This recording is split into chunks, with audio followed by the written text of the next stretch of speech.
seconds while you dream.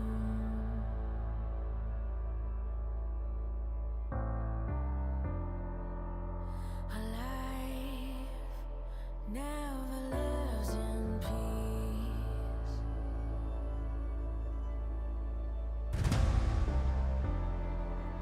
As you stand upon the edge, woven by a single thread, and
Hello and welcome to another day of the LCK. It's me, Valdez, with Wolf here, and we got a big day of matches for you guys. Starting off with Gen.G versus KT Rolster. This one could have implications for the playoffs here. KT trying to win to get that higher seed against Damwon in the second match there of round one. And, of course, we just want to see their form here. Gen.G looking fantastic. Yeah, that's the real question for both of tonight's matches. We'll, of course, later on be having T1 against Damwon Kia, a matchup that, if you asked us a few weeks ago, on paper, we would absolutely say looks like a one-sided stomp. Both teams kind of struggling here to cross the finish line of regular season, though, so that series could end up being very close.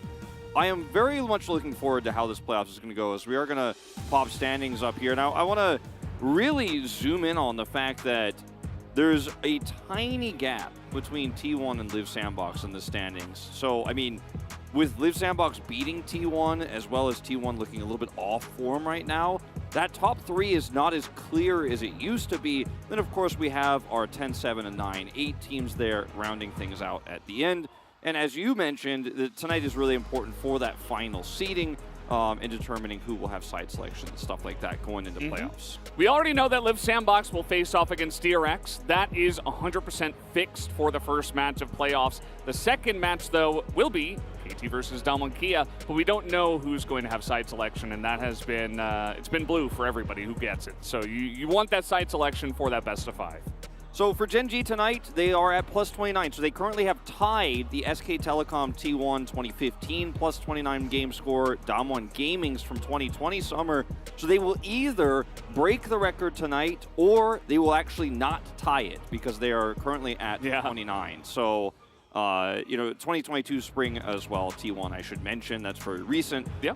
So they will not actually be a fourth team on this list. They will either be the new record holders or they won't join. And every team that has done that has won the LCK for that season. So, Gen.G certainly looking on that line at the moment. But take a look at this as well. The win condition for KT has changed a little bit. It's not all about aiming anymore. Vikla has been stepping up. Cuz has been looking a lot better. And Rascal as well returning to his solo killer form. They're really becoming a team that feels whole now. They're not just playing around one lane anymore. Certainly not. You look at their heat map of where their kills are in the first 14 minutes of the game. It's mostly around the top side of the map where Rascal has been given a lot of counter picks. In his matchup against Kingen, you give him the edge there. Dove, he beat recently as well in lane. Very strong matchup for Rascal.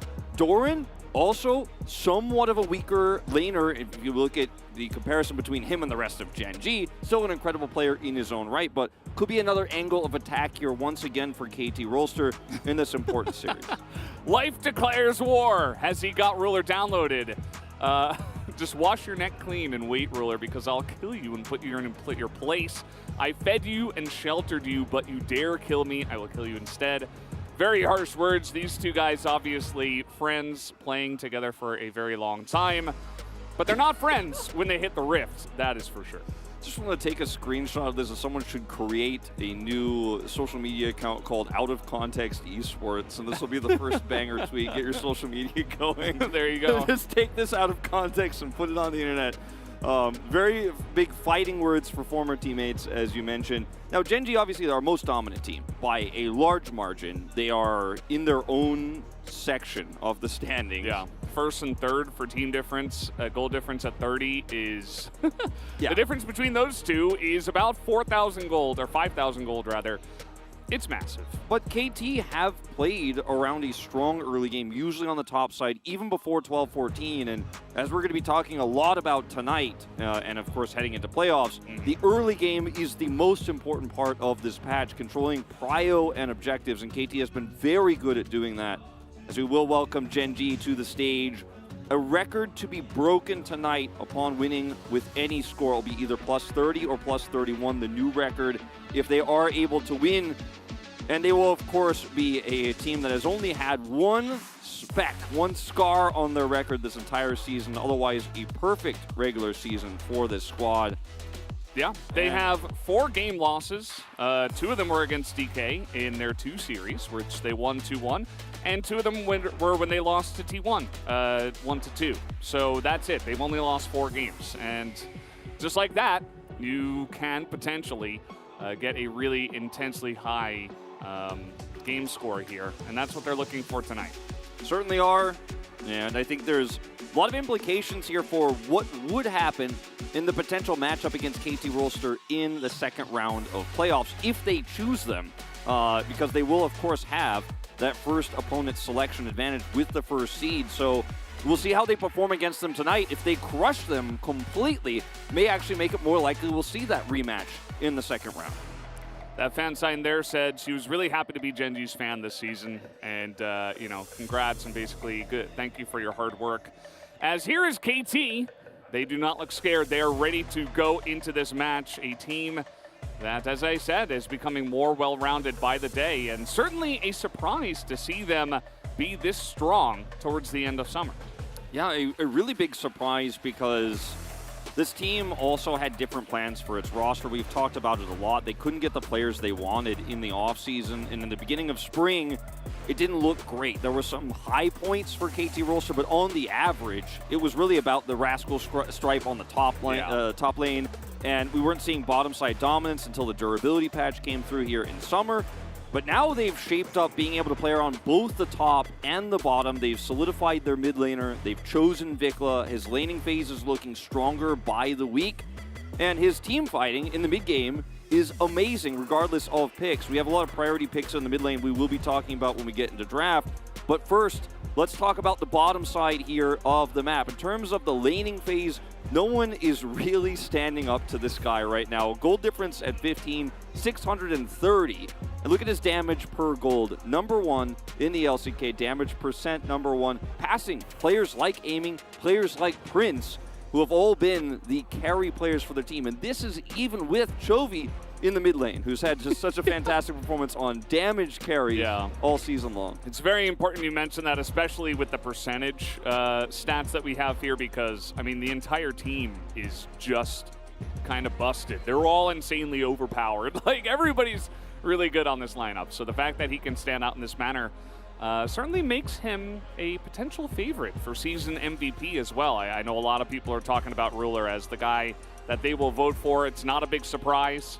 Yeah. And Ruler also, by the way, with the sign you can see, very nicely done with the Ezreal, but he has a chance to take solo top number one in the POG standings if he can take 2 POGs tonight. That's right. He is looking fantastic. You know, up in the running, of course, is Chovy on the mid lane of his team, and of course Zeus, who's had a bit of a rough time in recent form. That's why we don't vote until the end. Yeah. I will be submitting my votes tomorrow. Very much excited for it. It's a very stressful but really exciting process to actually get those through.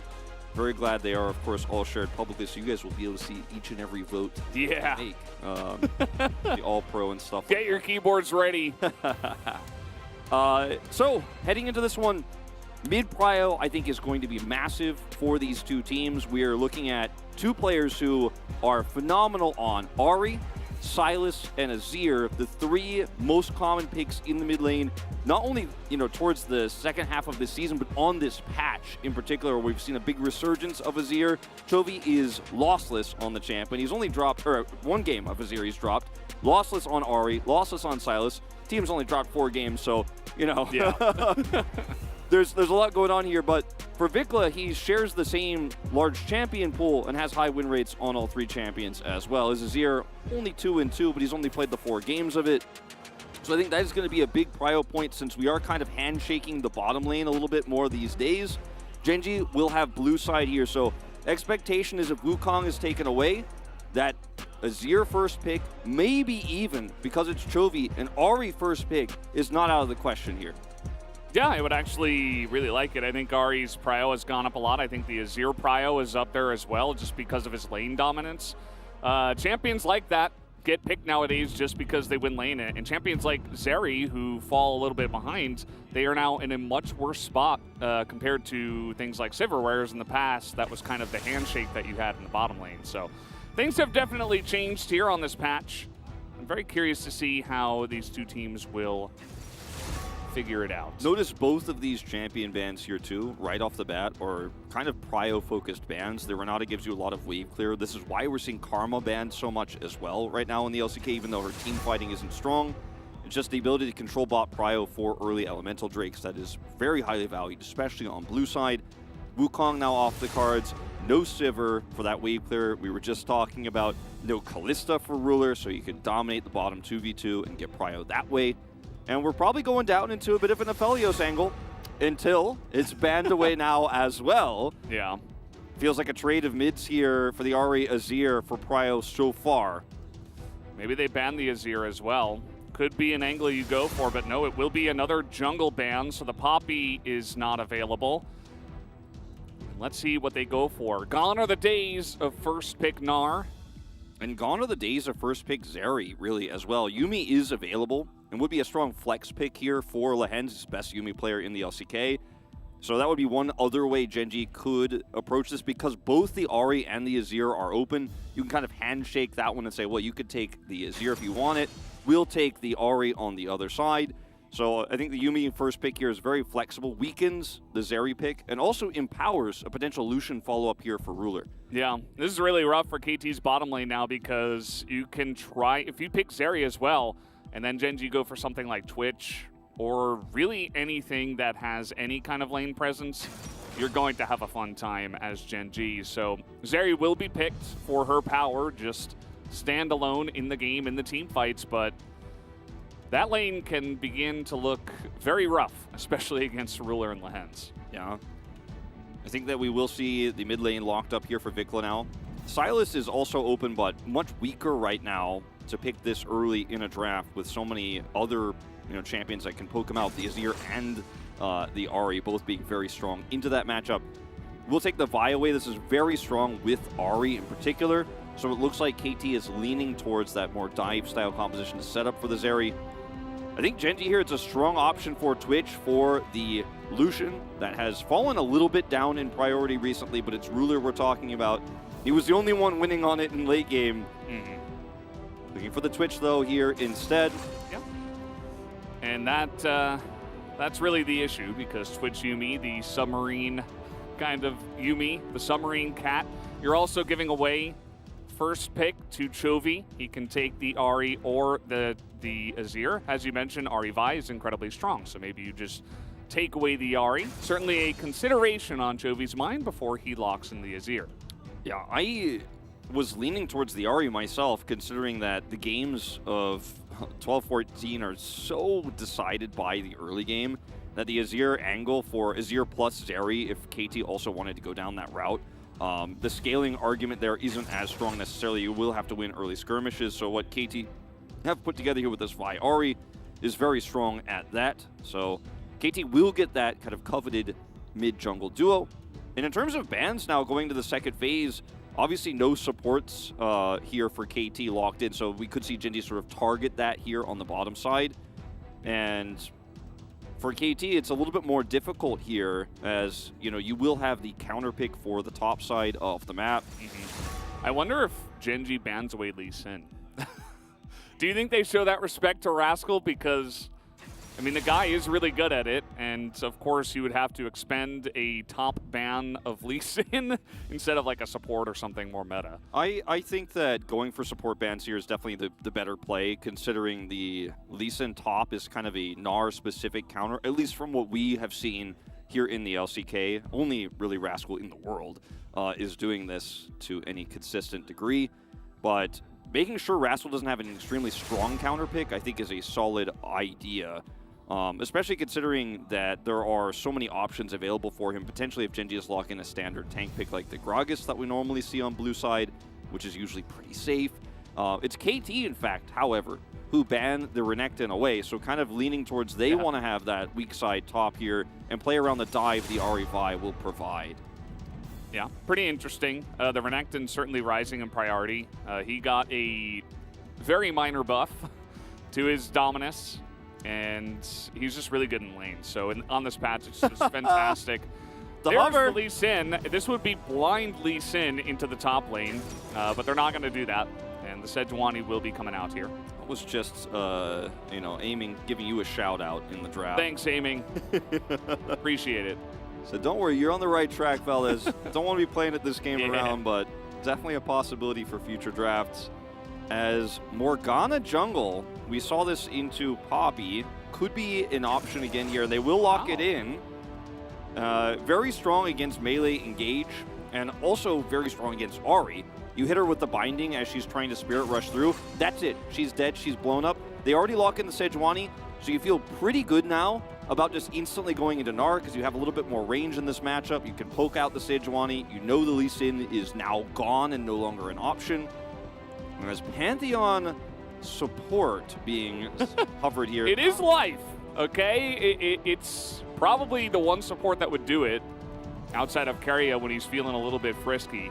But he's not going to go that insane. That would certainly be not a very fun lane, I don't think, against the Twitch Yuumi, so the Lulu, pretty standard, will be the choice. I think the Lulu here is just extremely strong with dive because you can set up for the Ahri, the Vi, or even the Sejuani who's engaging to have an additional knock-up and then be impossible to burst down, so it gives you an extra Orb of Deception. Might get you an extra charm while Vi is tanking things up or Sejuani is taking things up, so it gives Vikla a lot of extra damage. Makes Zeri much more survivable in general, although we're very rarely seeing Wild Growth used on Zeri because she does clean up. If she's getting picked or being Wild Growth, it means usually something went wrong in terms of positioning to lead to that to happen, especially when Gen G don't have that much pick in their composition.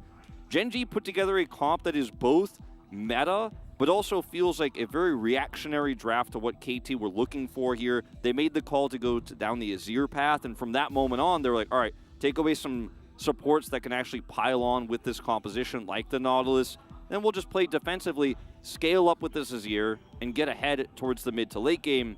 We'll see if they can take control of Drake's too, because I think that is the one weak point here for Gen G's draft, is actually getting that sort of control in prio. Jeez. She came to every single KT game. I kind of recognize her as well. Yeah. I think we've seen her quite a few times here for the KT games. There was a tweet by our one and only Genie who did say that we only had 100 ticket books to give out, and there were like 200 applications with like these ridiculous displays of thousands of tickets and stuff like that, because it's essentially a giveaway that you're trying to win. So lots of super fans for the LCK. Very awesome to see all the support. But either way, guys, we are just about ready to hop into the game, so let's hop into the rip for game number 1.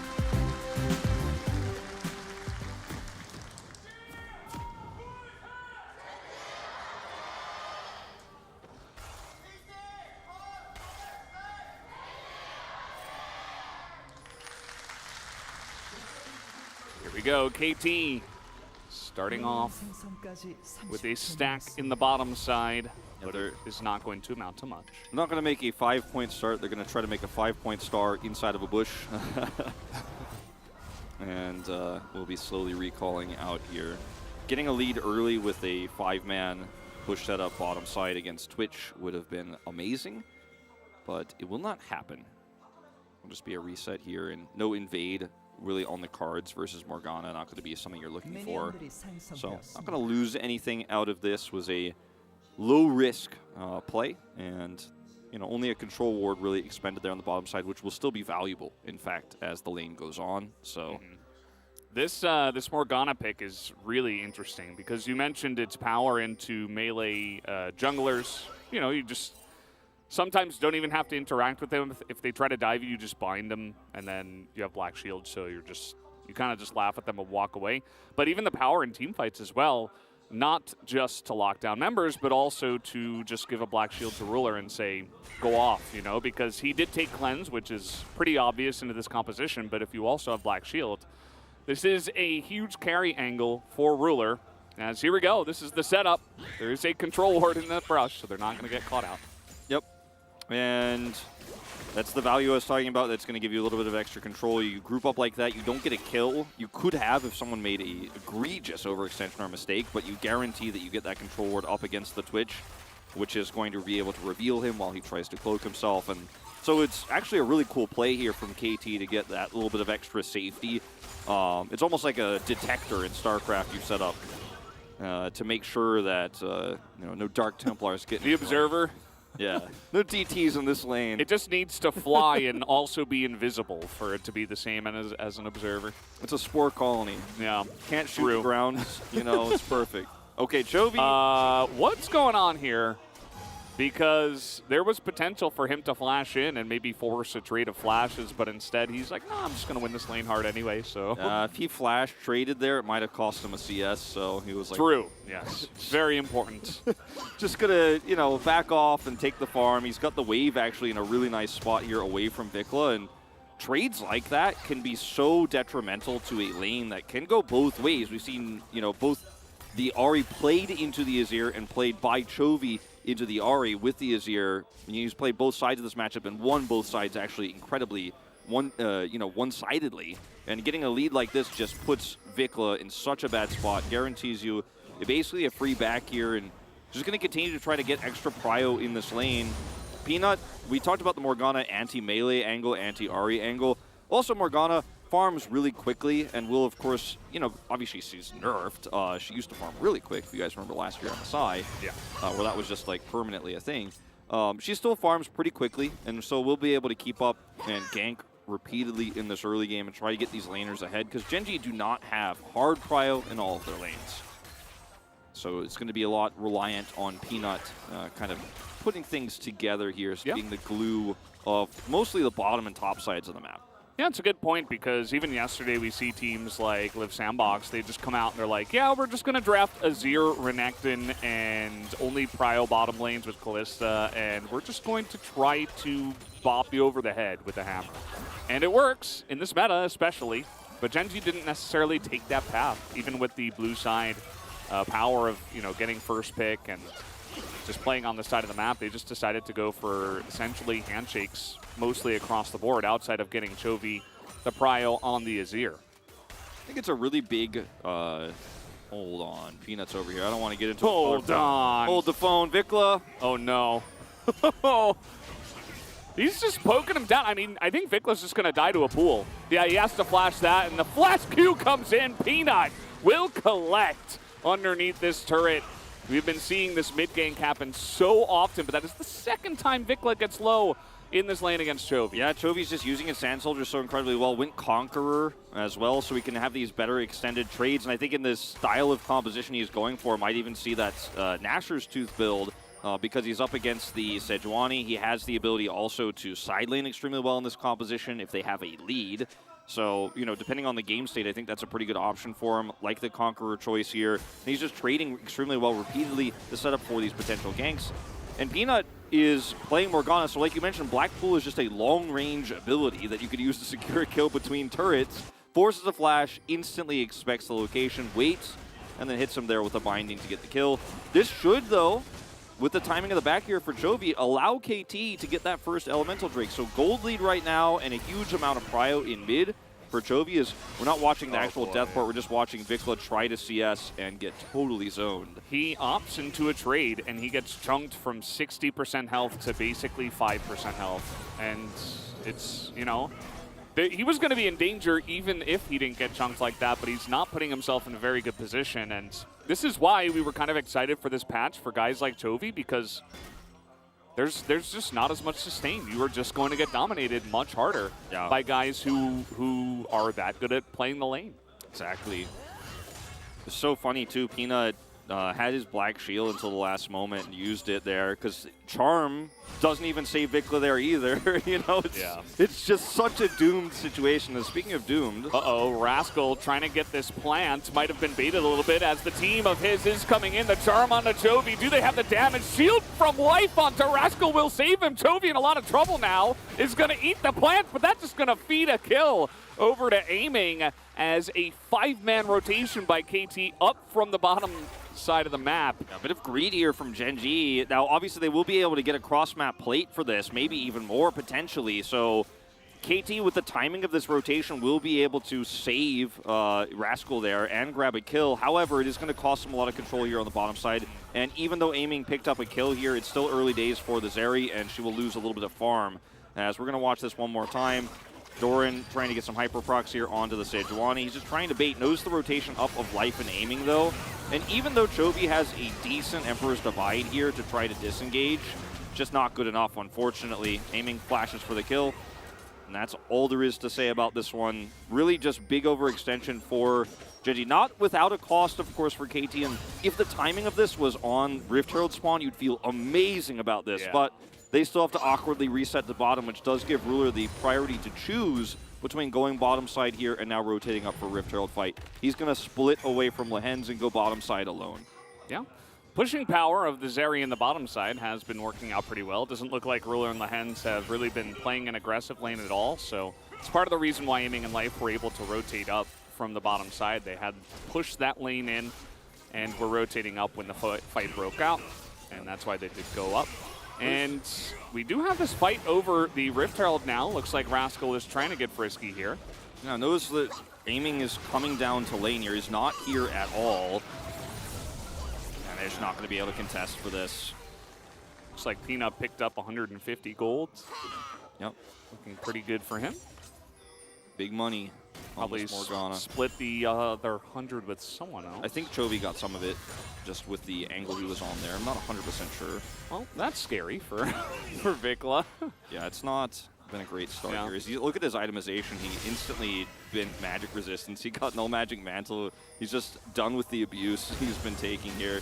Now, as we are getting a little bit of a setup in the top side for Rascal, as there comes in the Glacial Prison. The trade is looking good. This is a solo kill by Rascal. Cuz was here just in case, but not needed. Peanut was not there for the counter gank.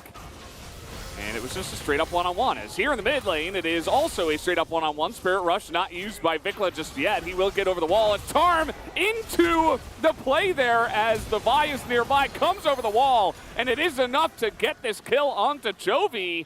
Peanut tries to use the Black Shield to stop him there, but it's not enough. And that was a really greedy play there from Chovy. He's basically saying, well, I'm going to get something cross-map here in the mid lane, then I'm going to all-in on this Ahri. Charm was down when he decided to commit to the Emperor's Divide there, but the fight is extended just barely long enough for Vikla so we can get that second Charm. Has Cuz coming over. They do not know where the Vi is at all. And so this will actually be the second death for Chovy here in this early game. Laning phase going great for him in terms of trades with the Ahri. But in terms of decision-making, it has been a little bit rough. Knows where he is in the lane as well during this time. This was Gnar missed, so that's just the end of that.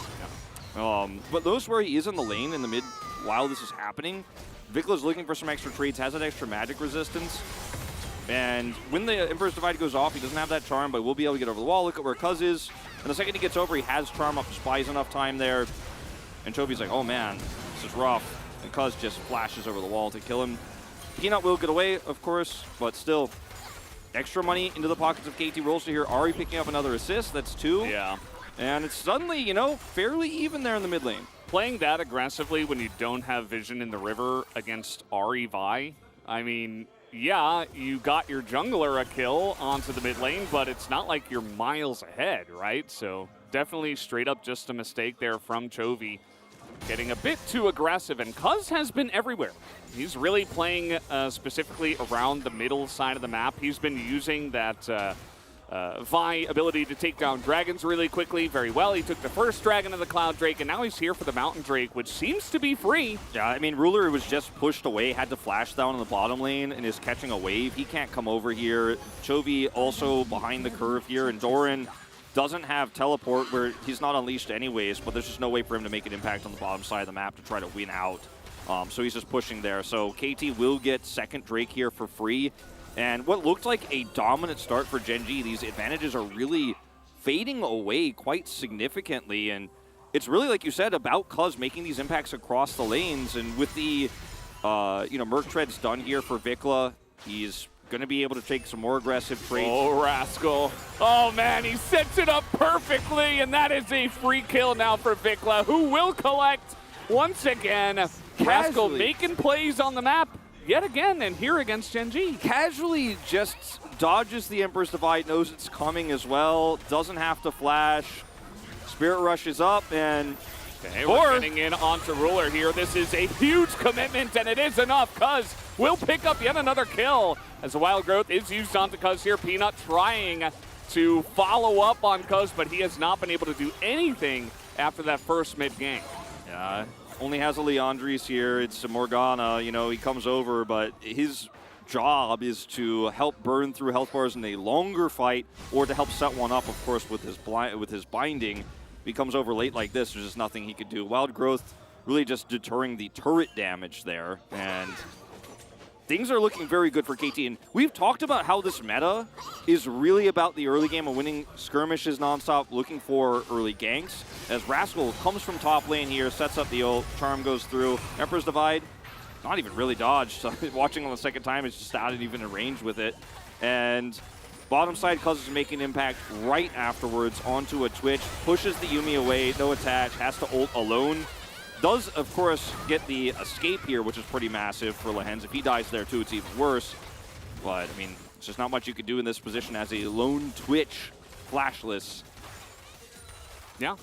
And again, it makes you wonder what Genji's game plan is here. Just kind of chilling out, you know, get the Azir for Chovy. And the other two lanes are kind of, you know, they don't have a lot of ability to make plays happen. And so far, it has really been about the jungle difference, I have to say. Also about Rascal, just, you know, he did this on Ornn in the bottom side when we were on the last patch, and it was all just about 5v5ing bottom lane, even without Unleashed Teleport. But now he's making impacts on this map, and KT, they have made a lot of plays. I think the biggest difference maker in this game right now is the two Drakes they have picked up. Because it is Infernal Soul, the Souls kind of lost a little bit of value, whereas the individual Drakes went up a bit. I guess they didn't technically lose value, but compared to the difference between singular and Soul Drakes. Yeah, I mean, they're both. The Soul is still really good, but the individuals are also very impactful now. So now you're like closer to Infernal Soul, plus you have those two very impactful early Drakes. Pino's just going to die here. Yep. As Flash comes in, see you later. That's a free kill. Cuz is all over the map. And the more, give this guy the POG already. The Morgana pick, last time we saw it from Peanut, was designed as specifically a Poppy counter. And against Vi, it can have similar ideas, but when you have no vision, I mean, look at the deep vision around where Peanut was that was set up by KT to allow this pick to happen. You can't actually defensively shut this Vi down. She will just get on top of you. She will just ult you, and it doesn't matter. Poppy, you know, very different story. You could just stop her in her tracks no matter what. She doesn't have that same kind of, you know, single target mobility where she's like, I'm on you, doesn't matter what you got in your kit. And if you don't have vision to predict where the Vi is to be able to bind her from a distance away, like you were talking about, you can do with Morgana, then you're just going to get jumped on, you're going to get taken out, and Cuz has such an insane lead. As he has a control word here, Peanut has no idea. He thinks he's safe. He's not. Flashed on, instantly CC'd to death. See you later. Yep. And as the Vi, you can ult through the binding, but it's like, you know, just has that extra option. Didn't even really need to use that interaction here. The crown now finished for Chovy, and it looks like Genji are now looking to play map objectives. As Vikla is all alone, immediate Spirit Rush. He is not playing around with that rat, with the cat on his back. Yeah. And with the setup here for Doran on top side, he has teleport. I think this is the best fight Genji is going to get here so far this game to actually take like a real one. They have a lot of setup CC. Will not have his Narbar available for the beginning of this fight. And KT, I think realistically here, should potentially not fight for this, as Rascal's like, well, I'm going to catch this Gnar. Yeah, he wasn't able to get the shatter there, but it doesn't quite matter. He's just being chased down this incredibly long lane. Now, Doran has to flash right before this fight even happens. Also gets chunked, but he has teleport advantage, which is something you mentioned, as now this Rift Herald, the second one, being used for the priority in this lane. Teleport onto the minion. Very smart choice as that turret almost goes down. Not quite. KT here, there's a battle happening between Vikla and Chovy on the side. This is actually really critical. If Vikla could get a lead here, it's much easier to collapse without it. Chovy having still that Emperor's Divide he can put up here. Looks like Genji's Drake, and it will be a Drake for turret here. Definitely going to be favoring this trade, though, for KT, considering it's also a top turret. Okay, the Black Shield trying to make it work in the bottom side. Vikla, he does not have his Spirit Rush. It's like 5 seconds away, and he is not going to be able to get away even with his own flash. They're going to turn this into an inner push as well, though. KT are saying we're going all in on the cross map, and you guys will not be able to make that same speedy rotation here. We have way better setup here. We have a Zeri at this stage, and so they're going to take down an inner. And KT making cross map plays against Genji, realizing the Drake fight was for naught. Vikla isn't able to catch Chovy there, and they're actually trying to save this turret as well. Not sure about this one, Rascal. That turret is just going to be chunked out. Looks like he might have a lane here, but there is a binding that gets dodged, and it looks like maybe Rascal will just be able to walk it out. As, yeah, he is also pretty tanky. He's fast. He has that one Cloud Drake as well. And he'll be totally fine. As here comes Ruler. The Rat is getting angry as the damage is ticking here on the life, and Ruler will pick up his first kill of the game. Extremely important for him. As now trying to get back onto Rascal here on the bottom side, but this time Cuz is here. Peanut as well. Chovy getting low as the Black Shield will deny that engage, but Cuz continuing on this one, trying to get the autos in. Remember, he is incredibly fed. Still has a stopwatch as well. Nickla's here. Nicla now here has the Spirit Rush this time, as it will be Doran actually getting away at the end of it all. I think Gen G realized very quickly after they were continuing to try to trade this one out, there's no way KT is going to try to 2v3 this unless there's a good reason, and that reason was Vikla rotating down. Speaking of, we're going to see how Vikla got caught here without Spirit Rush, just trying to get that extra farm, very greedy while the rest of his team was setting up for that top side play. And then the teleport comes down bottom side here as Rascal desperately tries to defend, and the Ruler has the trinket, spots him in the brush. Really nice ult here. Reaction pretty slow from Life, to be honest, on that flash. Could have gotten out of there earlier, but Ruler finds a kill here. Will have to expend his own flash for it, but still worth it for him. Catching up a little bit here on the bottom side in terms of that farm too. Yeah. I feel like it was residual vision that saw Aiming and Life backing. And yeah. That's why they knew 100% they were in that brush. Otherwise, I mean, you wouldn't trinket just that, yeah. trinket and then immediately, like, final call, a chapter. And I think that maybe Life was in the shop or something. But either way, a nice little catch there from Gen G. He does, Ruler, have to catch up a bit in that farm. As maybe a little moment to take a breath after what has been a pretty active early game. Yeah, and you mentioned it several times too. Like, Gen G are behind in this game in gold, but that's a lot of reprieve. They get the kill bottom side, they get the kill top side, they get the turret, and now Gen G, yeah, still significantly behind in gold, but where is the gold for KT? It's on this Vi, which has allowed them to snowball the game thus far, but it won't necessarily continue that snowball. As Zeri's on 2 items here, Vikla has picked up quite a bit of assist gold, but I think the gold graph doesn't really show the lead as well as the Drake count does, as well as the map control that KT have shows, the inner turret that went down top side. It's still a lead here for KT, but absolutely recoverable by Gen G with just one good team fight here. Ruler catches up in items. Chovy starts to come online here, went Crown into fast Void Staff here. And, you know, for the Vi, your time of just being able to run into Peanut's jungle and kill him and just dive anybody, dive bottom side turrets and stop this Twitch from farming is kind of over. We're getting to the point where he cannot just do exactly what he wants, although he's trying to maybe potentially here. Yeah. I'm glad you mentioned the Void Staff because it's also double Void Staff, and not only are there 2 tanky members on the side of KT because, of course, Cuz has the extra gold to go tanky after his chainsaw thingy,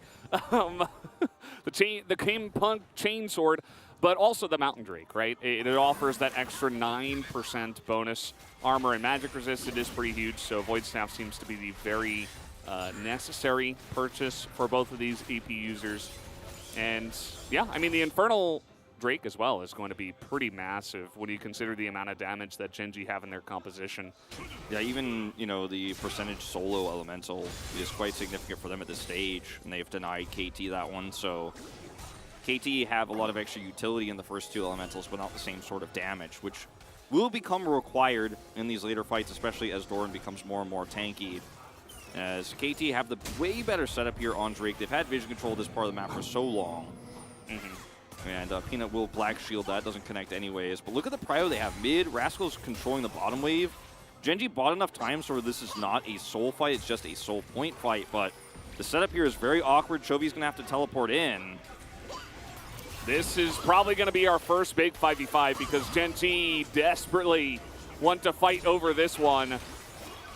As now the cat is on the Rat's back. Ruler will be the main carry in this one. We'll try to get that damage down. Crown's still up here for Chovy, which is incredible. It's so much value. Have not been able to poke that one out here as Doran is about to hit Meganar as well. It's excellently timed as the binding comes down. They have the stun in here. Rascal with the wild growth though. He can't go down, and Doran's the first one to be chipped away at as the damage is just too much. Chovy trying to make a play immediately gets polymorphed by Life and does not have a big impact. Now Ruler still alive, and Peanut, the smite here available, compared to no smite for the side of KT, as Ruler now trying to hit his buttons, takes down the AD carry.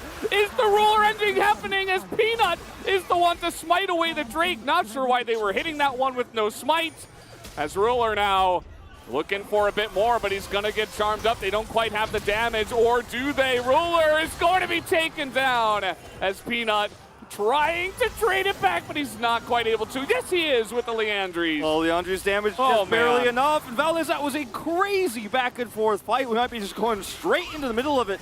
But like you said, no smite available here for the side of KT. Doran on top of Rascal. He gets pulled in, but he has wild growth immediately, which causes Doran to die. Cuz is diving the backline here. He's on to Peanut and Ruler. Chovy is very much alone. He's blown up here, and Cuz sacrifices himself essentially to just make sure that Ruler can't get on top of these carries in front to back.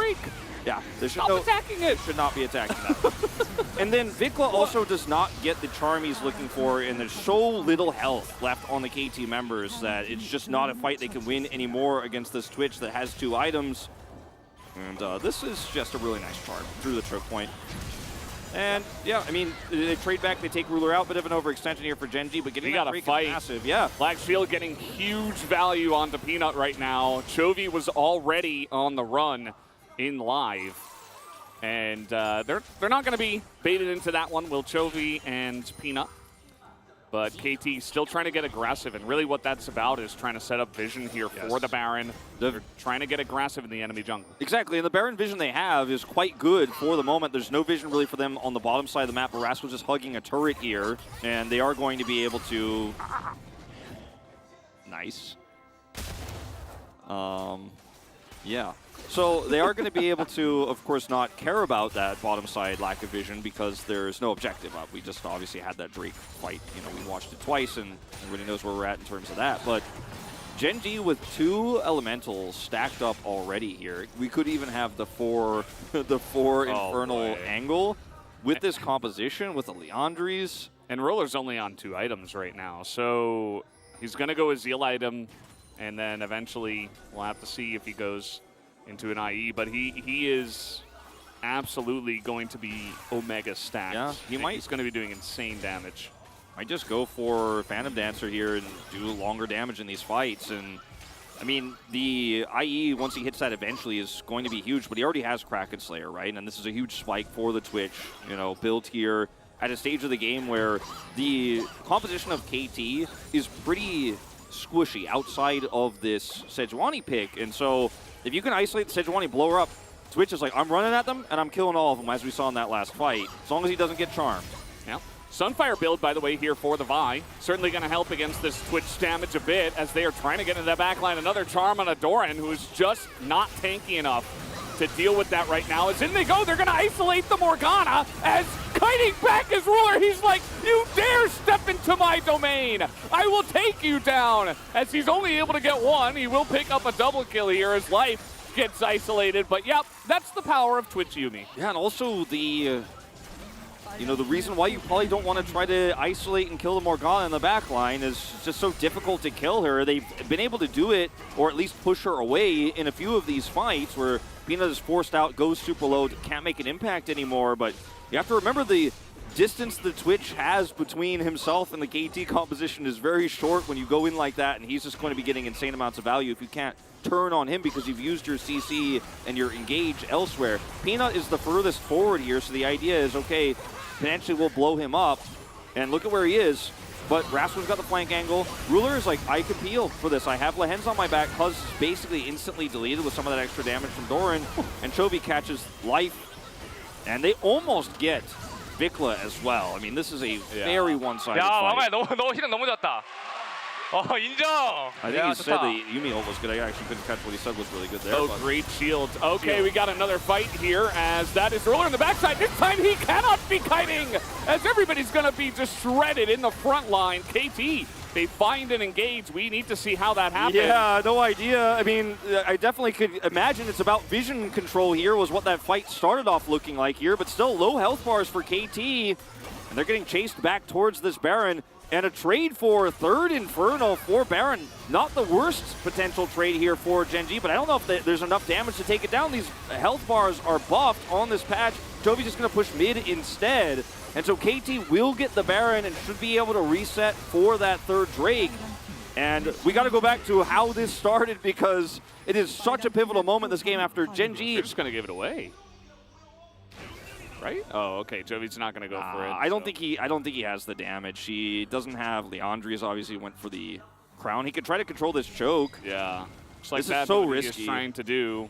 As I mean, every Infernal, every single one is going to be fought over, as it is insane. Jovi gets slowed up here. Crown is down, and again, 5v5.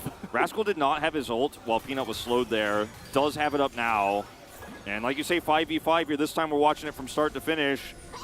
See if they can get on top of Ruler and Chovy here before Crown comes back up. Rascal, oh, that binding. Nice little sidestep there from Rascal. Expecting a Morgana in the brush. Chovy now trying to push out mid. These Drakes are much harder to just rush down because of their thick health bars now. Yeah.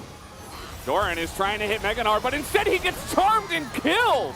Then isolated, so no Doran means no Drake for Gen G. KT, again, Vikla lines it up, takes him down. This is one of the best Lulu games we have seen as well, I think, from Life. He is making such an impact with his wild growths, polymorph and correct targets. They're turning so incredibly well, and they're punishing engage opportunities for Gen G. I mean, both of these teams have won most of their fights by kind of catching the aggression and turning it on its head, and this is one of those situations where if Doran lives just 1 second longer, has that Gnar engage, it looks beautiful for Gen G, but he is actually isolated and picked. And now KT, sole point here, control the bottom side of the map. They're going on this one. Oh, okay, maybe not. Perhaps ill-advised to go on them at this moment. If they end up getting caught here and they lose the fight, with Baron buff up, that's an inhibitor, maybe more. Sendo Beam so huge here with IE up. Oh man, Vikla is just so proactive on this Ahri. Look at how much value he's getting in this game. It's insane. Rascal and crew push down this turret, and they're just going to turn their attention to mid, where there's a lot of standing gold. Grab this red buff. Doran, you got to be careful out here by yourself. Rascal has ult. Yeah, he's been struggling with that a little bit in this game. I mean, the idea here is, okay, they don't know where Ruler is, and if Doran hits Narbar here, maybe they can actually blow somebody up. So KT are not going to punish. They don't know what's on the other side of that lonely Gnar. And look at the build here for this fight. Now with GA up, we can have a conversation about the lead actually mattering in the late game. So this was the fight 2 fights ago. Peanut's just caught here, trying to set up vision. Yeah, and then the Vile from Cuz as well onto Ruler just instantly deletes him after Peanut had the Black Shield himself, so can't actually peel for the carry. So huge overextension, they're fighting for vision. As this is just Doran, charmed, setting up for the Gnar. Everfrost comes out, Rascal blows him up. Wild growth here, not even necessary. But hey, you grab that pick, you grab Soul Point. KT in such a massive advantage right now in terms of what this comp can do if it can get on top of the backline.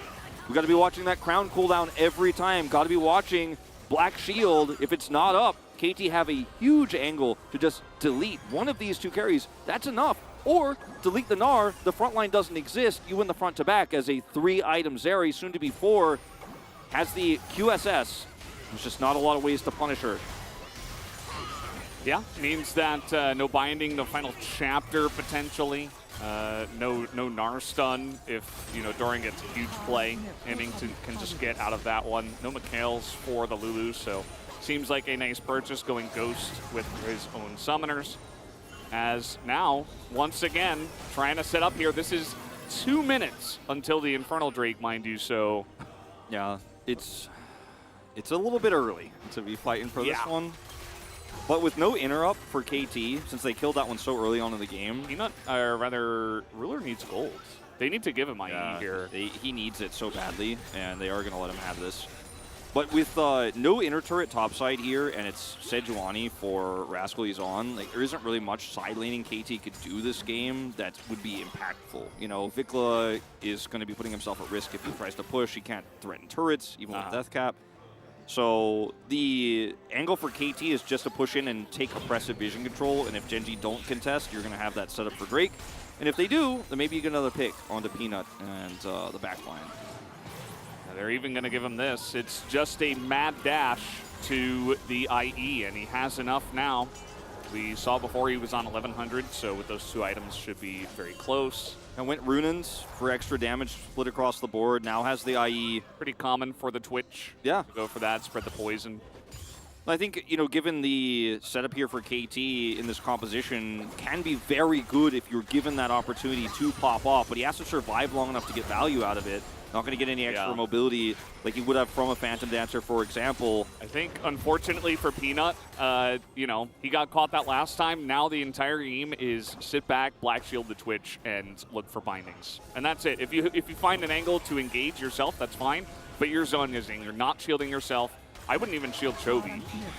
Just only shield the Twitch. Yeah, the problem is that KT have Prio, so sitting back defensively here as Genji isn't amazing. If you could actually wrestle control of Prio away and sit on top of the Drake, then defensively using that Zonias and waiting for KT's aggression absolutely can be a great tactic. But KT don't need to come to you unless you have that control. And Genji are wrestling for it so hard right now. They have those two control wards around the pit. They could just kite back. Ruler, he's found a buy as he's got a shield, and Doran disappears, but he has GA. This is a big chance for Ruler to pop off. He did not use his ultimate yet.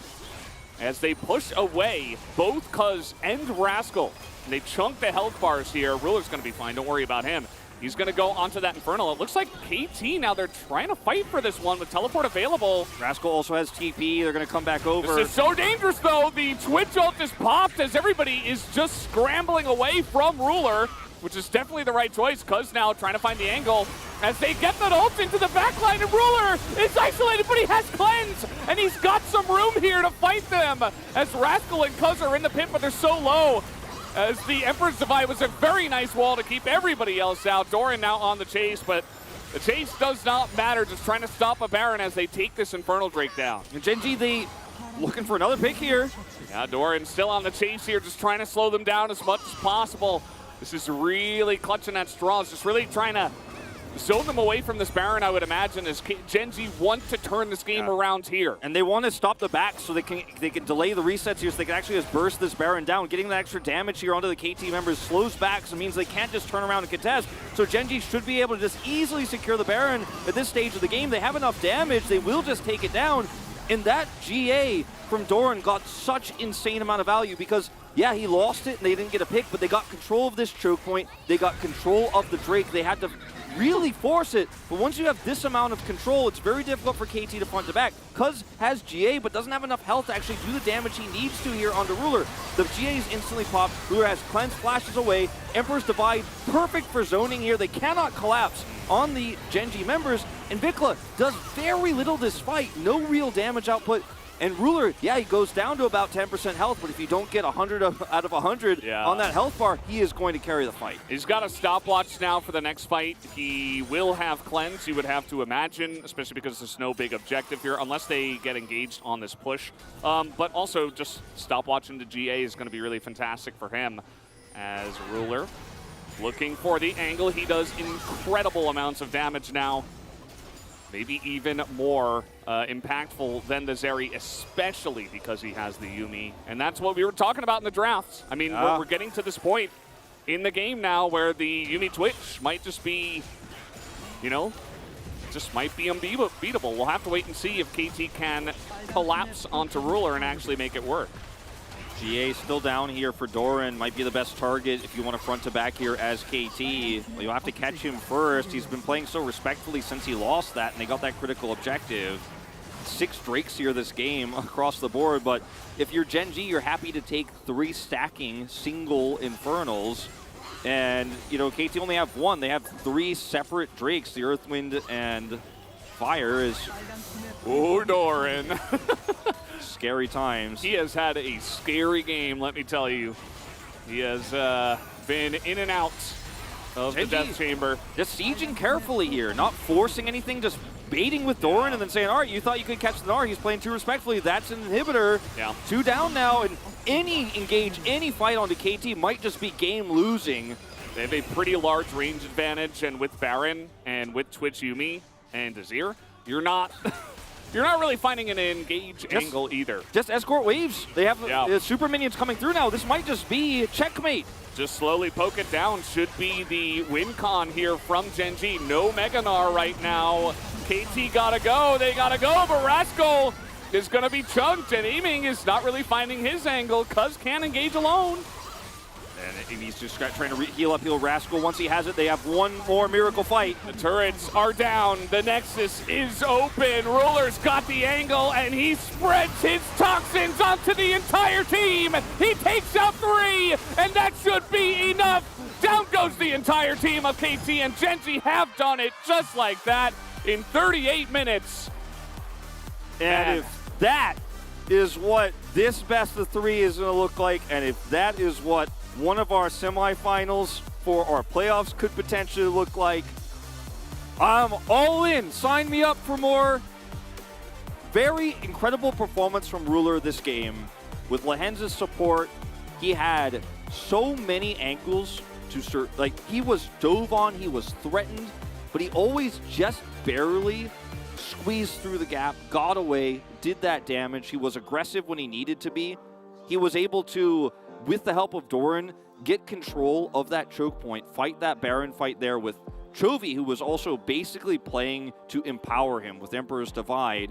Black Shields were good most of the time for Peanut there in the moments that mattered most at the end of the game. Obviously, through some of the mid-game, he had to use it on his own and did sometimes fall with Ruler, but they really turned this game around quite significantly as we got to the really late game parts of it.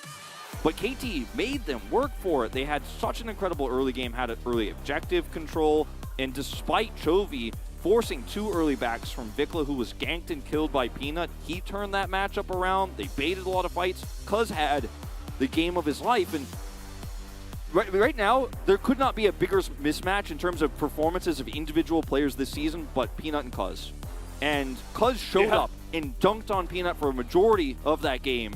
Didn't, of course, do the same amount of damage. The damage chart doesn't actually show what these two champions do. But Cuz had a great performance, and if that's indicative of the weak link of KT going into the rest of the series playoffs, there's still hope yet for this team that's getting their first playoffs since franchising. Yeah, that was a banger of a game number 1, and we play best of 3s here at the LCK, so we could potentially have 2 more as this is about to get interesting. But guys, first we'll have a break and come back for game 2.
바이 높여.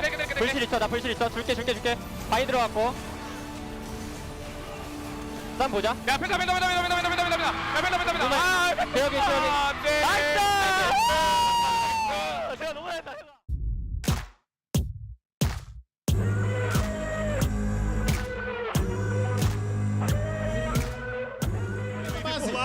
tentar o engage, o time do Flamengo. Só que a Fúria vem pra base. O Inib vai caindo. Olha a Fúria no backdoor. Vai todo mundo do Flá tentando voltar. Vai descendo esse Inib, tá lá. Olha a Fúria, olha a Fúria. É Ruby quebrado.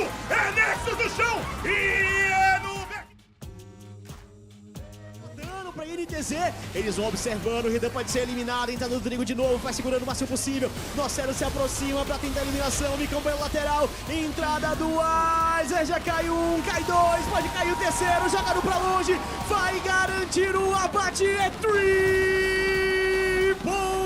kill do Weiser, é bem de novo no jogo!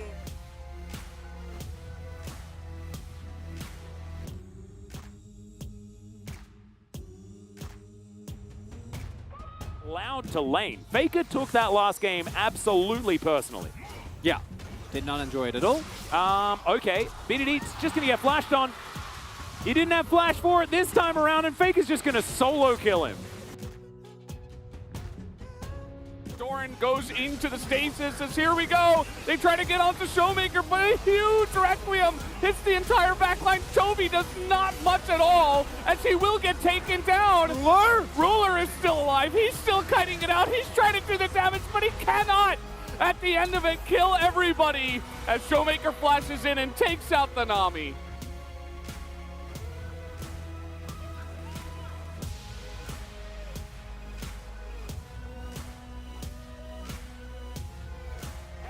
Blabber just barely walking away as closer, now looking for the chance, and Abadaga has already found one kill. Berserker's at 100 HP. He's about to die to a little bit more damage. Oh, the control hits him, and Q2 takes him out.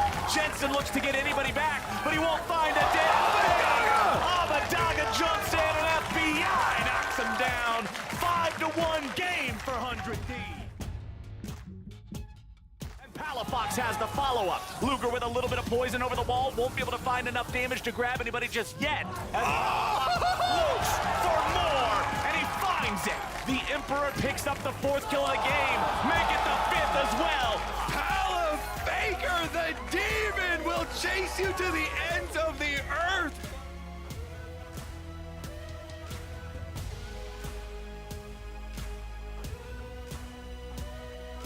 Remember, he's burnt himself the ultimate. That's not a great supreme display of talent. Goes wide. Nuclear Red trading out with perks, but a demonic ascension means nothing to be done. BDS go for a fight and handily lose it. The boomerang blade comes back.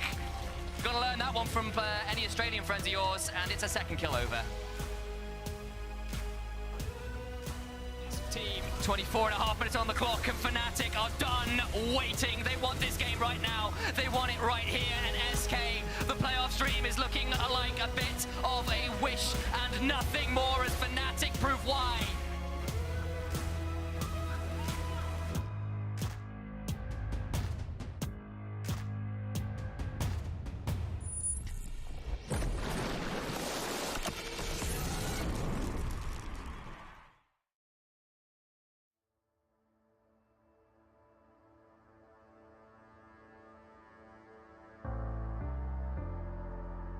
The night beckons while you dream.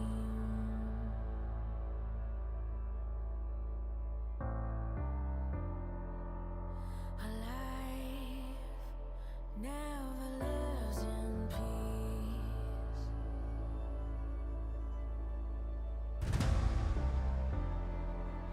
As you stand upon the edge, woven by a single thread,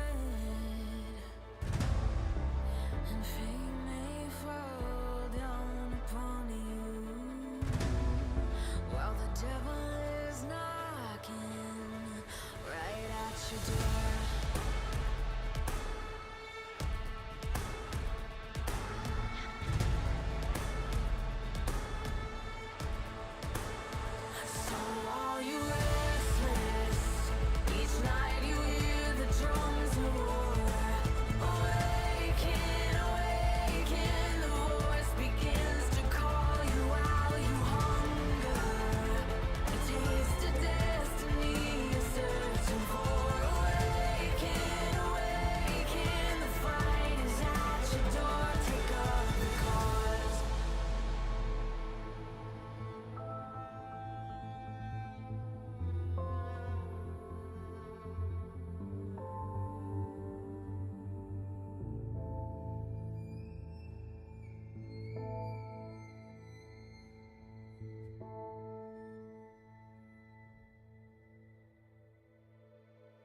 Hello and welcome back to the LCK. Gen G takes a fiery game one here in 38 minutes, very back and forth. Eventually, it was the ruler ending that we have seen so many times.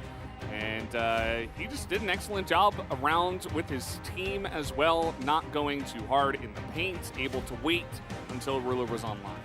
Yeah, I was talking to you about this in the break. I think Gen G is a team that has it's one of the best resiliences of any team in the LCK, if not the best. There's been so many games where they're behind significantly, and they know how to survive, find their win condition, and win in the late game. Well, we see the player of the game is Ruler. No surprise here. The guy, it was all about him eventually for Gen G. You know, Peanut was essentially a black shield for him. Yuumi was there for him. Chovy was kind of the supporting actor in this one. It was all about Ruler and how fed he got and his ability to carry. You're actually seeing this replay, just straight up trinkets them and is able to identify that, grab that double kill. And this is one of the big replays where you could see Ruler just is untouched. One of the only fights where he actually gets to pop off freely here on the other side of this fight. And KT are forced into this choke point from Doran's sacrifice of his GA earlier on. They're able to get enough control of the lane, and look at just how little threats there are with the Emperor's Divide set up there. And he will now tie Prince, and with another win will secure first place guaranteed. If he or another POG, not just the win, but if he gets another one. There is a chance for Zeus in the match later tonight to potentially pick up 2 and then tie for first. So it wouldn't be solo Pog, but it's looking good for him to potentially, get another one here with the 13 out of 13. Very clear cut. I think if you vote for anyone else, it doesn't really make too much sense in this one. So, yeah, he picks it up solo. Looking pretty good for him to pick it up in the next one. But again, we'll have to see how the game plays out. Yeah, I am looking forward to it. I thought that with how the draft went, my biggest critique of Gen G was that they could have taken the Ahri instead. Because the Ahri-Vi duo is why they fell behind. But they still were able to stabilize, so hard to be critical of our #1 team, who did pull it off in the end against all odds. But I think maybe we see a different set of prio picks here for Gen G as a result. Maybe Chovy does get put onto the Ahri, and we end up seeing a very different style of drafting from them. Maybe they're the ones who are putting on that mid-game aggression this time around. As KT will pick blue side, of course, after losing game 1. Not as strong as it used to be. Do want to put that out there. I think there will be some red side picks probably going into the playoffs. A few teams will have an angle, have a strategy. Not this time around, though. Yeah, absolutely. As we're just about ready to hop here into the second draft. I'm not sure about that Morgana. I guess it's okay if you're just going to go for the Twitch and just to make sure that he can pop off, but it looks extremely weak in terms of its ability to play into the Vi. I think that Cuz has had an excellent game as well. That's a sign for Ruler Callista. That's never going to happen. You mean if it does? You mean the Rulista? Yes, the Rulista. Yeah. That's what it said. Sorry, I just had to say it. Yeah. I don't think it'll happen, though. I agree. I think it would be a mistake to allow that one to come through. Now, you could play it as aiming. Try to take it away as a first pick. I think that's fine. True. See if Gen G will allow it. They say no. So that question is answered, as we're going to see, once again, 2 most popular picks for Peanut taken off the board. Poppy and Wukong, neither available once again. And for KT here, I think the focal point is definitely going to be on Vikla for the first pick, especially with the Wukong gone now. So let's see if Gen G decide to do something like ban Zerius. I don't think that's really necessary here in this draft. Banning Yuumi, a much stronger choice. And the problem with banning a mid laner, as Gen G on red side, is that there are 2 very strong picks, and so you will not be able to get the other one if you do that. So Sylas also potentially an angle. So KT's like, yeah, we're looking to take the Sylas here, I think. We'll see if you could play the Ahri into it. Could also potentially pick up the Vi if they wanted to get priority for Cuz. It does mean that obviously the Ahri could be taken away now with the Azir ban. What is going to be this final ban here for Gen G is another interesting question. The Sivir is incredibly strong, I think, as a standalone AD carry. You don't necessarily have to get, a lane with a Yuumi or anything like that. but it is Lucian instead. And they're going to prioritize the Sivir here now over the mid lane, considering there are still several options available, the Ahri and the Sylas. Aiming. It's like, yep, thank you. It's like, all right, let's start thinking about game 3 now. The wave clear of the Sivir and the prio she brings around early objectives is her strongest point, and obviously later on in the game, she just can carry team fights incredibly well.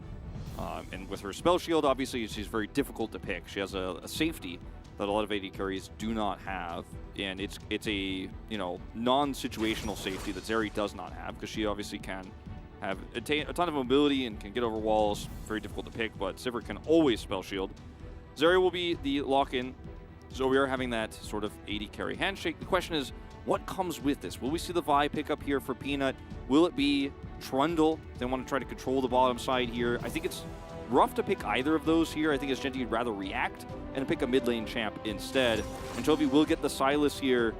He's been so successful on this season. It will be his 7th game. He is 6-0 on the champion. He's yawning a lot. Maybe the Azir just wasn't a high impact enough champion, so he's going to go back to a favorite in the Sylas.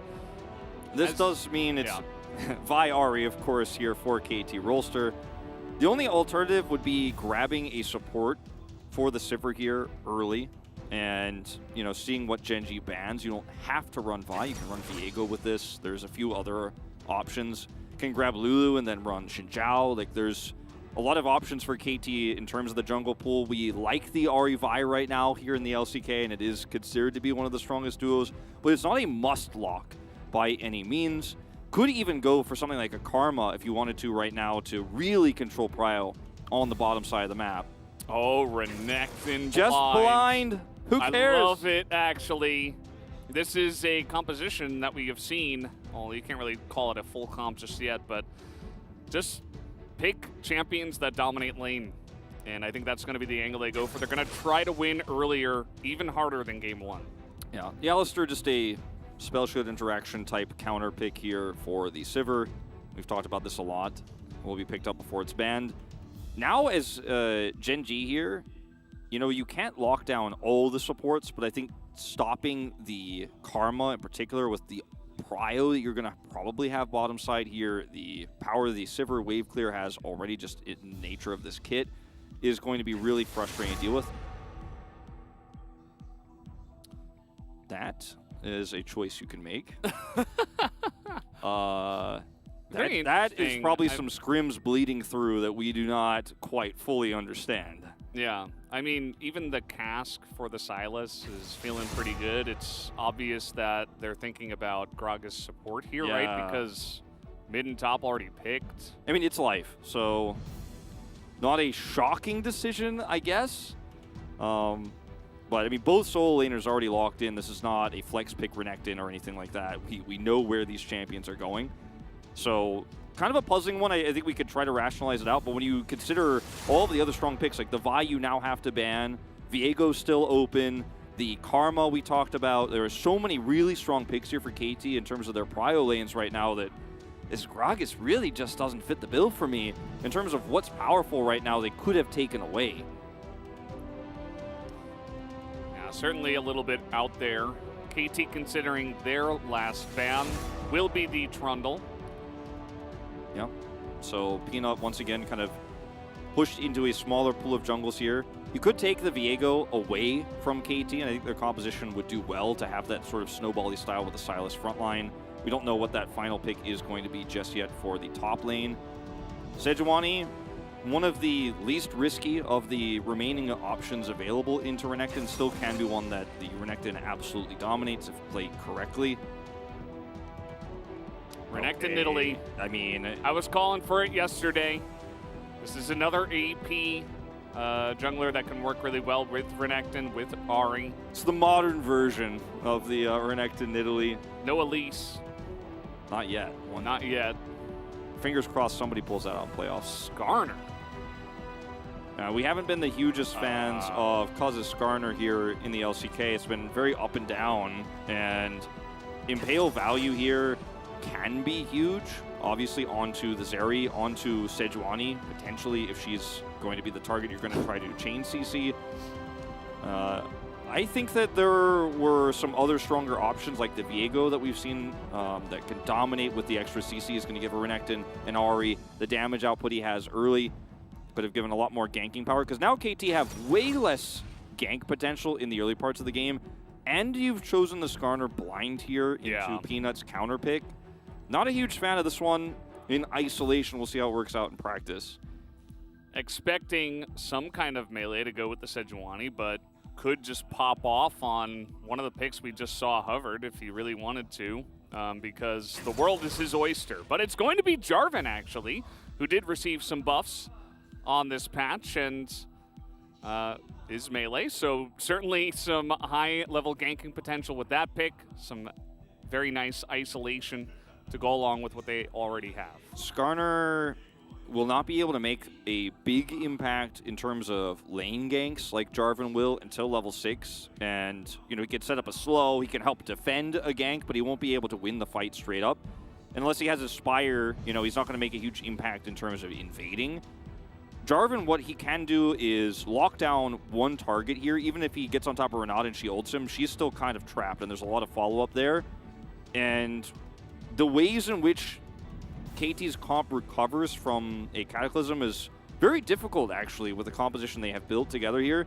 And I like it because it's going to make a pretty big impact in the early parts of the game. Wow, she got all the hollows. This says the Genji Dragon Ball is complete. Got all 5 holographic cards of the Genji players. Starting lineup, of course. And there is a big meme as well in Korea about KT and Summer. Kind of go hand in hand, and KT really heats up when the summer gets going. Yeah, it has been true so far this season. Overall, I like the draft from Genji better with this Jarvan pick coming through. The Skarner, I think, really weakens the early parts of this draft for KT. They didn't go all in on the Karma. They went for the Renata, which can be a really nice defensive option against Sejuani, against the engages we're going to see from Sylas.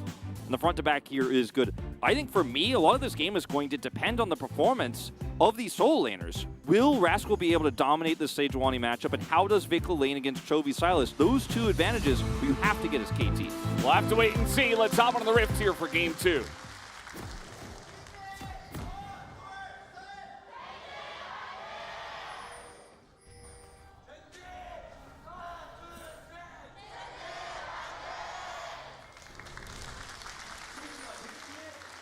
Here we go once again.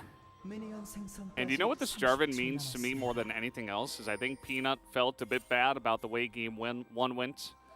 And he's looking to get a little bit frisky. Because Skarner, when I saw that, I saw the excitement of a Nidalee, of a Taliyah, of these potential ganking AP junglers that can make impacts early with the incredible gank assists that you have from the 2 solo lanes. And then they went to Skarner, who has none of that. None of that, except, you know, he brings other stuff. As you know, as we know, he impales people, and that's what he does. He's really fast, works well with on the hunts. You know, we can see the positive sides of this pick, but I think now with this Jarvan pick, the counter pick, as you mentioned in the draft, saved for last. I think Peanut's going to be hopping Wallace. He's going to be getting in his face. Yeah. And he's going to be looking to make plays early on in this game compared to whatever Game 1 was on the Morgana. Exactly, and I think that for Cuz here, the impact he can make in this meta where you've drafted a Renekton, you drafted Sivir first pick, like the idea for prio control here is very clear for KT. They're drafting like all the teams who won this week have. It's trying to control the early game, trying to control early elementals like they did last game. But the Skarner really just doesn't do that. And here we go, like you say. It begins level 2. Rascal is running and looking for a play onto Doran. That is first blood at 2 minutes. Going to Peanut here. Picks up red buff, goes top. It's as easy as that. Couldn't have been more predictable. I mean, really. You're going to try to look for the all-in as the Renekton here. Doran's taking some poor trades. And Rascal doesn't realize, oh, okay, it's Jarvan level 2 coming up here for the easy free gank. Path topside, knows that Renekton's trading pattern here early is going to lead to him trying to actually take Doran down. He just comes over, instantly deletes him, and that's Rascal down a teleport here in the early parts of this game, and a lot more stability now given to the Doran Sejuani pick. Yeah, Rascal is Renekton. Yeah, he will still be Renekton, now he has a full health bar, but I think this really slows down what was going to be a power lane here for KT. Yeah, that means that Peanut gets ahead. Now, this is a nice little move from Cuz, trying to get ahead of Peanut, who is down a level because of that gank. The only issue is... no Spire here.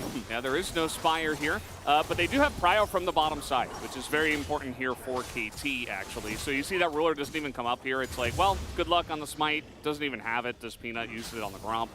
And so Peanut just has to give away that buff. Nice little play there from KT. Yeah, very common to see with blue side prio lanes, which is why the Sivir is prioritized more on blue side than red side, because it leads to these types of situations. Same with the Lucian we've seen really all season long. We've talked about it so much as Rascal will get permafrosted, but he's okay.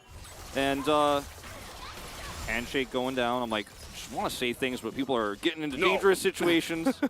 And I have to pause because Valdez might be play-by-playing. Once again, holding their breath. He still has red buff here. I think he just lost it. That's a little bit unfortunate. Still going to look for the play here as Vikla will be forced to flash. Not much else he could do there because if the knock-up into Abscond comes in, he is almost definitely dead. Yeah, that was really just well played by Vikla. I mean, he instantly flashes, isn't going to try to save that one. Doesn't have Spirit Rush, pre-6, obviously. And yeah, lots of CC there avoided. And he will just be down to flash now. Doesn't even back just yet. We'll push the wave first. So I think that went about as well as it could have for him. As you can see here, why this lane has so much prio, even Life getting some free harass. Okay. Yeah. I mean, this is what we expected out of Peanut, and Vikla expects it as well. Is that Willer? Down the vision. You gotta put down the vision when you just got ganked and lost your flash. So Vikla's not going to get caught here. He could get purposely caught as the charm does come in. Cuz is here, looking to get in onto that Silas. Looks like they might have enough damage, but the Kingslayer comes through, and Vikla is out of mana. As Cuz and Vikla opt into this trade, it goes pretty evenly, I'd have to say. In terms of health, yeah, Doran's coming down, though. Doran looking to put on his best Rascal cosplay here. He does not have teleport, so the longer this takes, the worse it is for Doran. If he cannot find success here, we'll try to zone Vikla out of CS himself. Well, that's all they have to do. As the charm comes in, that is a third turret shot now. As those are fixed, Doran just goes down. As it is a free kill into the hands of KT. Now they're trying to make up for it here as the Kingslayer is not enough and Cuz will live as he goes down right at the end to Peanut here, who does pull off a very nice play, the only one on his team. But Rascal is now in lane heaven, okay? He has ascended. He is just going to hit turrets. He's going to take plates away. And the first part of that trade, you mentioned it was even in health. But Chovy was extremely low, so follow-up for your damage here is actually really difficult to pull off. Chovy's like, I don't know about this. Cuz comes over, Flash comes through. Chovy's so low, he can't take turret aggro. He can't do anything. Notice that he only, as soon as the targets are out of turret range, goes in, still dies. And Vikla also is a winner here, and this is just forced by Gen G. They should have been happy with the turnaround there and be like, okay, well, at least Chovy didn't die. He's low on health. Then they were like, okay, well, Chovy's low in health. He's going to lose lanes. He's going to get pushed out. He doesn't have teleport. We have to force something here. Doran's already down. He's going to lose waves, but they hard force. And as a result, what could have been bad for them is now much worse, as Doran will at least get control of this top side for a moment here, but it's going to be very short-lived. Look at the gold lead for Rascal now, who doesn't really lose any of those minions. I think just the one. Plate doesn't even go down. Is in trouble. Okay, Cuz decides never. Okay, now he's coming over the wall. Does have Predator, but they didn't have vision of him, so they didn't know exactly his positioning, and yeah, just a little bit unfortunate timing from them. But yeah, the play underneath the turret was being called off by Gen G. Doran just got charmed, and then they were like, ah, man, well, we really got to try to make something of this. And it led to a lot of poor decisions, as you did go into. Well, yeah, this is going to be actually the Drake being taken by the Zeri lane. Yeah, and I think this is due to the fact that Cuz was topside here, and they know there's no way we can turn this, but KT, very rare thing to do in this meta is actually just try to play around topside and not fight for Drake, because we've seen teams dominate with the Renekton and just push plates while the rest of the team grows over, but this time they just looked for a gank, didn't work out. Peanut here, level 6. Force the Spirit Rush, and he will. Just a simple flag and drag on his way. And now Chovy's able to steal that. See that this red buff will be actually left by Cuz. He wasn't able to finish it off in time. So the entire time that Peanut was getting this Drake and forcing Spirit Rush, Cuz was trying to do red buff and putting, you know, small pressure onto Doran essentially. Is now, that's not even going to work. So a lot of time almost wasted just trying to force this counterplay on the map. It's not really getting too much here for KT. Now, I think this is okay for KT considering everything else that's happened. But yeah, it does feel like with the advantage they have, they've kind of dropped the ball a little bit here in terms of map control. Peanut will, of course, just take this red buff away here under vision. They're going to start up the Herald during this time, but, I mean, there's a fast rotation potentially here for Sylas and for the Sejuani. I think Sylas still has the Spirit Rush. Chovy's holding on to that one. He does.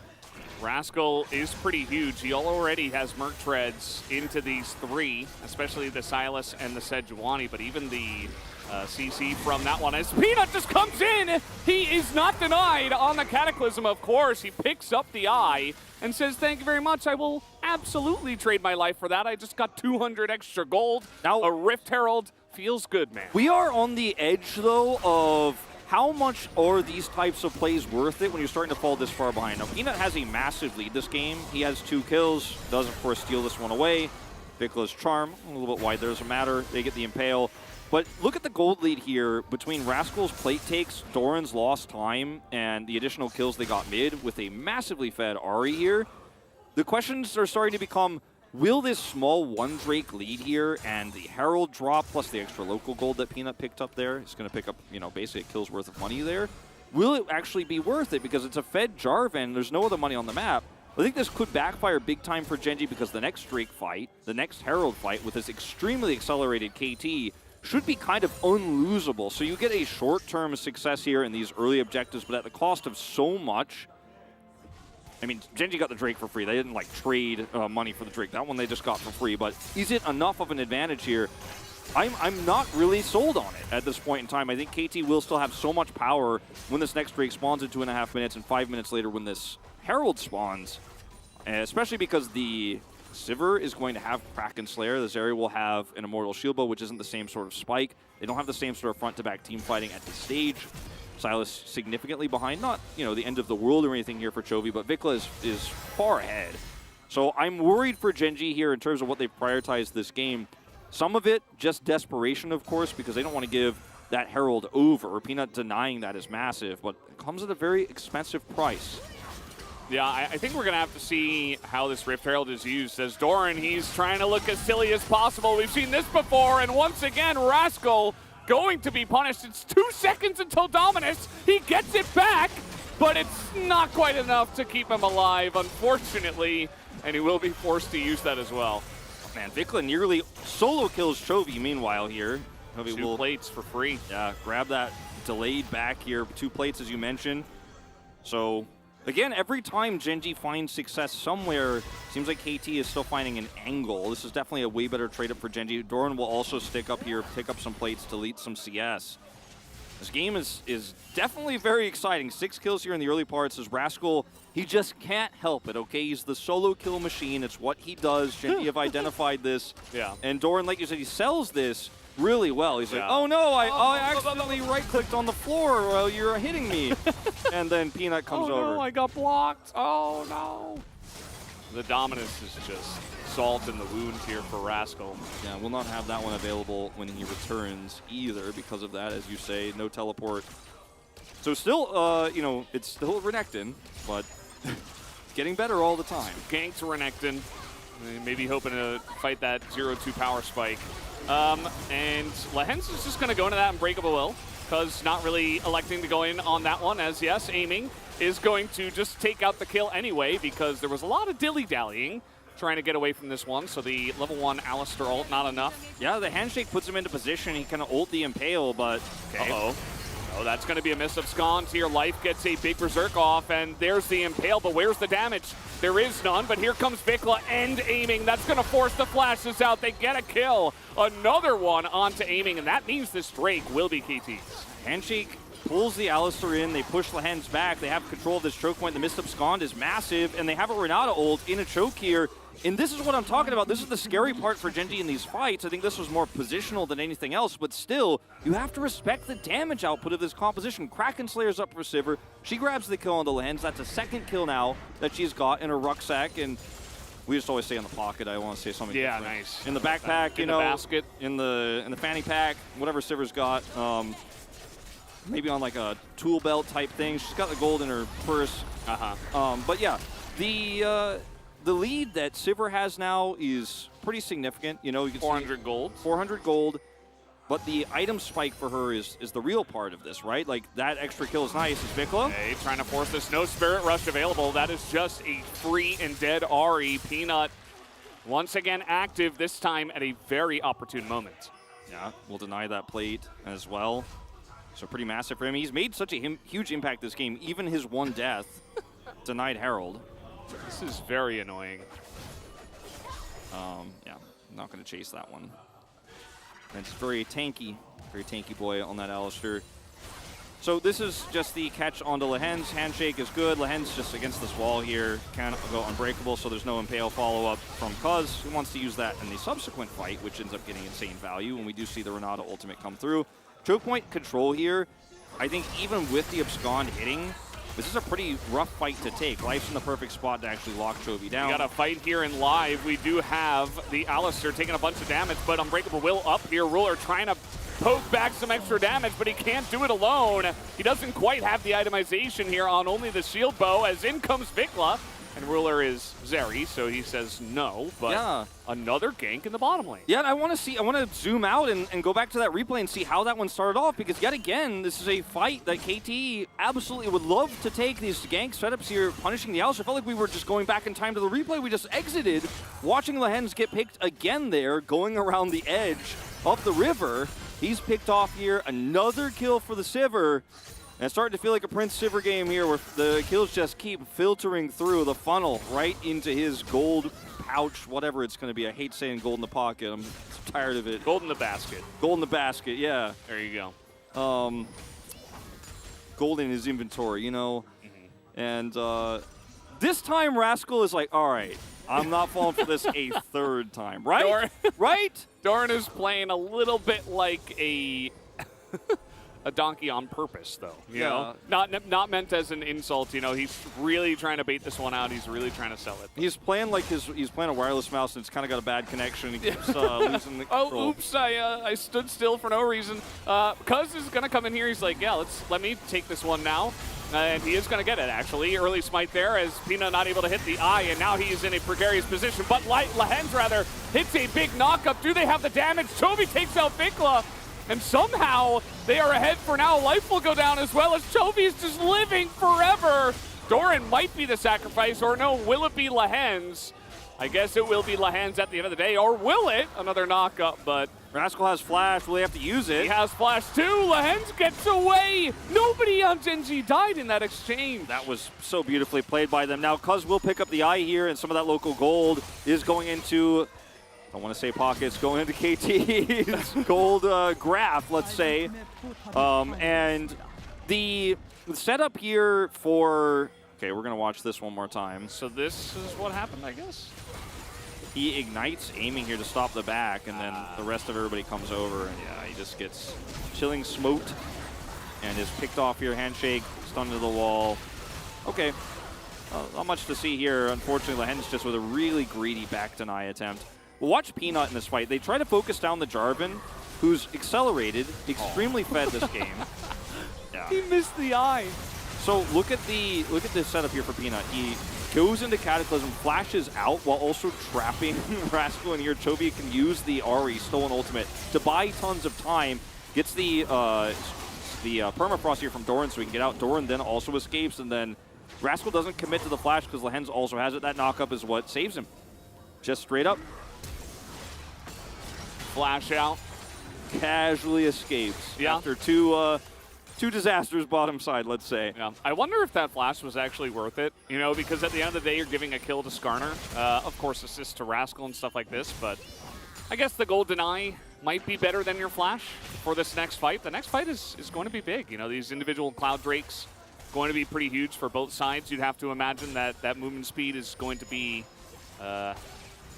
you know, in high demand. Oh, absolutely. In this one, I would say even stronger for KT, but for both teams, it's incredible with the Silas here, the Sejuani, the Alistair. Yeah. And that is a very dangerous brush. You do not want to go in that brush. You're going to get poisoned. Lehens is going in, does not have flash this time, and they are just going all out into this brush where everybody on KT is. As now Cuz hasn't gone for the Impale, but it's going to be Zonya's. Cuz is getting low, he goes and gets it again.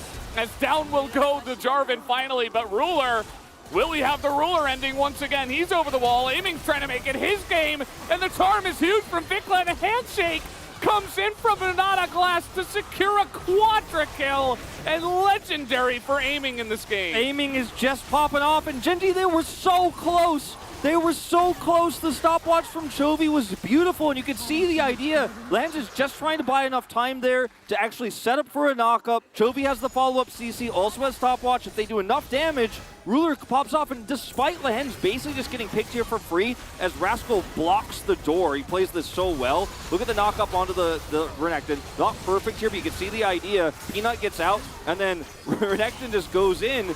And unfortunately here for Genji, Ruler doesn't do enough damage. Look at the extendo beam value here, and he's like, all right, no, actually, we win this fight. I'm Zeri, grabs a kill, gets over the wall. He is ready to carry this, but then it's the aiming time. Vikla catches Chovy. There's no peel for him. He gets hand shook.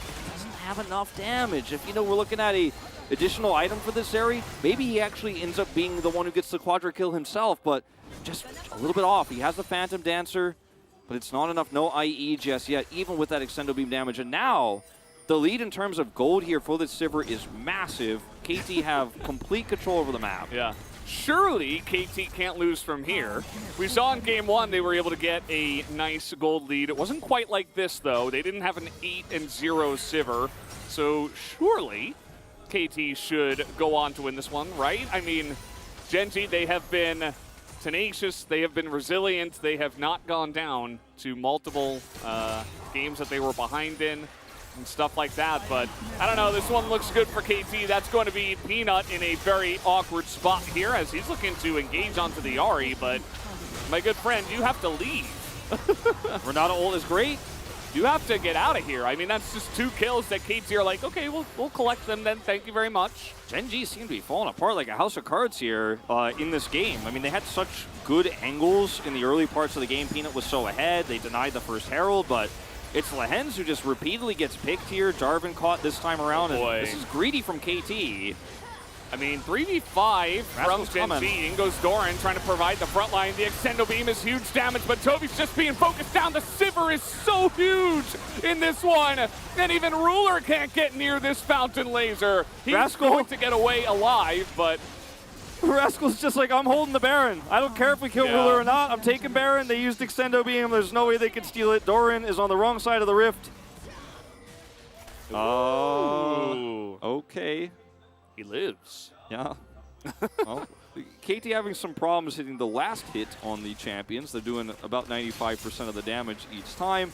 As this is just really uncharacteristic positional errors from Genji trying to defend this Herald. Notice Sejuani in the bottom side of the map here. Doran's not here. You don't have disengage. Besides Alistar knock-up. But it's too late. Like, he's just trying to save Chovy and Ruler, the real carries in this fight. This was just, I think, very desperate from Genji. Chovy dodges that first orb, but is then caught by the CC and just focused down by aiming. If you're CC'd and aiming can free hit, it doesn't matter what happens in the rest of the fight. It doesn't matter if you end up killing the Ahri, because the real carry is the Sivir this time around. Rascal comes and helps hold that Baron aggro, and Baron going over very early here to KT, basically on spawn. And I mean, they already had control of the map, but it gets worse from here. Yeah, absolutely. KT trying to make proactive plays now from ahead. Cuz incredibly speedy with the Chem Tank, Predator, and one Cloud Drake even. As even using that Cloud Rift to come in from the jungle. That is just going to be this one going down. They do have the Baron buff here for 1:30, so of course KT going to be looking to take away as many of these structures here as possible. Yeah, just 4-1ing it and trying to make sure they have control of these waves for the next Drake spawn like you were talking about. Comes up in just about 10-15 seconds before the Baron comes up here, or runs out, excuse me. And so KT should basically have guaranteed prio, and we might have another disaster in the choke point once again here for Genji. The amount of ways that Genji can win this game are really dwindling down to Ruler getting the pentakill, basically, with enough setup where he can pop off. But He's now a full item behind. Stopwatch is up for aiming. Yeah. And, I mean, if you're in range of aiming, you die as Ruler. And if you're not in range of him, who cares? You're not doing anything. And Chovy cannot actually frontline. He's too far behind. Ari can charm him. He's got to deal with Renekton, CC, Handshake, Renata Glass. Like, talked about how the Renata is great for team fights, not as strong as pushing as Karma is. But the value that they are getting out of this pick at this stage in these mid-game fights is just insane. Genji, I don't think they even get to have a conversation about a Drake fight here. Yeah, I don't think so. I think that KT are setting this up perfectly. As you mentioned, it's the 2 lanes that you want to be pushing with the Drake coming up. Cuz is doing a good job of slowing everybody down, just zoning them away. Vikla right here as well. Genji, they're still going to find a little bit of an angle here through mid as KT back up to this Drake. But keep in mind, the Drake has 12,000 health now. Definitely a very different patch we're on. That means that you can't just rush it down on this one. Genji will get position. Basically every Drake's its own little Baron fight here. Chovy on the angle with Skarner ult. Could catch aiming. That's one way to just win this fight straight up. He's waiting for it, and that stopwatch you mentioned still available here for aiming. Rascal is a very strong bodyguard. As the ult gets into that back line, only going to hit the Renata Glass. Doran is taking a huge chunk of damage. In goes Vikla as he engages here from Peanut, but there is 0 follow-up as finally a knockup comes in. But this is all about aiming surviving in this one. They are not able to access that back line. Ruler can't do anything on this area, and a 1v1 on the left side here. Rascal able to take down Chovy. As Ruler, you're just going to have to run away with his tail between his legs here. Yeah. Zeri is very good at doing that. She will just skate over the walls, but this is going to be KT picking up Soul Point. KT played it so patiently. Health bar, you mentioned it on the Drake, 12,000. So difficult to try to burst it down. And so they identified where Genji were trying to flank, put Rascal there to block Chovy out. And it's not every day the top laner could just stop Chovy's Sylas from entering. Lehens is there too, gets over the wall. And Rascal says no, and in this 4v4 where Lehens can do nothing, there's so much setup here for life to actually heal. The Renata ultimate here, fantastic when they do finally pull the trigger. Chovy's never involved. It's hilarious to watch him try to do damage to Renekton. Yep. Honestly, I don't know why he opts into this fight. I think he could have just gotten over the wall and joined his team, but maybe in a sense he was also zoning away Rascal, who in his own right is a huge threat. Yeah, I mean, if the Renata ult is big and you're cataclysming on top of a Renekton, you feel really terrible about following up on that one. But I mean, I think once he opts into it once, like you can't just kind of decide. Rascal still had flash, you could have followed him over the wall. You can't just be like, well, I guess I cancel this 1v1 over on the edge. And everything happens so fast. Slow resist also heightened with these Cloud Drakes. You're not going to slow down Cuz. You're just not going to get away from him. This is not 10 minutes ago, and Cuz is just, if he sees enemy, he's just running at them and taking them down. Feels like it is 10 minutes ago in terms of Lehens here getting caught. So what's what's that about? Is that just an elaborate bait? We'll get a teleport and a flash and a Renata ult, so yeah. Genji are like, well, Baron's up at 40. I don't know if you guys are really want to throw it away. Rascal's turn to get chunked out. Yeah, KT, I don't think you're going to get that bush. No. It's okay. It's okay. We'll force a reset here. Shorelia is also down for a few more seconds, but that one's going to be up when the Baron spawns. I do want to point out Vikla's build here is, I think, very good. Great against Sylas, great against the Immortal Shield build here of Zeri. Makes this team much less survivable with Morel and Omicron. Also just very cost efficient. He's already built up quite a few stacks here. Had 4, I think, at the time of purchase. Now is up to 8 on that Dark Seal. KT here on spawn. Vikla will have the teleport back in. I mean, Genji, we've talked about how there could be a miracle fight, but I mean, 10,000 gold behind at this point. Yeah. If it was going to be a fight, it was going to be on that Cataclysm. Maybe this time with no Renata ult, which is ticking back in very quickly here.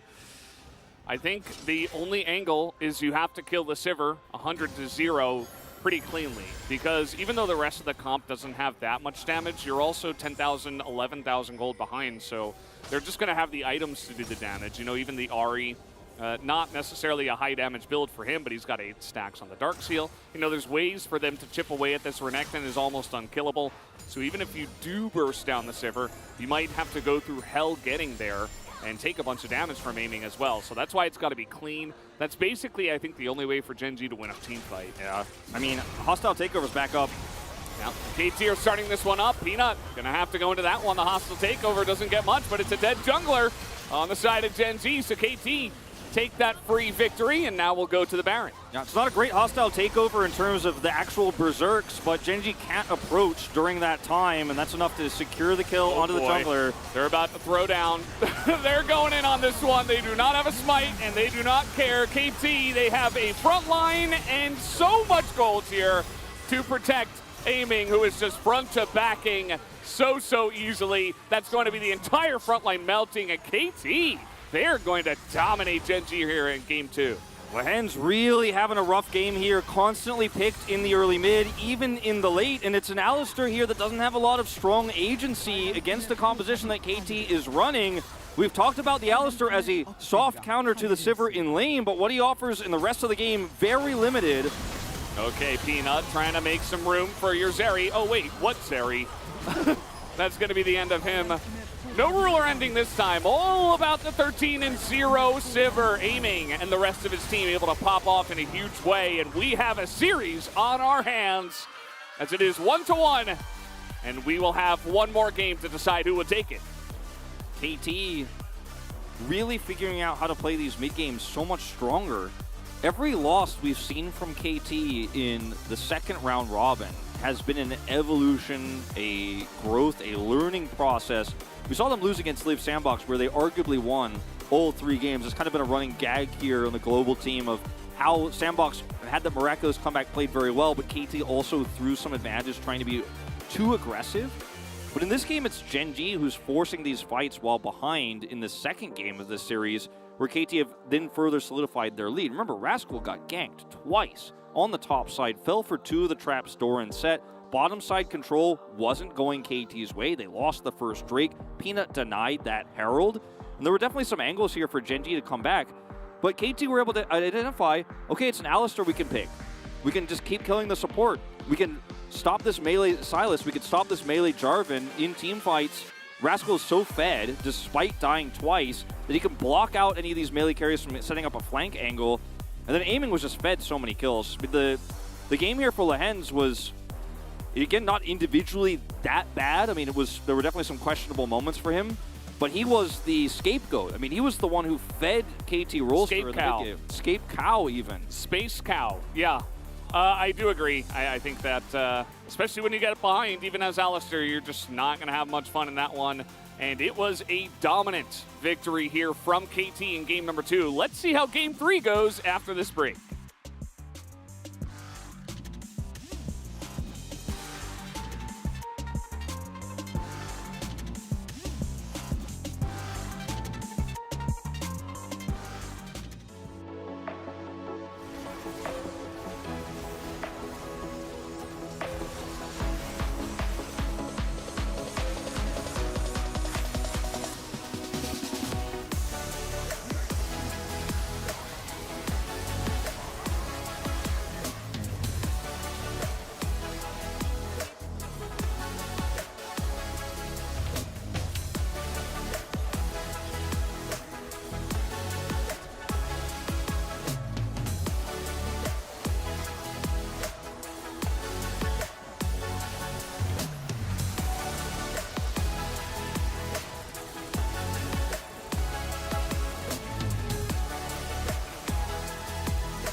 치게 해줘. 알다로 큐 끊어볼게. 싸보자. 앞라인부터. 세리부터 봐. 사이 저거. 나 대강 나와. 사이. 노정아. 체리 노정아. 나 Q 2초. 미드라인 살릴게.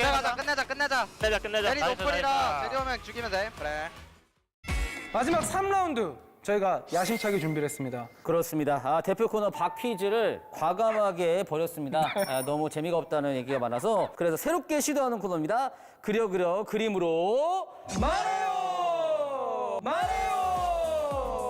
제일 안쪽에 계신 이제 페이트 선수와 데프트 선수가 문제 정답을 맞춰주시게 되고 나머지 4명의 선수는 5초씩 저희가 그림을 그리는 시간을 드리도록 하겠습니다. 그렇습니다. 데프트 선수는 네, 뒤로 돌아주세요. 저희 쪽으로 봐주세요. 저희 쪽으로. 고개 돌리면 안 됩니다. 건너면 안 돼요. 네. DRX 제시어 주세요. 상상력이야 이거 내올 때. 시작. 5, 4, 3, 2, 1, 땡. 5, 4, 3, 2, 1, 땡. 5, 4, 3, 2, 뭐지? 1. 뭘지 이거 까먹었어. 5, 4, 3, 2, 1, 땡. 자, 쉬운데? 오, 쉽다. 오, 쉽다 나왔어요. 그럼 바로 가는 바로 정답. 너무 뻔한 거 알파카 아니에요? 정답.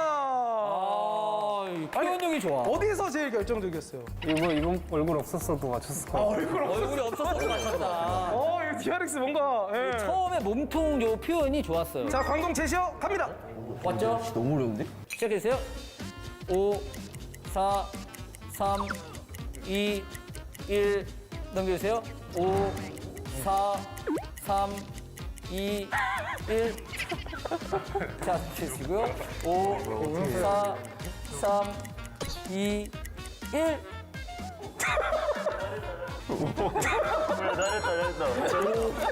4, 3, 2, 1 3, 2, 1 그릴 필요도 없다. 되게 신기한 게 시간이 남아요. 그리고 자기들끼리 만족해. 야, 이게 뭐야? 자, 페이트 확인. 진짜 쉽다.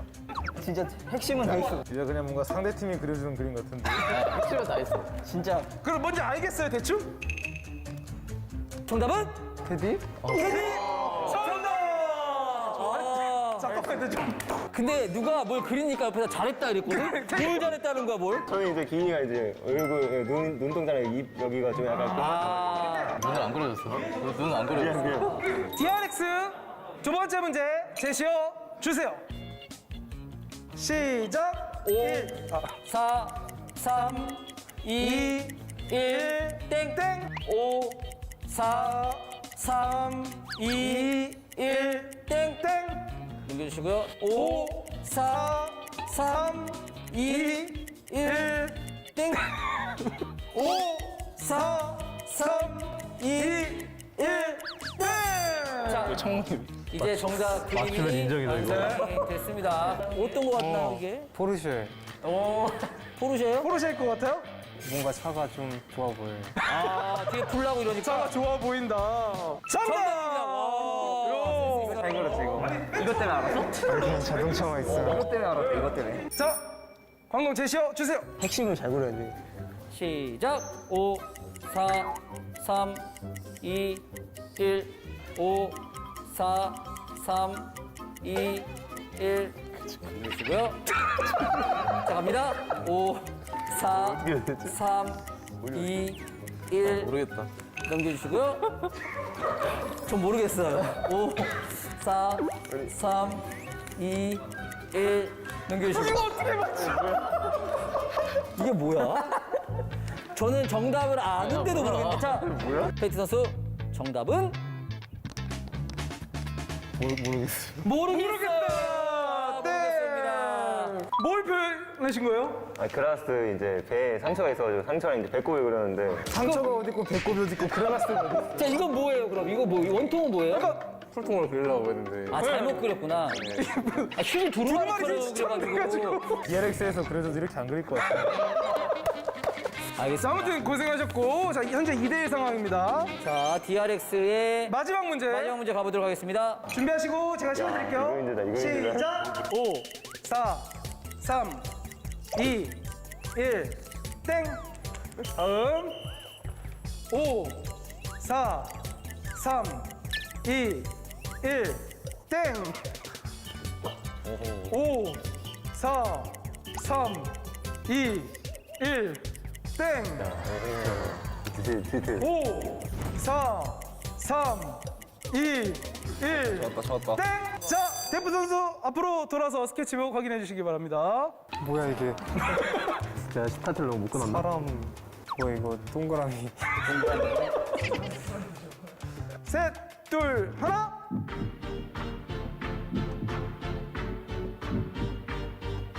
가렌? 가렌?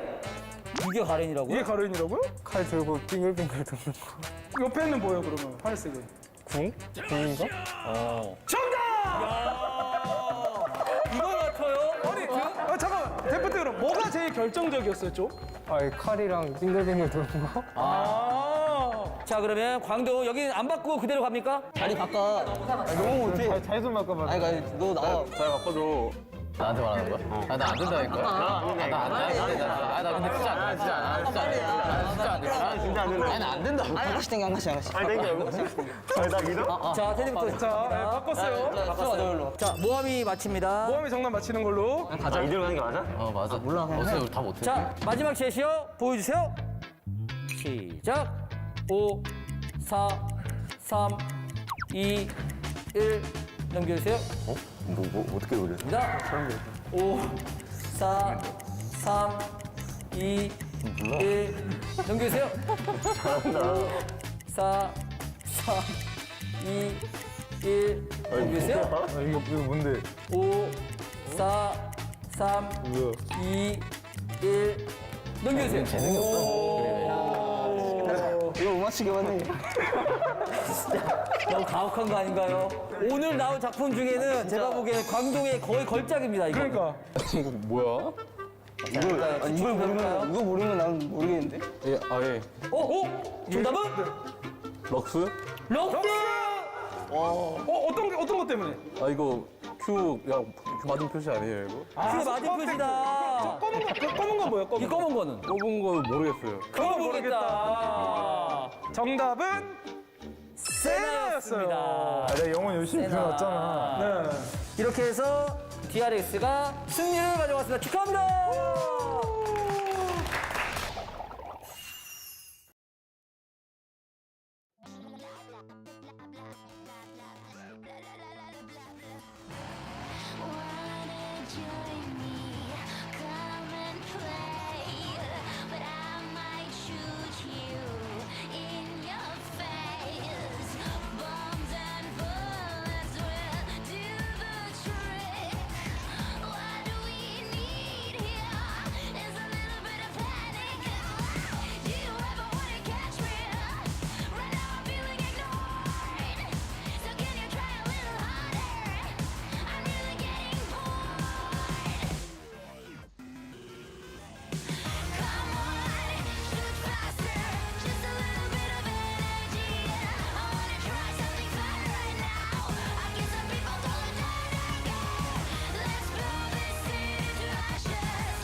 Welcome back, guys. We are here after that short break. KT Rolster have tied it up and given Gen G their 5th game loss so far in Summer.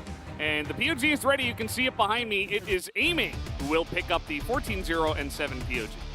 84% kill participation. You know, damage per minute here, I think not something we really need to look at this game. As he was just everywhere when he got a lead, and his team facilitated him. I think that we will probably not see a unanimous vote for Aiming We here. won't.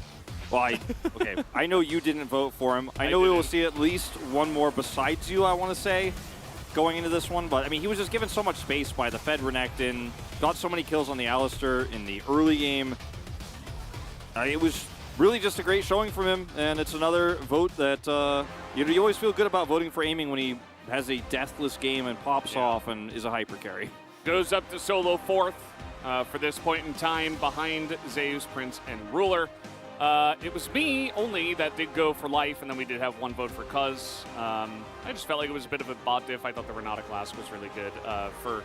For the info, Mal did give me his vote today, Chronicler, so yeah, here I am voting for the first time. Feels good. First time this season, I should say. Used to have a vote. It's gone now. But yeah. And they're going to take it away fine. after calls like this, Valis. No, I thought it was a good vote. He had really good ults.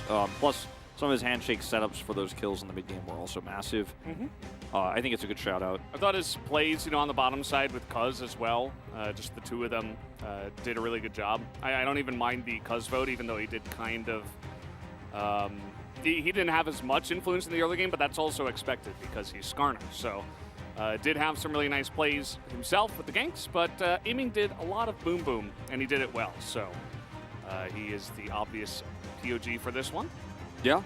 I think that going into Game 3, Gen.G really need to look at how the early game is going to be played out and figure out a way to stop KT from getting ahead early. Because remember, in Game 1, KT were also ahead early. I can't remember the last time KT were not massively ahead going into mid-game. You know, were the leads as big as Gen.G's average in round 2? No.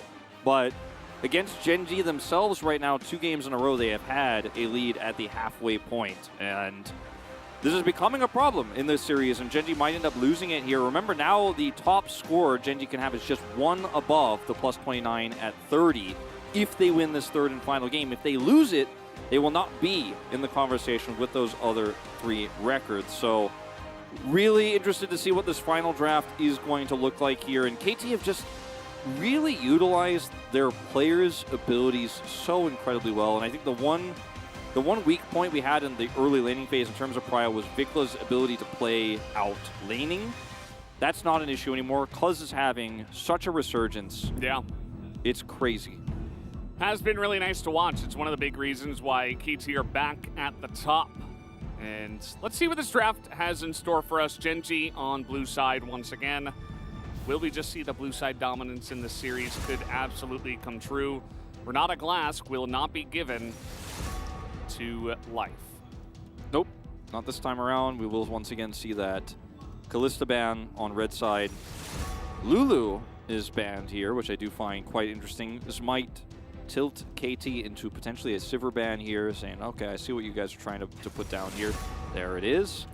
I like how in this meta, with how the bottom side is going and how much prio is a huge thing, we suddenly see like almost conversations between the teams in the first 3 banning phases instead of just taking away a list of champions. Please ban Yuumi, KT. Oh, Gen.G ban it. Very interesting. I thought that the Twitch Yuumi was the only reason they won Game 1, but they decide that's not going to be the way they win Game 3. Well, we'll see if they do win it, as KT will have... If they're to win it. Yes, if they are to win it. And, I mean, 3 supports here targeted towards Life, a former Gen.G player himself. He has made such an impact in this series. Your vote feels pretty good when you look at what Gen.G is doing in this draft. The Yuumi ban not 100% necessary, really, for the blue side here of Gen.G. Wukong feels like an easy answer, but they'll actually take the Lucian here without Yuumi. And this goes back to the Lulu Renata bans here, I think, in a big way. Nami locked in here for KT. Now, in isolation, we have never really seen this find success as a pick away. Yeah, I think we've seen it once as a pick away, maybe twice. I think and it lost both good. times. Yeah, it was very bad. Very bad. But certainly a different situation here. Now, Nami Draven, you can get a lot of value out of the empowered auto attacks, but it's not going to be the same with Lucian because Lucian's passive obviously gives him a lot of extra damage there that Draven is not going to get, but Draven's single target damage is quite high, so having those empowered autos can be nice. Wukong, definitely what you want to take here instead of your AD carry because, you know, at this point it's the highest prio jungler. Very good into Lucian as well, and could still lock in Draven. There's nothing Gen.G can do unless they're going to be putting Chovy on Lucian here to stop you. So, Vi feels like this is going to be the Ahri angle. And what's cool about this for Gen.G is now you could say Vi Ahri, and are you going to pick the Draven or the Azir? Because if you pick the Draven, we'll ban the Azir away from you. You won't have that same sort of lane power. You can also ban Sylas too. They have 2 bans here. So KT will, in fact, now choose Sylas. But this is a very weak setup for the AD carry because there are very few picks that Aiming can play that will actually be empowered by this Nami pick. The Draven one, they've already hovered. Yeah. When they were hovering the Draven, Aiming had a giant grin on his face, which almost made me feel like they're definitely not playing Draven. I don't think they're going to get a chance because it might just be banned here, but maybe that was all a ruse.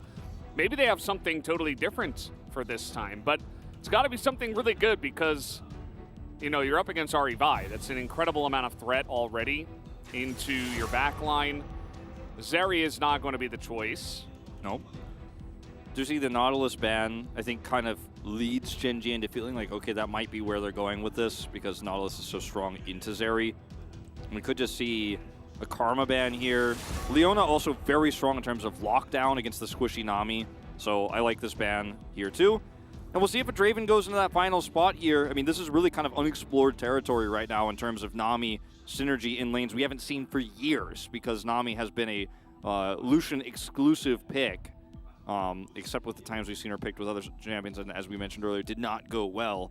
Usually into the Lucian, who dominates lane, so can really backfire here as even Gen G don't feel like there's a strong option they want to remove right now in terms of the AD carry. So with Renekton going to be the top side here, I think this is fine to blind. We're going to find out in the final slot here, and maybe you're right. Maybe there is something special prepared here, and I mean, is it just going to be like Nami Kog'Maw? I'm like, I don't know about that one. Yeah, I would like something that has decent range. Your entire comp is Nami and 3 guys that like to go in and attack you from melee range, so could definitely struggle against the intense amount of peel that Ari Ornn does have. Now that Ornn is picked, Samira feels like a pretty good option here. Not the range you're talking about, but some explosive power she will have, and there's a lot of setup damage and ultimates for her to pop off in a team fight and win in mid-game. What is he playing, Lehens? Soraka! Okay, well, this has been banned, this has been hovered, and now it's going to be the Draven, it looks like, here to come through.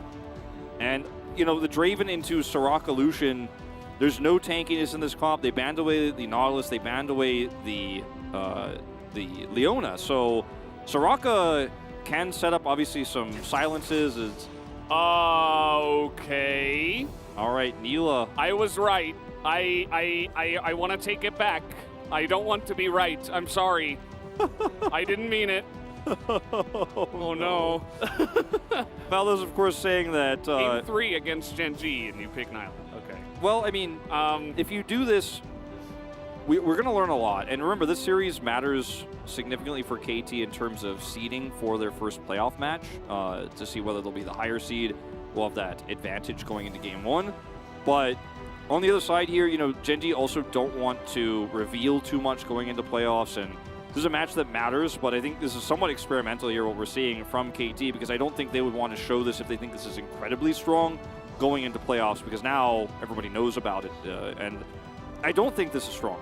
By the way, we will find out. Obviously, empowering the autos for Neela with the Nami can be quite good. Also, Neela's ultimate, which can be very impactful in a team fight in kind of the opposite way of Samira's ult, with setup with Wukong, can pull everybody together. Then you have a lot of lock-in CC, tons of damage, additional experience that's going to be given over in the lane. So level 6 should be hit first there. So there's a lot of ways that this this comp could work, or this bottom 2v2. We're like not even talking about the other aspects of this comp, the Renekton prio that they're looking for into the Ornn, etc. I was feeling Samira just because I thought it was a similar idea that's very strong in terms of the laning phase, and then wind wall against Ornn is very good. It's not actually a wind wall, but her mini spinny wind wall where she can delete things. Yeah, she's immune in some sense. Is not quite like Gwen, but I remember I first saw the reveal of the champ. I'm like, uh-oh, here we go again. But thankfully, at this moment in time, based off of what we can see, not that strong, but we'll have to see how Amy can play it. Let's jump into game number 3.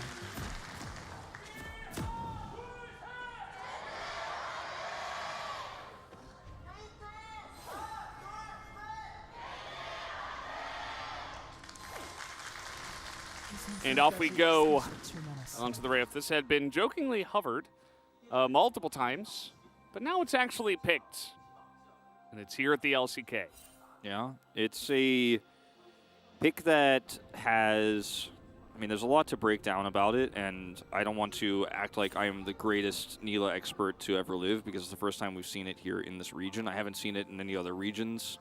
Not to say that didn't happen. I just was not able to see any games if it did. And the power that it's going to have here with this Nami, I think, is going to be, you know, really reliant on life hitting some CC here. The damage is high, but it's not quite as high as a Draven. And obviously with her swipes, with her whip, you know, she sets up with her Q, you can just kind of out-push and out-wave clear the Lucian here, and I think that's going to be kind of the name of the game for aiming here in this bottom lane. Get some extra experience, set up for life. They hit 6 first. Maybe there's an all-in angle, because both Neela and Nami have amazing ultimates to actually just womboing somebody. So if you can win that race, might be able to force a gank with Cuz as he's getting up there, and there's some kill pressure there. We're really just theory crafting here, as Conqueror is a pretty strong rune for KT's comp. Yes, there are 4 of them. This is the LCK debut. As we have highlighted, the Formless Blade here going to miss. And one thing about Soraka, she is very good at healing the team, staying alive, keeping the Lucian, everybody, the Ornn as well, alive in a very great manner. She's also really annoying in lane.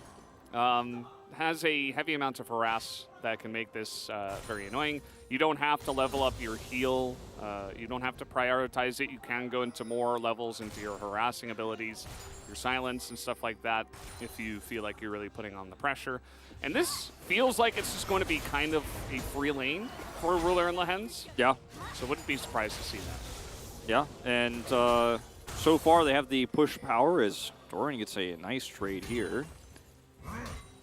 Nothing else going to happen after that, doesn't look like.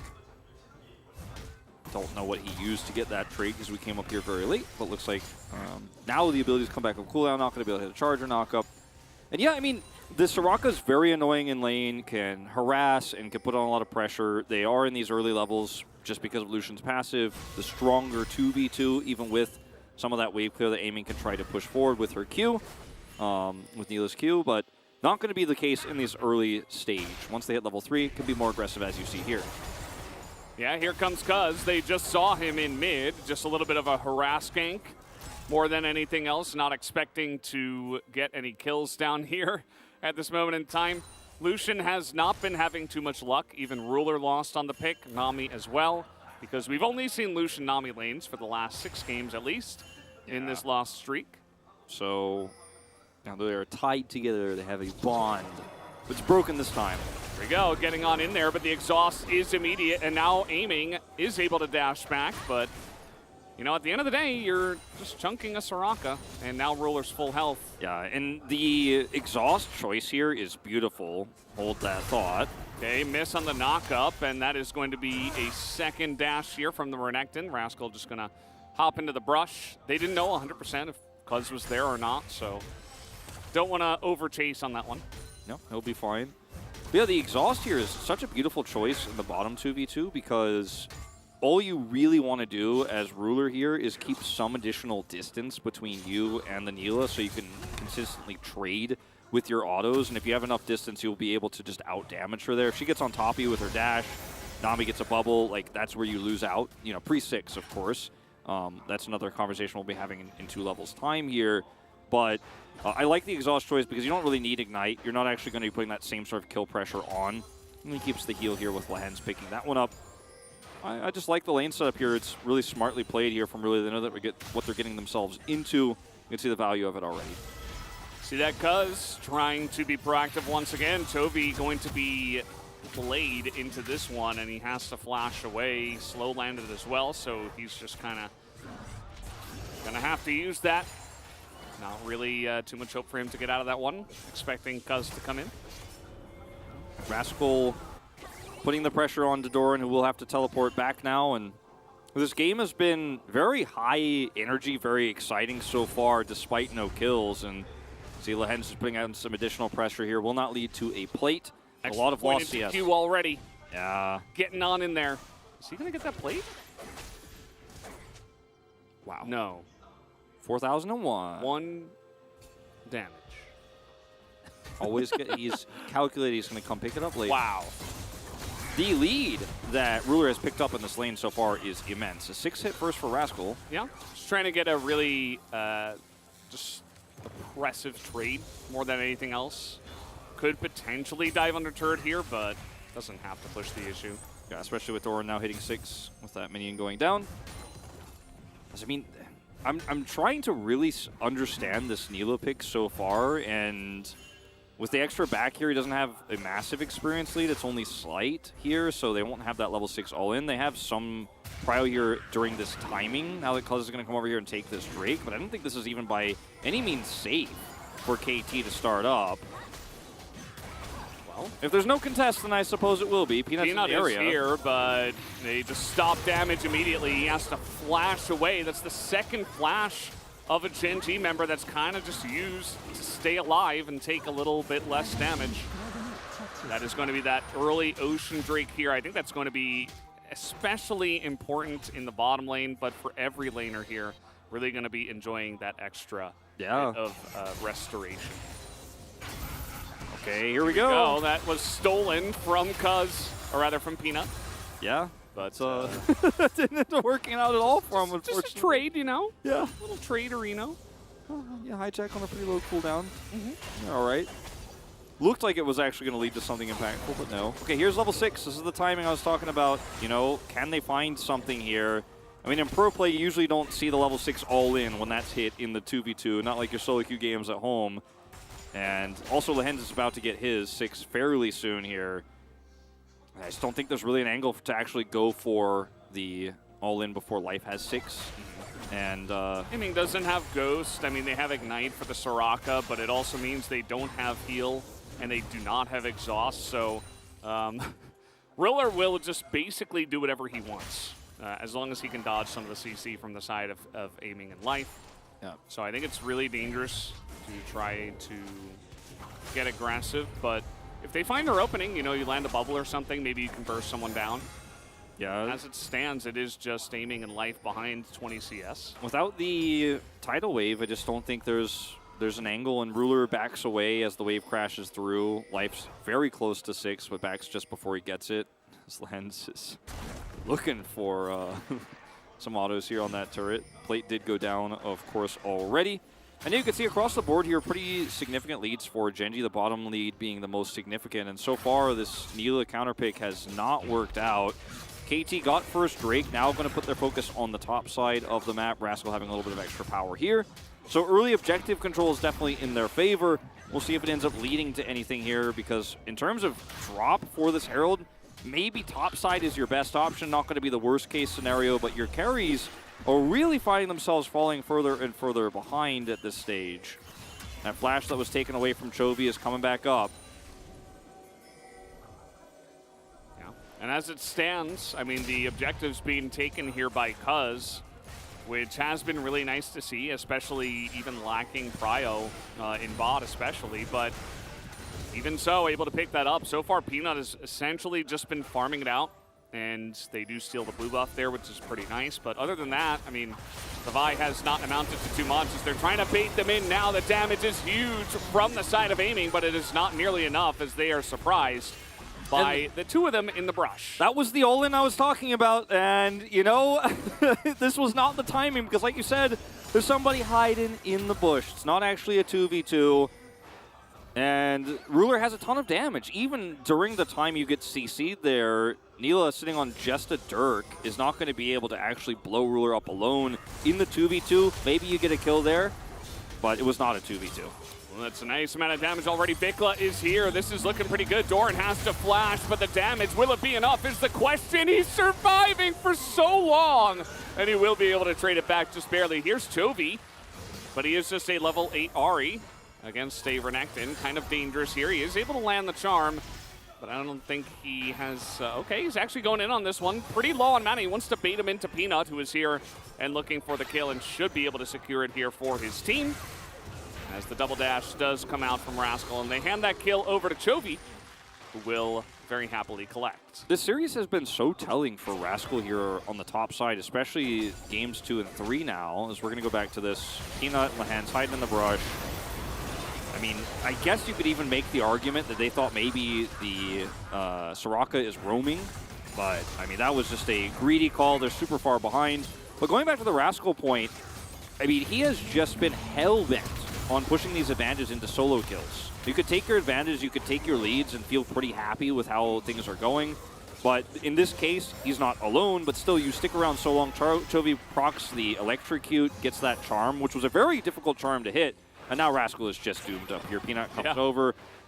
And I think whoever faces KT, well, Damwon, when they face them, like, I think there's some abuse that could be played out with Nuggery once again on the top side of the map if Rascal is just going to continue to try to face roll these lanes instead of taking smaller advantages and being happy with them. All-inning like that just leads to Gen.G actually getting the way better trade on the top side of the map. And now, the one lane where you had pretty good control, it's all gone.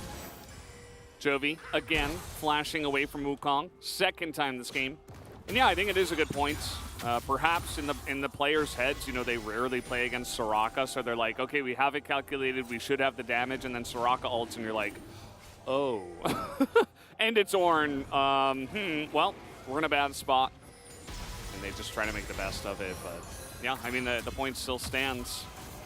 Just try to take those smaller objectives, as we do have the second Drake coming up here. It looks like KT wants to declare it theirs once again. This is seen all the way. I have all their ults available here, and we could see a hijack from Vickle onto Peanut. I believe that is now available for him to take. Chovy, no flash, doesn't even have Spirit Rush yet. I think they're just going to try to go for the steal. More than anything else, they have vision of this. It looks like just on the edge, just over the wall he comes, and no, it's early at 9:15. About as close as it gets, though. That was really well played from Peanut, having that control ward there and then deciding to wait for the last possible second. Gets out, too. Close. Yeah, doesn't end up dying or anything, doesn't have to flash. They're not able to punish him. This is just going to get dropped here in mid. And they'll crash through. Ooh, Vickle not picking up the plates there. But unfortunate. Feels like this continues to happen. Yeah. Recently in the last few weeks. I don't know what's going on with that. People just forgetting the range a little bit. He's finding himself 20 CS down this game. And KT have significant objective control right now. It's Infernal Soul, so that's quite significant. But as we saw in game one, you know, sometimes the enemy team is happy to just stack up those objectives later on and get value on solo elementals is stacked as a solo rather than the split ones. We did see the Mountain and Cloud before. So, man, Vickle is once again going to take a bad trade and will be pushed out of this lane. Chovy's CS lead now pounds to about 20. And, I mean, the Nyla pick here, the Neela, you know, people say it both ways. I think the devs call her Neela, so I try to trust that.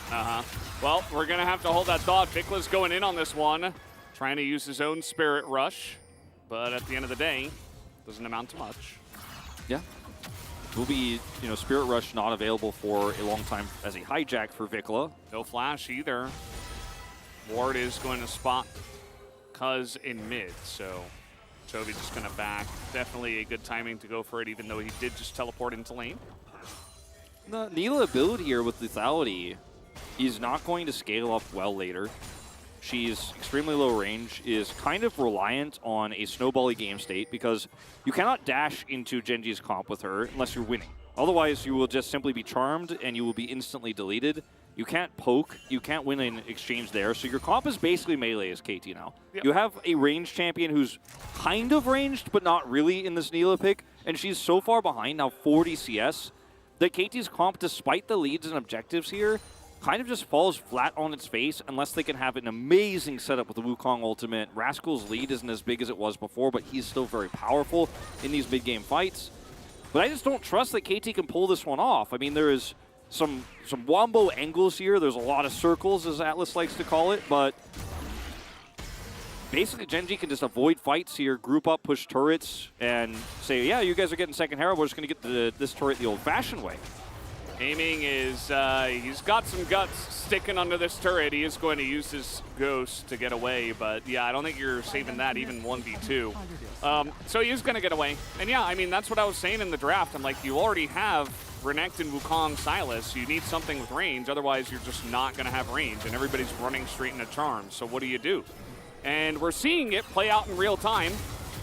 Yeah, and this time they get a really nice trade onto Trophy here. Vickla helps set this one up. This is going to be mid-turret going down, so significant value of this Rift Herald, but it's traded for a turret in the bottom side. So in terms of the money here, Gen.G are like, yeah, cool, so whatever. Ruler was a scary moment there, but he will get away. But yeah, I mean, if KT's comp is absolutely steamboating, let's say, to use to use the next level. One could version, say, yeah. the new conjugation of steamrolling that we've developed here in the LCK. If they're steamboating, you're like going, oh, this is amazing. Like, we're just going to keep forcing these fights. We've got a 2 Drake lead. We've got a lead on the mid lane. We've got a lead on the bottom lane, and it's, Renekton top. Then you're feeling really good about the combos you can set up. You have vision control too. You're like, all right, nobody can actually contest vision, or we'll just tidal wave them all in there with the Wukong ultimate. Somebody's going to die. The comp feels fantastic. But it's a win more style of draft. And Gen G know that the longer this game goes on, the better their comp is going to do. And I think even now, they could probably 5v5 fight. But they're still just like, nah, I'll let you take second Herald, we'll push bottom turret. Yeah. Hey, you guys can have a 2 Drake lead, we'll get solo Infernals, and we'll stack them up later. The later the game goes, better for us. We've got ornaments coming online. I think Gen G are taking the right approach to this, 100%. Especially if you feel confident that, an Ocean and a Cloud is not going to make a big difference in some of these early fights, which I think at this point, considering these compositions and where we're at in the game and the fact that Nilah is basically, is she in the game? Like, kind of, maybe? I thought I saw her once. That's kind of how it feels right now for an AD carry, and that's not a good position, especially in the LCK where we play so much around our AD carries. As this is a long lane, I think it's just Rascal trying to get some extra harass, but it's Gen G set up perfectly here. And without vision, you're just going to have to force your way into this pit as KT, but we'll see how they can do it. Yeah, Peanut already on this break. Gen G ready to fight. Trying to catch the hens here. That is an immense amount of burst damage, but guess what? They don't get the Soraka. The ult comes out, and now what are you gonna do? The damage not quite there. The flash away from aiming, but it's just dire for them. As Rascal, okay. He's gonna do it all alone, essentially. Definitely a Rascal maneuver, but at the end of the day, he only trades his life for the Soraka and gives an extra kill to Ruler, and the Infernal Drake goes in the pockets and the basket of Gen G. They steal away, or they not steal away, but stop the Drake take temporarily. It does reset, but Gen G don't care. They were looking to take this fight. They were confident in it, and Charm is a crazy strong ability, right? It can lock down anybody. You could set up for picks, but also defensively, in moments like this, look at the CC onto Vikla. He's just instantly taken out. Tidal Wave is used as a lockdown mechanism to stop them from chasing in the choke, but they're not able to do that. Yeah, Rascal does with the second dash, take out Soraka and flash away. But, when you could see how this comp works, or rather doesn't work, as KT here against all the different ways Gen G can peel for Ruler. Yeah. And he's not even playing a traditional long fight AD carry. But there's so much damage in the Ahri, there's so much damage in this Lucian, and if somebody dies... Yeah, he also has supreme mobility too, so getting onto him is not really a good answer. And that's why you can see one of their only outs in a team fight is to just burst the Soraka, which they kind of almost did, but not really. And the second that the Soraka lives, the fight is over, because you're already way out of position, your team is totally super deep, you're not all together as a 5. You've put yourself in a position like Vikla to just get burst 100-0. Yeah, and if you try to burst the Ornn, you won't be successful. If you try to burst the Vi, you probably won't be successful. She's not going for the Sunfire build this time around, as we do have a pause, if you guys probably noticed. Silas's ult is bugged, according to G-Sun, who just told us that, so I trust it. He hijacked Ahri's ult, and now he cannot take any other ult, and his Ahri ult is on cooldown. Okay, so he hijacked it once in the mid lane. We talked about that trade, and I was like, oh yeah, you can't take it for a while. He then took it a second time on the bottom side, which we did see, I think, probably just barely when that came up, because it's one of the best ults for him to steal. So he took it even though it wasn't a fight, and then after that, he hasn't been able to hijack since. So it might be some sort of weird interaction with hijacking someone back-to-back, because usually Sylas will hijack someone else in the interim because of how the cooldown works. It's much shorter than the cooldown of hijacking someone's ultimate twice, so usually you have one in the middle. I don't think he did. So I'm just theorizing that maybe that somehow messed with the code of being able to hijack others' ultimates, because he did hijack the same one twice in a row, which is rare, because you have to wait a very long time. And unless I'm missing a hijack that happened in between those, but I don't think he did. I don't think so, but not 100% sure. That's Ruler. He's feeling pretty good about his position in this game. I would love to hear the comms of when the Nilah was selected, and Ruler was like, probably not very impressed is what I would imagine. His personality. I guarantee you at some point, maybe during playoffs, we will probably get the open mic. I say I guarantee as if like I actually can promise that I can't. Yeah, but Wolf, the producer, he's gonna make it happen. yeah, I'm like, okay, like they're like getting on the phone with me like, wow, Wolf, I heard you were gonna make it this week. I'm like, oh, but yeah, I hope we don't have any sort of weird situation happen here with the Sylas ult and chrono breaking, because this game state is very much favoring Genji at the moment. I hope so too, but the unfortunate reality of the Sylas ult is that he took it right before that Infernal Drake fight. So if the only way to fix it in my mind would be to chrono break before that fight, which was a gigantic win for Genji. So I don't know now that's what they're going to do about that. Yeah, now that's of course assuming that after they chrono break it, if he takes it again, it won't be broken. Again. It could be broken again. We are sub 20 minutes, so there is no game win award or anything like that. That's not part of the conversation. Glad we get that rule clarified earlier this season, so that's not going to be part of the discussion. Hopefully we can get this resolved soon, but as you and I both know, and as longtime LCK fans and League of Legends fans know, this type of issue is very complex and will probably take quite some time to resolve. So stick with us. We're in for the long haul here. Very exciting series. That guy got a ticket from Lehens. He says, thank you, I came here from Busan to watch. So that's what you guys got to do. If you want a ticket, just be friends with one of the pro gamers. There you go. It's that easy. Yeah. Lehens, very friendly guy. Don't know if he is actually friends with that guy or if he just did him a favor. But I think he's very friendly. I like to assume that Lehens just got like a random DM and he was like, yeah, sure, man, I'll hook you up. Yeah, I kind of doubt it, but you never know. Yeah. It's a very shiny Chovy there on the right. This, there he is, wow. Yeah. The sign to the top left is kind of implying like the fall of Genji is coming, and I say fall as in autumn. Kind of implying maybe some international performances that go very well for Genji. Interesting. And also countering the fact that all the KT fans say it's KT Summer. Genji's like, well, we are in first place, but I mean, whatever you guys want. I'm not going to take the summer sign away from you. We'll talk about the fall here. I did just recently see the movie Legends of the Fall. I can't believe it took me this long to watch it. It's pretty good. I don't know if you've ever seen that. Is that when was that made? I want to say 90s. 90s. Yeah, I don't want to talk about the movie too much because like spoilers. It's one of those movies you gotta watch for yourself. But I'll watch it. Brad Pitt is very good in it. I'll spoil that. That's weird. I just also recently watched a 90s movie with Brad Pitt in it. Which one? Because there were a lot. A river runs through it. Oh, I thought about watching that same night, but I chose the other one. It's a really meditative movie more than anything else. You need to be in the right mindset for that one. Very enjoyable though.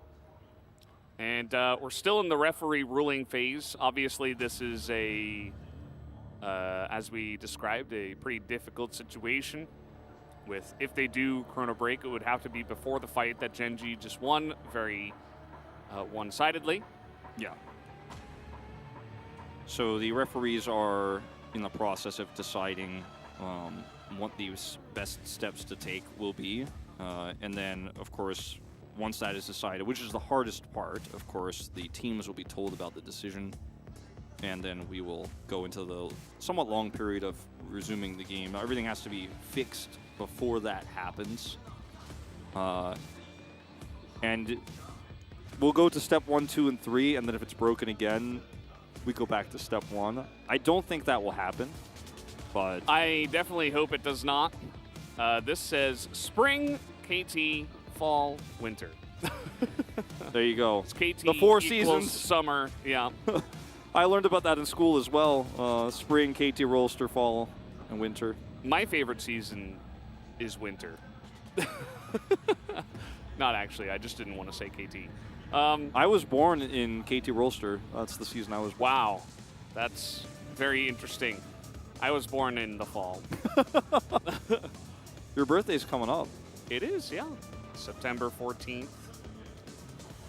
I'm trying to remember. I'm pretty sure there is one pro gamer that's active that has that birthday. Not 100% sure, though. Someone has a very similar birthday to mine. I'm June 22nd. I don't know who it is. Junghyun is like one day before or after me, so we always end up celebrating together here. And mine is one day before LS's birthday. LS is September 15th. Also, Achilleos, you guys might know him. He's September the 11th. Yeah. So we're all kind of very close. My dad's birthday, September the 12th. Damn. Yeah. Got a little line going. And we also do have a friend who is September 13th. Yeah.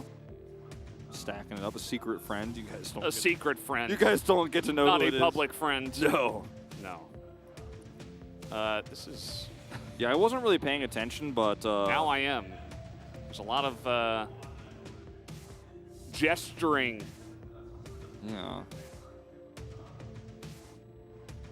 So, says KT's gonna win tonight, and it's a Rascal fan there. It looks like one of those friends came for the first time in 6 years. So glad to have him back. It is such a fantastic night, Genji versus KT, and we will of course later have Dom1 versus Genji, or sorry, Dom1 versus T1, and that's a matchup that in the past has always been amazing. Looks like the Korean side is going to a break based on what we could see on the center camera there. We'll notify you guys if that becomes true for us as well. Do not know. Don't know, so you guys can watch this video. Maybe we can... It's very far away. Okay, so we're also going to a break, guys. Sit tight. Hopefully this doesn't take too long and we can get back into the game shortly and resume Genji versus KT. We'll be right back.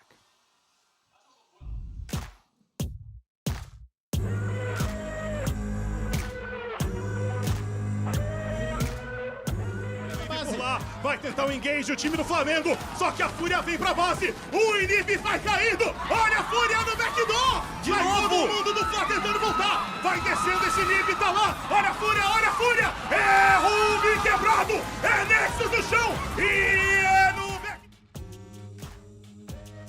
Pra NTZ, eles vão observando, o Redan pode ser eliminado, entra no Drigo de novo, vai segurando o máximo possível. Nocero se aproxima pra tentar a eliminação, Micão pelo lateral, entrada do Weiser, já cai um, cai dois, pode cair o terceiro, jogado pra longe, vai garantir o abate, é triple kill do Weiser, é bem de novo no jogo!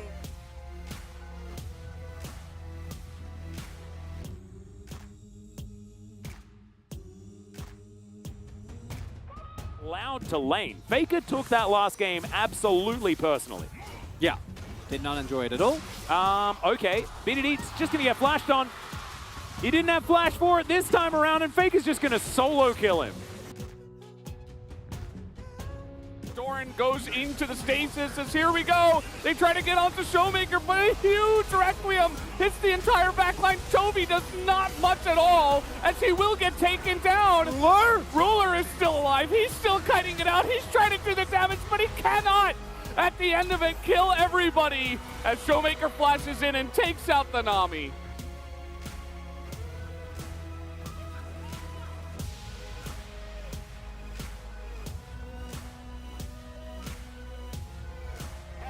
Blabber just barely walking away as Closer now looking for the chance. And Abadaga has already found one kill. The Zerker's at 100 HP. He's about to die to a little bit more damage. The Trump hits him, and Q2 takes him out. Jensen looks to get anybody back, but he won't find a dead Abadaga. Abadaga jumps in, and FBI knocks him down. 5-1 game for 100D. Palafox has the follow-up. Luger with a little bit of poison over the wall. Won't be able to find enough damage to grab anybody just yet. Looks for more, and he finds it. The Emperor picks up the 4th kill of the game. Make it the 5th as well. Faker, the demon, will chase you to the ends of the earth.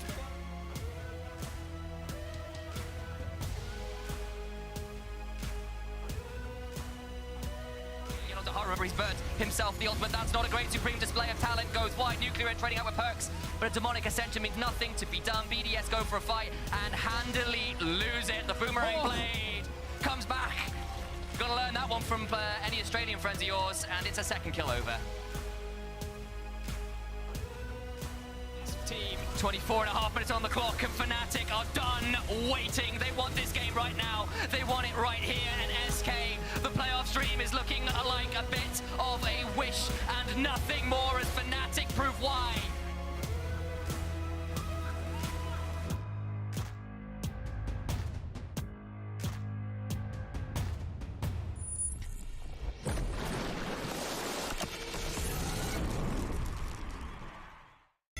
마지막 3라운드 저희가 야심차게 준비를 했습니다. 그렇습니다. 대표 코너 박퀴즈를 과감하게 버렸습니다. 너무 재미가 없다는 얘기가 많아서 그래서 새롭게 시도하는 코너입니다. 그려 그림으로 말해요! 제일 안쪽에 계신 이제 페이트 선수와 데프트 선수가 문제 정답을 맞춰주시게 되고 나머지 4명의 선수는 5초씩 저희가 그림을 그리는 시간을 드리도록 하겠습니다. 그렇습니다. 데프트 선수는 뒤로 돌아주세요. 저희 쪽으로 봐주세요. 저희 쪽으로. 고개 돌리면 안 됩니다. 컨닝하면 안 돼요. 네. DRX 제시어 주세요. 상상력이야 이거 내가 볼 때. 시작. 5, 4, 3, 2, 1, 땡. 5, 4, 3, 2, 1, 땡. 5, 4, 3, 2, 뭐지? 1. 뭐였지 이거 까먹었어. 5, 4, 3, 2, 1, 땡. 자, 쉬운데? 쉽다. 쉽다 나왔어요. 바로 가도 바로 될까요? 정답. 너무 뻔한 거 알파카 아니에요? 정답. 표현력이 좋아. 어디서 제일 결정적이었어요? 이건 얼굴 없었어도 맞췄을 거야. 얼굴이 없어서 맞췄다. 이거 DRX 뭔가. 예. 처음에 몸통 요 표현이 좋았어요. 자, 광동 제시어 갑니다. 왔죠? 너무 어려운데? 시작해주세요. 5, 4, 3, 2, 1 넘겨주세요. 5, 4, 3, 2, 1 자, 주시고요. 5, 4, 3, 2, 1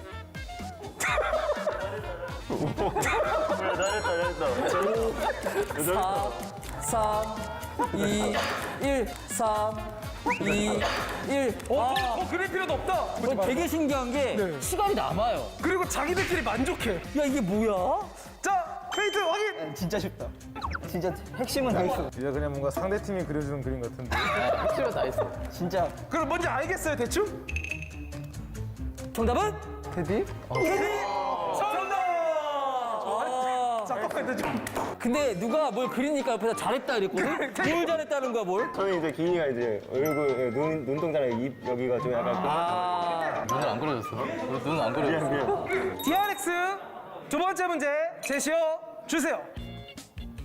시작. 5, 4, 3, 2, 1 땡! 땡. 5, 4, 3, 2, 1 땡! 땡. 넘겨주시고요. 5, 4, 3, 2, 1 땡! 5, 4, 3, 2, 1 땡. 자, 이제 정답 그림이 맞추면 인정이다, 이거. 완성이 됐습니다. 어떤 거 같나, 이게? 포르쉐. 포르쉐요? 포르쉐일 것 같아요? 뭔가 차가 좀 좋아 보여요. 뒤에 불나고 이러니까. 차가 좋아 보인다. 정답! 잘 그렸지 이거. 이것 때문에 알았어? 그냥 자동차만 있으면. 이것 때문에 알았어. 이것 때문에. 자, 광동 제시어 주세요. 핵심을 잘 그려야지. 시작! 5, 4, 3, 2, 1, 5, 4, 3, 2, 1 넘기시고요. 자, 갑니다. 5, 4, 3, 2, 1 모르겠다. 넘겨주시고요.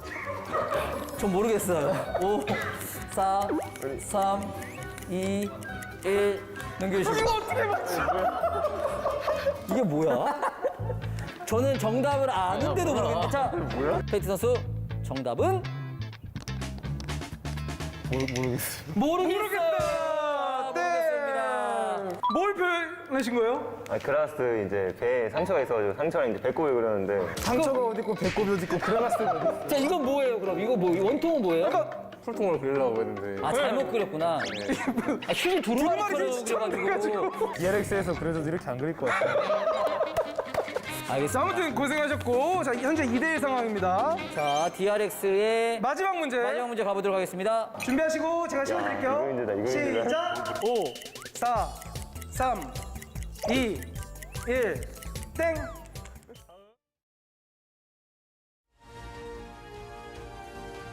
Hey guys, we are back here at the LCK, and it is currently 1-1. If you're just joining us, we did have an extended pause for the current situation. Everybody looks like they're having a good time, but not necessarily a great time in game because, of course, Silas' ultimate did get a bit bugged as they were stealing the Ahri ultimate multiple times, and then he wasn't able to steal any other ultimate, and it was permanently on cooldown. Yeah, so that is the situation. The ruling has been made. We'll let you guys know when we're allowed to notify you guys what it is. The teams are being notified as we speak, if not have been notified already. I ran and took a quick bathroom break, and that process was starting Look, on my that's way Rascal. Back.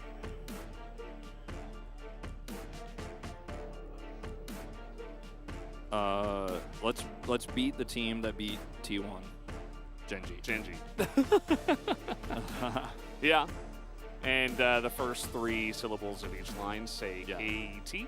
That's why I think they chose T1, not because she's a T1 hater or something, just because it starts with T and she was able to use that to figure it out. Yeah. And so we'll be hopefully getting back into the game soon, but we won't give you guys any false hope until everything is resolved and we get to step 3. And yeah, I mean, it's one of those situations again where one team has a pretty significant advantage. I think everyone universally agrees Genji's lead is pretty massive. The gold lead was about 2,000 if I'm not mistaken, but the compositional lead their team has with the advantages they have in terms of range and stuff like that is, as KT's comp has already waned quite significantly with the Renekton falling down, feels very good for Genji at the time of the pause. First time at the LCK, Ruler, show me a pentakill.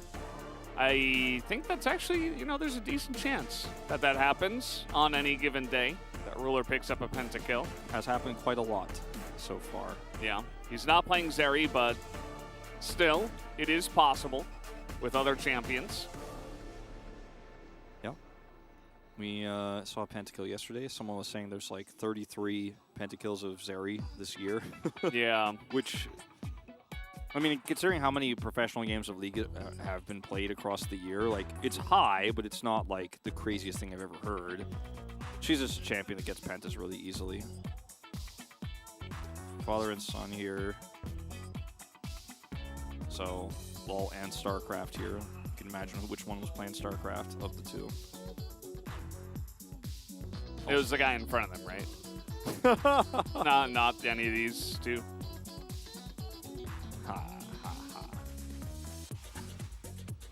Well, it's the father.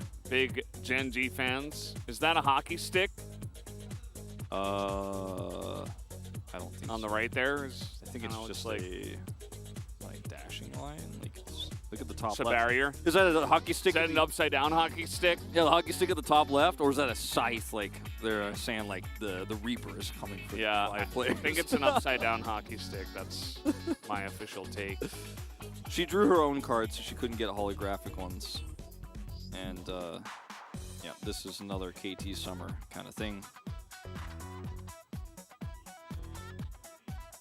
Time to beat with KT is in the summer, as those are small rectangular signs that I don't know if KT made officially or not, but it's hard to say. Yeah, they're everywhere. All the teams have really gotten on board of making kind of the team fan sign that you can use, especially if you don't want to make your own sign, and you can just like pick it up and say, hey, I'm supporting this team or this player. I think it's really cool. Yeah, I really do like it. It's kind of personalized in that way. We had a bun go through the screen there. Indeed.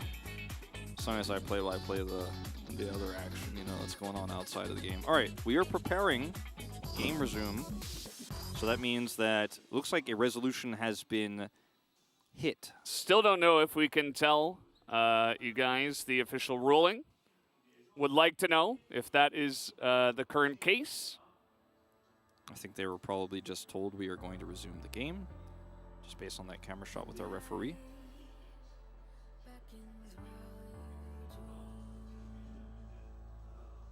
Still waiting on this one. Yep. That's Doran. Yeah, the it is. perfect man. Nar come out, Gwen come out. Akshan, stay inside. I agree. I definitely agree. We are resuming the game as it stands, and here we are. All right, now the ult is, I'm not entirely sure which part of the game we were coming back into. So we're waiting to see what happens with the bug. Yeah, we'll see if he...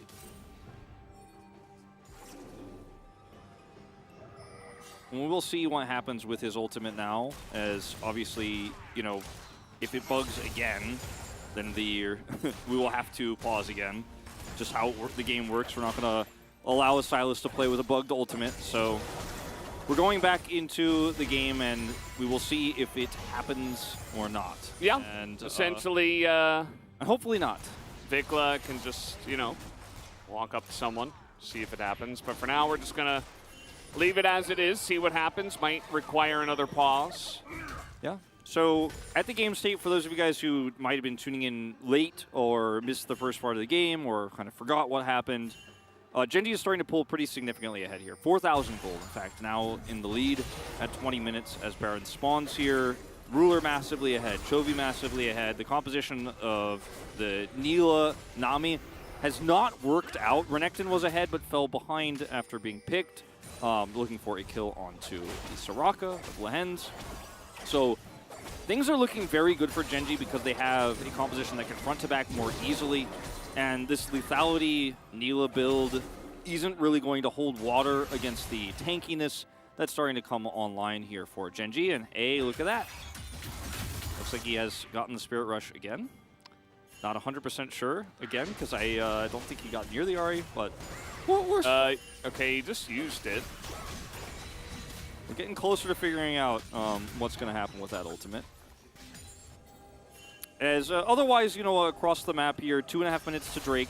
We were talking about this in the original iteration of the game, as Gen G is favored to take a second elemental Drake in terms of individual Infernals. Feels very similar to Game 1 in that regard.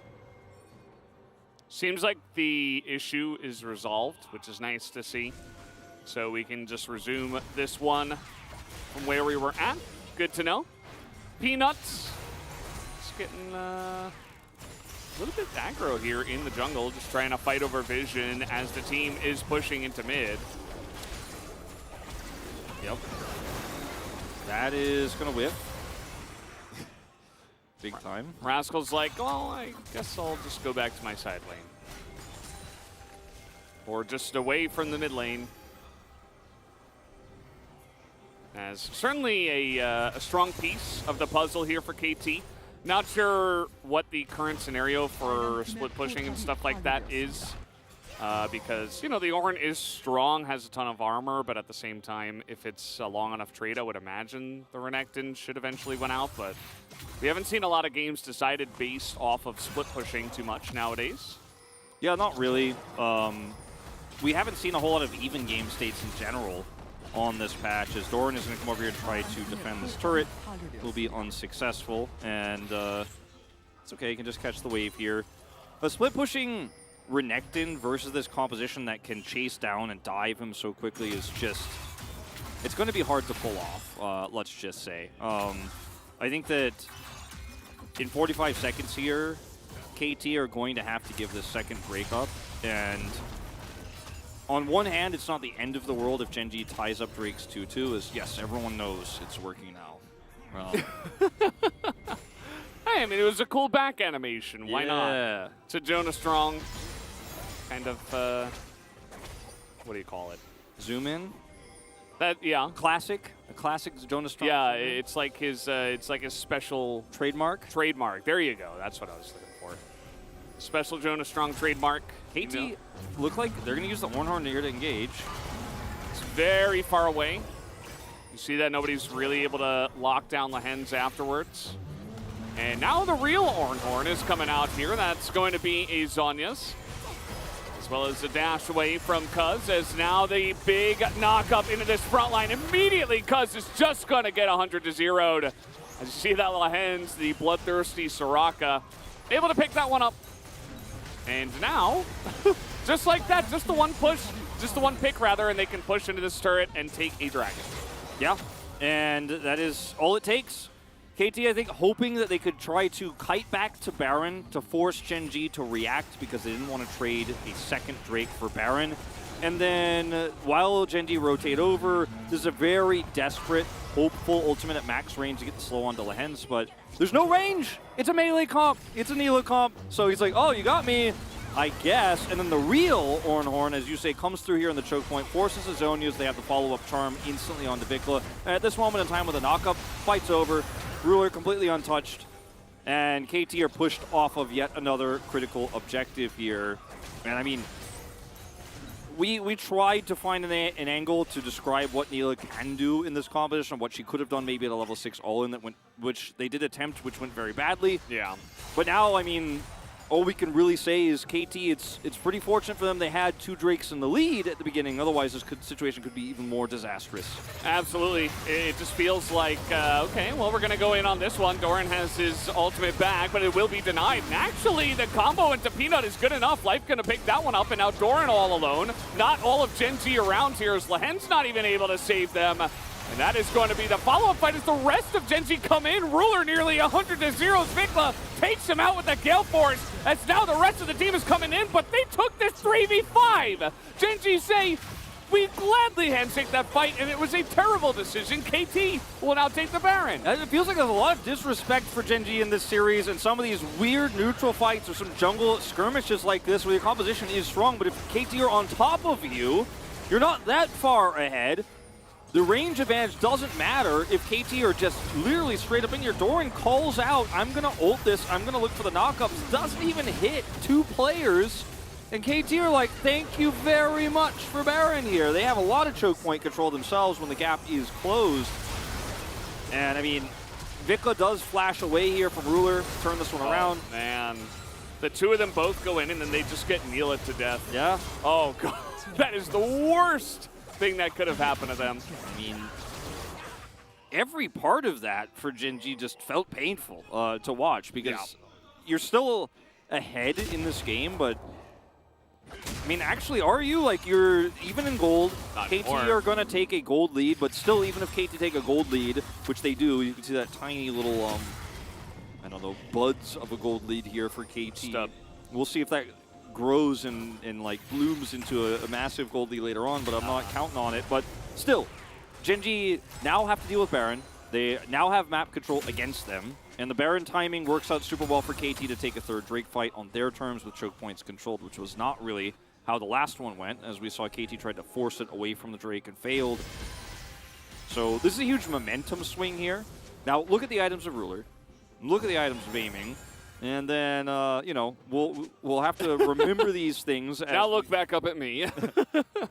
We're in an Old Spice commercial now. Yeah, now look at the gold lead and tell me, or actually now it's Gen G's taking back control of it. Look at this Giga Chad, and now look back here at the game. But, yeah, I don't think KT are ahead despite this Baron, but we'll see what they can get done with it. That might actually change things here. Taking a lot of the standing gold on the map here. This outer turret now removed. There's another one, or another inner in the mid lane they could try to group up and take out with the last 90 seconds of this. But they need more than just turrets. They need a decisive fight. They need this soul point. Yeah, as it stands, KT were able to take a 5v3, but what about a 5-on-5 as immediately the Renekton goes down. Down goes the clone as well, as Cuz is able to get out there, but life is just left to the Wolves here. They're going to feed that one to Jovi, actually, as that is going to be a couple more kills here into the pockets of Gen G. Just like that. they have so much more ability to start fights on their terms. Yeah, they have the ability to engage from long ways away into choke points. They have a ranged AD carry. It's beautiful. It's just standard textbook League of Legends. Rascal here caught. Doran already had the Spire set up for the knockup. The pillar goes through. Follow-up Ornhorn catches life. Chovy speeds up here with his Foxfire, and it's 2 kills just like that. I mean, it's doesn't get easier than this. Rascal has to be at the front, has to be tanking, has to be frontlining, has 3 items, but it just simply doesn't matter. He's just being CC'd to death, and even with all that extra armor he has with Randuin's, we saw what happened. I don't need to explain it any further. Is KT only 1,000 gold behind, but compositionally, decades. Okay, Vikla's going to try to make something of this, just trying to survive here, as that is a very nice tidal wave to try to zone, but in goes Chovy looking for more. Only lands a slow onto the slippery Silas. Rascal is not here. He just now got his TP, and guess what? He's going. This is one way to make a melee comp work if you get a flank off, but I don't know, feels a little bit forced. There's the charm. Not quite able to do much, but here's the stolen Ornhorn. Actually gets immense value. They're able to take down Lehens, and this is right before the Infernal Drake spawn. Yeah, I mean, the timing of this could not be better for KT.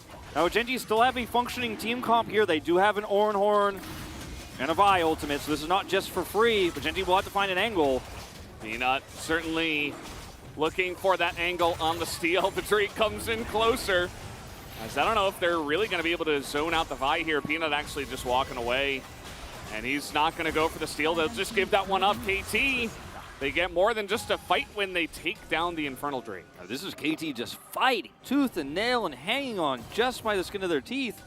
As once again, it's a pick that starts it all off. Rascal comes over here in the angle. All CC has to be committed to him, and Genji gets split in half by the Drake pit itself, because the rest of Genji can't actually rotate down with that Rascal flank there. The CC was used. They have to go to the right side where they are caught by a stolen Ornhorn. Lehens goes down.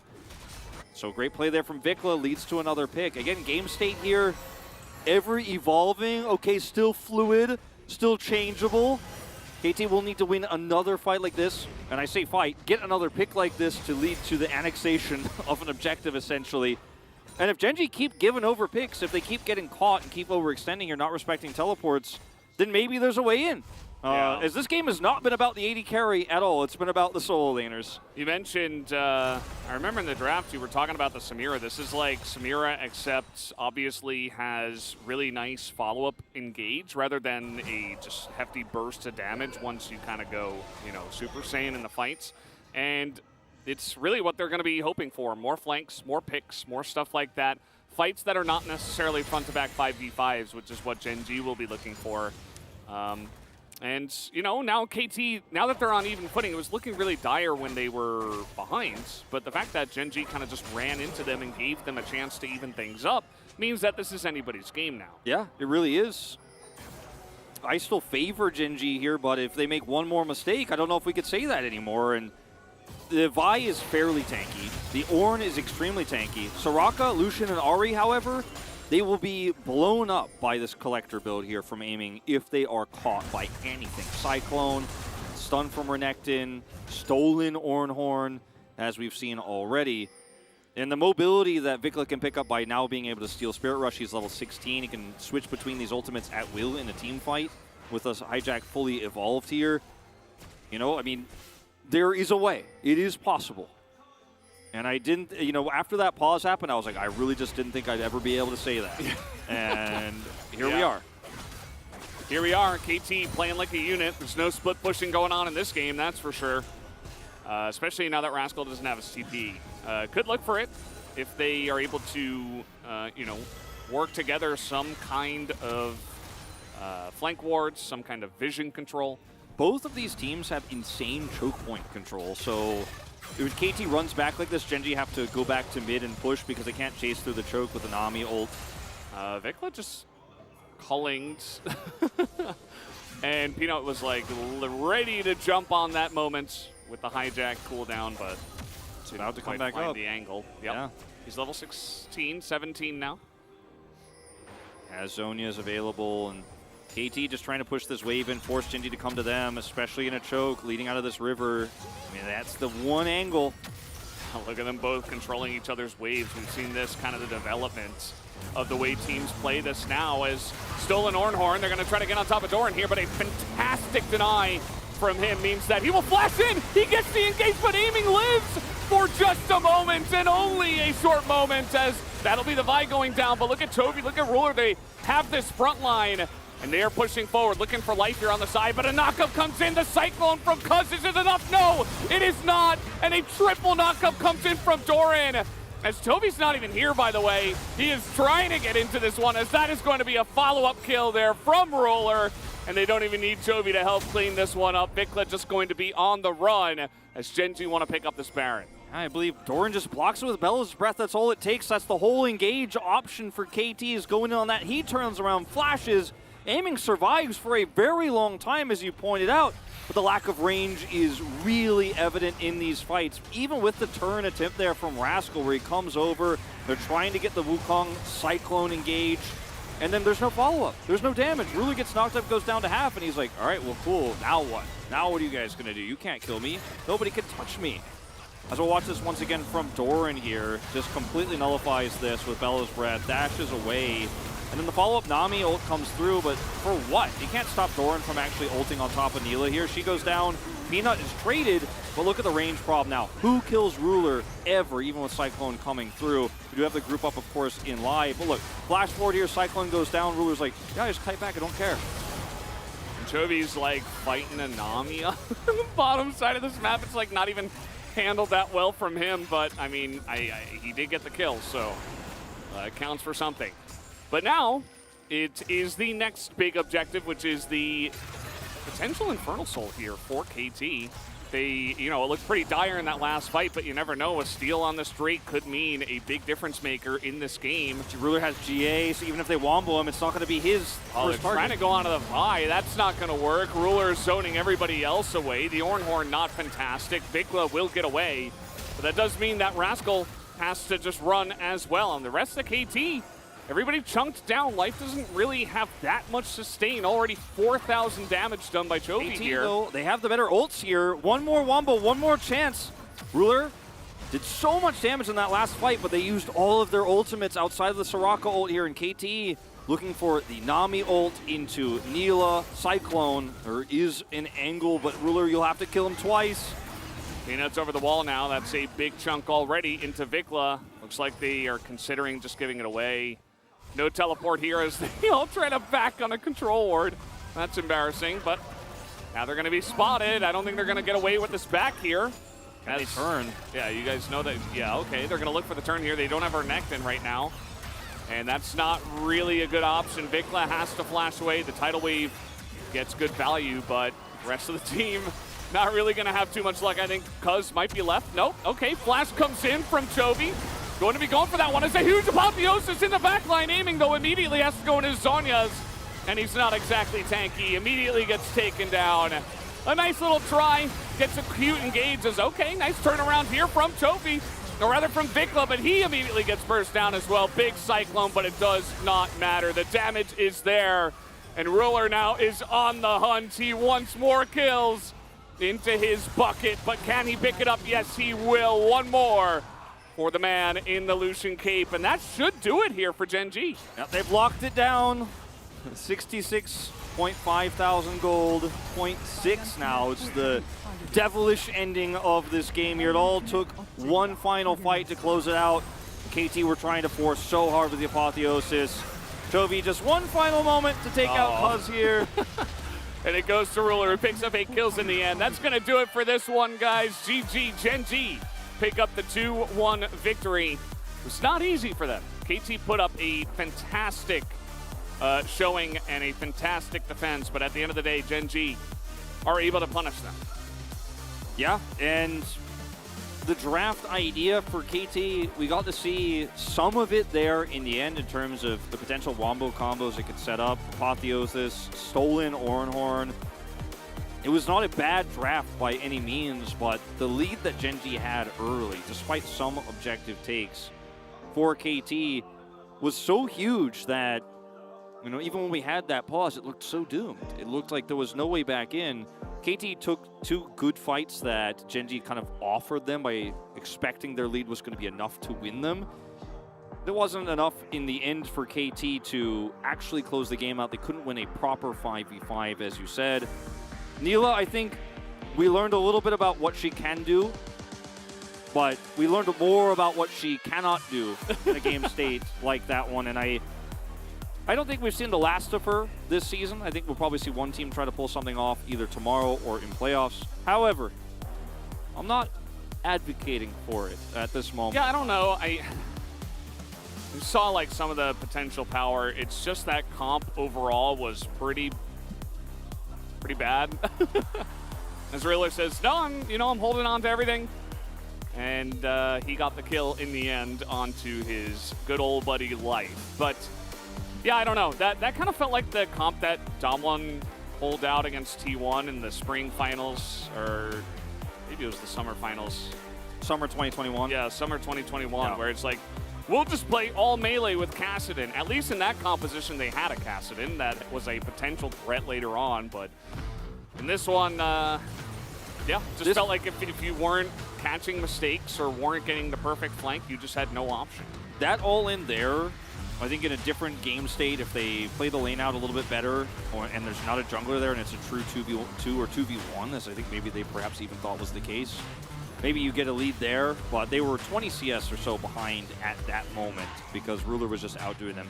Also, against a weaker 80 carry player, maybe you actually end up finding that success even in the Lucian matchup. We talked about what you could do with Nyla's wave clear. Neela, I should say, is wave clear on her Q and setting up her auto attacks to push that one through, getting level 6 faster, but it didn't happen. I mean, the Soraka pick was great. Not impactful in team fights, really. I mean, nowhere near the same impact that the Nami ults had, unfortunately, because Lehens is always out of the fight. Like, he's flashing to set up the silence here. And, like, there were some clear weak points in Gen.G's composition, too, especially when they made some poor calls when they were grouping up in the late game. But they were sure to win it in the end as long as everybody grouped up for a 5v5. And when we did see those rare 5v5s, Gen.G just looked unstoppable. This was the one moment that was pretty interesting. They finally, you can see how this composition works when you get a flank or kind of a skirmishy type of thing, but the second it goes 5v5, and especially in this one, when you use your engage, so many of your tools in there, and then Doran gets the perfect follow-up engage, yeah, Ruler is just doomed. Ruler is on the edge here. Not going to get hit by the Nami tidal wave. He knows exactly where he needs to be. Just instantly follows up the second they turn. I thought that despite some hiccups here, Gen.G really knew how to play against this composition of Gen.G, or rather of KT, and reacted very well through a lot of the mid-game.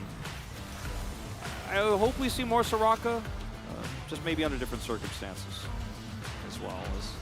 This was just really rough here for KT. Gen.G know the turn is there, and they have a ton of AoE ultimates. Like, they still had tidal wave here as well, but Gen.G are just like, well, if we just split, we win this. That was actually an amazing transition as well. They didn't even have Renekton KT, so until just about now.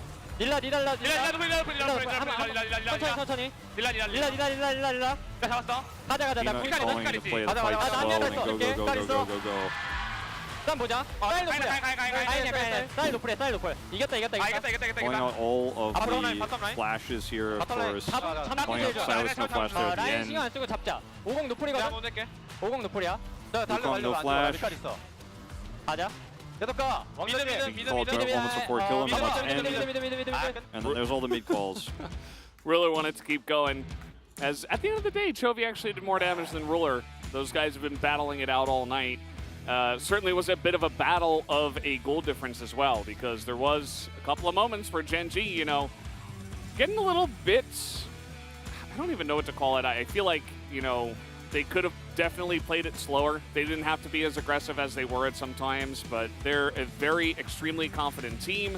The thing is that KT is also really strong right now. They're really confident in their abilities as well. So I think the way that they fought from behind and looked for some of those picks in good moments was good as well. But Gen.G, I think they need to respect a little bit more at certain angles, like especially that fight in the jungle. That wasn't it. I feel robbed, Valdez. I feel like we were robbed of a really good and exciting close third game, because game one, there was a nice turnaround there, very close back and forth. Game 2, the most one-sided of the 3, I would even argue, considering how there was a little bit of a comeback there in Game 3 for KT.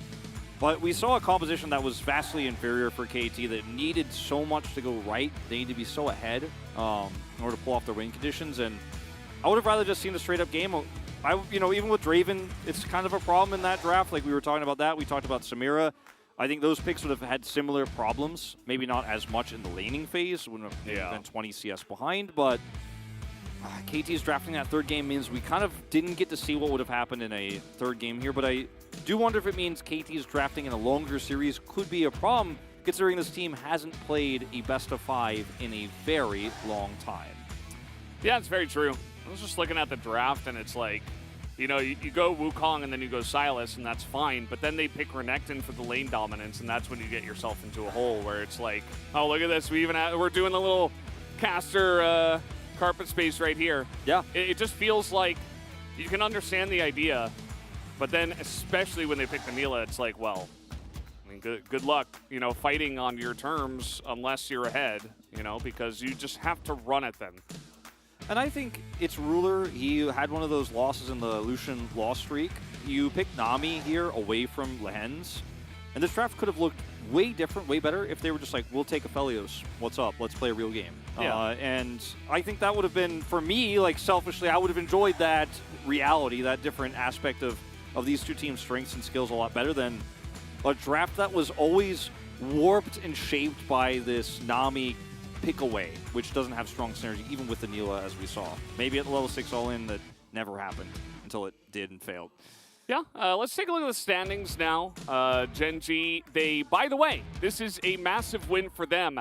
They break the streak of game difference of all time here at the LCK. We had 3 teams, SKT T1 2015, Dom1 Gaming, as well as T1 in the most recent spring here in 2022. They all hit plus 29, but Gen.G were able to hit plus 30 for the first time ever.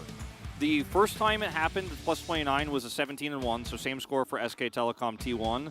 T1's perfect 18-0 season was less winning than Gen.G's 17-1 season. They had way more 3-0s. T1 dropping a lot of games in best of 3 series, because that's what we do here in this region. And notice at the end here, now T1 will play their final match against Dom1 later, so they can at least get up to plus 2 points. But they will then be 12 games behind Gen.G. This is one of the biggest gaps between number 1 and number 2 we've seen since, I guess, T1's perfect last time. But generally speaking, we don't see this very often. And here are our playoff brackets set up here. Dom1 Kia currently in 4th place. Yeah, KT lost, so they are definitely in 5th. Dom1 will be able to stay ahead of them. Yep. As far as I am aware. And, we talked about this a bit, but it's always fun to talk about. Both Gen.G and T1 will be trying to avoid Live Sandbox like the plague, okay? KT is really scary as well, but I think Live Sandbox are even another couple of heads above KT, who seem like the second strongest team here in the round 1 of playoffs. DRX and DK, they've shown a lot of weaknesses, whereas they do not quite have the same amount of confidence, I would say, that Live Sandbox and KT currently have in their current play, their current form. So that'll be fun to watch. And KT, I mean, these are our standings. Gen.G, by the way, never wavered from first place from week 1 to week 9. KT, I think, showed us, though, in some ways, regardless of whether it's the matchup against Gen.G or T1, and it seems like it might be Gen.G if Gen.G wins this one. We'll see how T1 seems later. Very likely. KT need to win as well. But I do think that, all things considered, if it is Gen.G versus KT Rolls, it won't be the one-sided stomp necessarily that I think we predicted a few weeks ago. Yeah, and guys, by the way, we do have the POG ready to go. Let's see who does pick it up here, as you got a little spoiled there. There is Lehens with almost 20,000 team healing and shielding. I think one of the... Is this a pick you're behind? No, I did not go for the Lehens vote. It's probably 3 observers would be my guess. And yeah, then, it's maybe a very split vote. I think it's split, and then it's 3 observers, 1 media, and 1 analyst desk. That's my guess. My favorite thing is, look, I'm not trying to take anything away from Lehens. I don't think this game was about him, though. He did well in the laning phase where they got a lead, so you could give him that. But the stats they chose, like he had Healed a bunch a lot. He healed a lot. Yeah, that's what Soraka does. He CC'd a lot. Yeah, they walked through his fields. That also happens a lot. And then kill participation. Yeah, I mean, it's pretty hard not to be involved in the team fight You with press Soraka's your R kit. button. But hey, look, I mean, it might Soraka will take it. It feels like more of a POG for the pick more than anything. Oh wow, I was really close actually. Yeah. It's not all observers, but it is Jonah Strong. No question there. No surprise in my mind. 2 media and of course the 2 Korean analyst desk. You voted for Chovy, I see. Oh, Jonah Strong is not here today, so that's not Jonah Strong. They do have those very unique picks though. I did vote for Chovy alongside of media. I thought that was in great company. Yeah, that was a solid pick. He did a lot for the team in terms of peel and damage. Sure. But guys, looks like we have the interview just about ready here. As we're waiting for Ji-sun to get into position. And there she is. Take it away, Ji-sun. Thank you very much, guys. This is Ji-sun for the Gen G interview after getting a huge win over KT Roaster. This was your last match of the regular split, and you were able to pick up a 2-1 victory over KT Roaster, and there were so many records to celebrate today. How do you feel hitting the highest game score record with this win? I'm happy that we made multiple records with this win, and I'm just happy with the victory. Well, KT Roaster today was performing like a madman too, so what was on your mind heading into Low Park today? It was not that different, but I was like, whoa, time flies. It can't be the last match of the split already. Yeah. And Peanut. Because we had a huge clash between the strong teams, we had a very intense series. How was this series in general? I think our early game was not that clean, you know, we were suffering a little bit, to be honest. But we have a long time to prepare for the upcoming playoffs, so I'm pretty satisfied with the fact that we won. And also, I'm glad that Ruler also hit 1,200 POG points with this win. And today, we had Ari Vicomp, a very successful duo recently. What are your thoughts on that duo? I think it's more about Ari playing well, you know, not about the Vi. And it's just Chovy playing Ari like crazy. And I was able to have a very comfortable game. Well, sometimes these days Gen Gs fall a little bit behind, but they always make a comeback. So, what are the difference between the Summer Split Gen G and the Spring Gen G? Because we had more time to play together, so we are having better teamwork compared to the Spring. And also, as time went by, we were able to trust each other even more. We barely, kind of never lost, you know? So even though we fall behind early, we never actually get afraid that we might actually lose in the end. And Chovy. So Gen G hit the highest game score record in the LCK history. Chovy, what does this mean to you? It doesn't really mean much to me personally, but still, yeah, as a team, I think this is a great record, and I'm happy with the win as well. Your lane opponent, Vikla, was very well known for his aggressive playstyle. How was playing against him? I mean, we knew that he's a very aggressive and proactive player, but as a person who played into him, you know, who played against him, I was a little bit, you know, kind of worried about the fact that he can always create something I cannot expect. Now Gen G will come back for the second round of the playoffs. What's the prep gonna be look like? Getting better than now, you know, becoming stronger. Simple and the best solution. And just working harder for the second round. And Roller. Now you are tied first place in terms of the POG standings with 1,200 POC points, and Zeus is the last one chasing with 1,100 points. You know, just win one POG, okay? One is enough, and we all three can be happy. Game 3, we saw Nilla from aiming. No one kind of saw that coming. I mean, recently some people were trying that pick, and there were many AD carries getting banned in Game 3. So I was like, this could be Nilla or other kind of marksman pick. So I kind of saw that coming. What are your thoughts on Nilla right now? She's just so weak in lane, you know? She just had to hug the turret and just get the waves, you know? I don't think this is a good pick right now, but I don't know, maybe in the future when people actually find what's the best kind of build and play style for her. And in this series against KT Roaster, you know, we had our eyes on the trash talk between you and Live. We had some banter going back and forth prior to this series, and then you went over to Live now that you got the win. I don't know why, but everybody just like talk really harsh on me, but I mean, I washed my neck really clean, but no one actually came to kill me. Now let's move on to Lihans. You are the POG in the last game. On Soraka, she made a comeback after more than a year in the LCK. Well, KT took the Nami away, which is really absurd. You know, that kind of drafting doesn't really work. So me and Peanut, Roller, and coaching staff were discussing what we should do, and they said Nautilus, and I was like, I want Soraka though, so I just locked it in.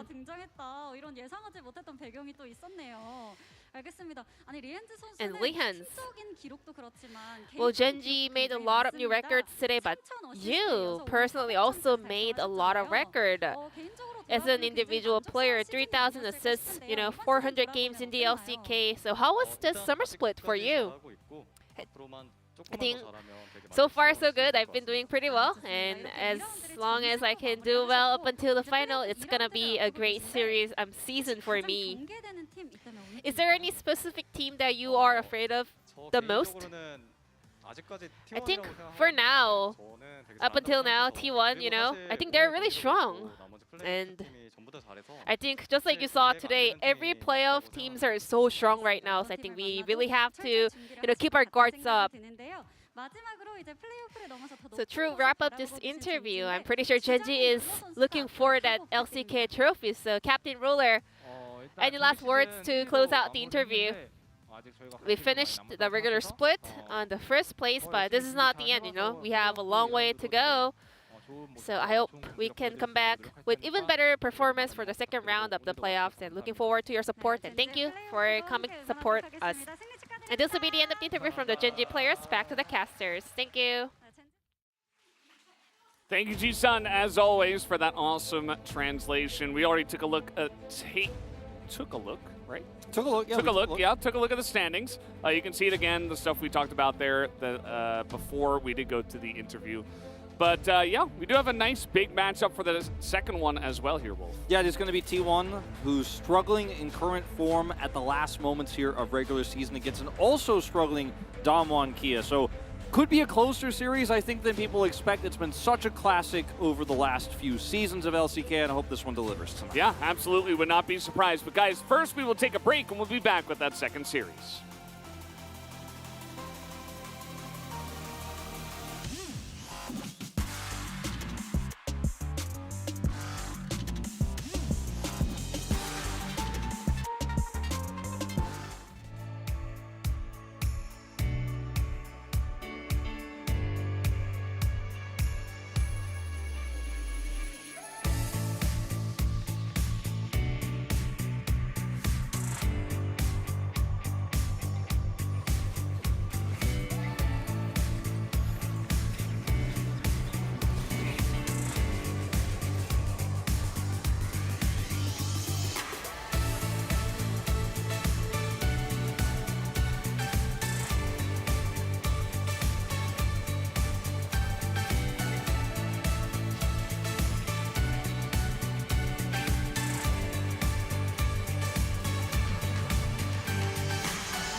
우리 칼바람 나랑이나 갈까? 아 좋지. 날도 더운데. 어?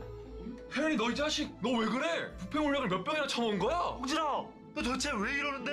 우리 병원문 닫으래. LCK 끝났다고. 우리 병원문 닫으래. 뭐? 우리는 LCK랑 별게 아니었어? 아니 우리는 LCK의 기생충에 불과했던 거야. 뭐? 아, 야, 이 자식아! 이 더러운 LCK! 이제 환자들을 할짝이라 부르기 시작했는데 할짝이들을 할짝이라 부르지도 못하고. 야 빠른별 너도 마셔. 근데 나 내일 롤리나잇이랑 분석 데스크가 있어가지고 미안. 야 뿌라치 같은 자식 어쩐지 존나 살이더라. 자기만 먹고 살려고 진짜 저렇게 졸렬하게 살 수가 있어? 자기밖에 몰라. 자기밖에 몰라. 이기적인 자식. 졸렬한 자식. 이기적인 자식. 쓰레기 같은 놈. 이기적인 놈. 다들 그만해. 우리 토모다치 아니냐는. 그래 우리끼리 싸우는 게 무슨 소용이야. CJ는 가족이잖아. 맞아 형.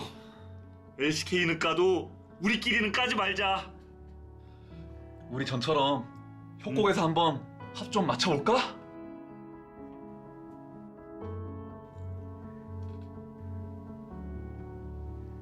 네 피디님, 저 내일 롤파크 출근 못할 것 같습니다. 인생에서 가장 중요한 일이 생겼거든요.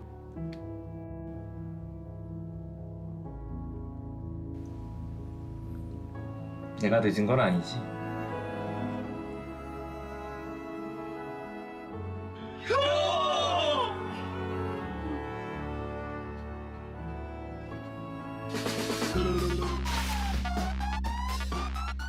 자, 오늘 주제 집도에 들어가기 앞서서 드디어 이분이 오셨습니다. 드디어 진짜 분위기 좋네요 여기. 네, 안녕하세요 혓바닥 토스의 혈짜기 여러분. 네, 이렇게 오랜만에 찾아뵙게 되는데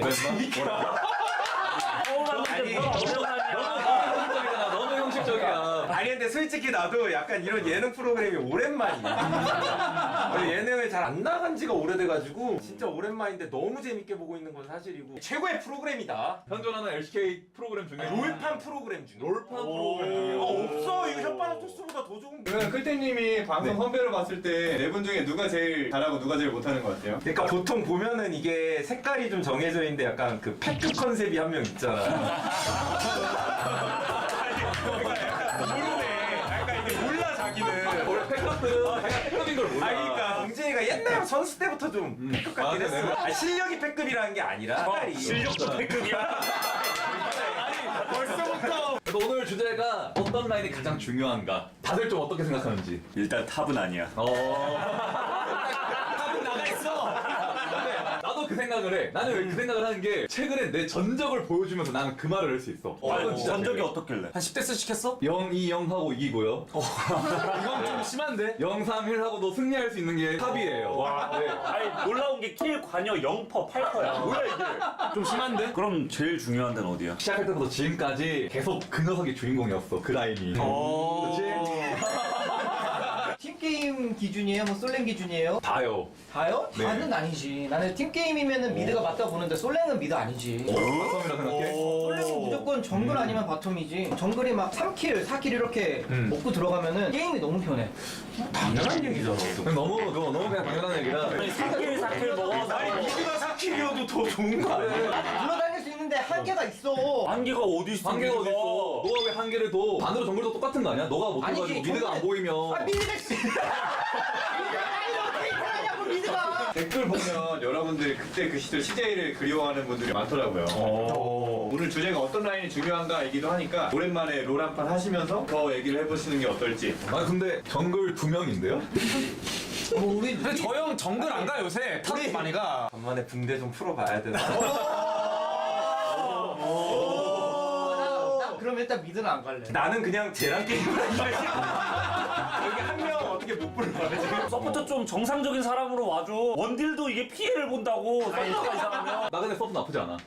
아니야, 근데 너는 탑에 있어야 돼. 내가 볼 때 우리 중에 제일 에이스가 얘잖아 일단. 그치 마스터 맞아. 60점. 그러니까 상수야. 알겠어. 네가 우리 팀의 지금 제우스잖아 지금. 그러면 내가 페이커인가? 아니 근데 이제 누가 잘할 것 같아? 너가 볼 때 서포터 지금 우리 중에. 아 그래도 말이 통하려면 그래도 동진이가 말이 통하지 않을까? 동진이가 약간 다루기가 쉽다는 거야 지금. 아니 딱 봐도 나나 얘는 말귀를 안 쳐먹잖아. 그러면 저희 동진이가 서포터 가는 걸로 하고 갑시다. 오케이. 그러면 라인 정해졌으니까 이제 이동하시죠 게임하러. 네. 네. 아 예. 네.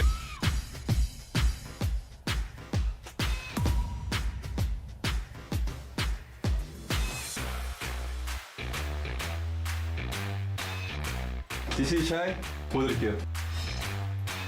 이건 기회야. 사람들 앞에서 영웅이 될 수 있는 기회야. 정글 서포트 둘 다 별로지만 제가 미드 버스 뭔지 보여드리겠습니다. 왜 캡틴 잭이 층으로 있는지 보여주도록 하겠습니다. 주 포지션이 아니지만 쓰레기들 제가 케어하겠습니다.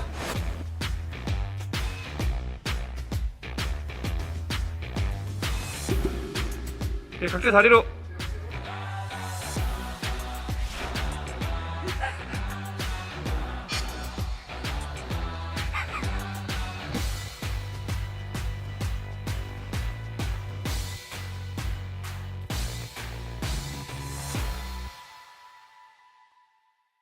고고. 아 오랜만에 팀 게임 하네. 오케이. 나 진짜 파이팅. 화이팅. 진짜. 칼리스타 베라자. 후반 센 거. 우리 11을 할 거니까. 우리 11을 1픽 할 거잖아. 사일러스 베.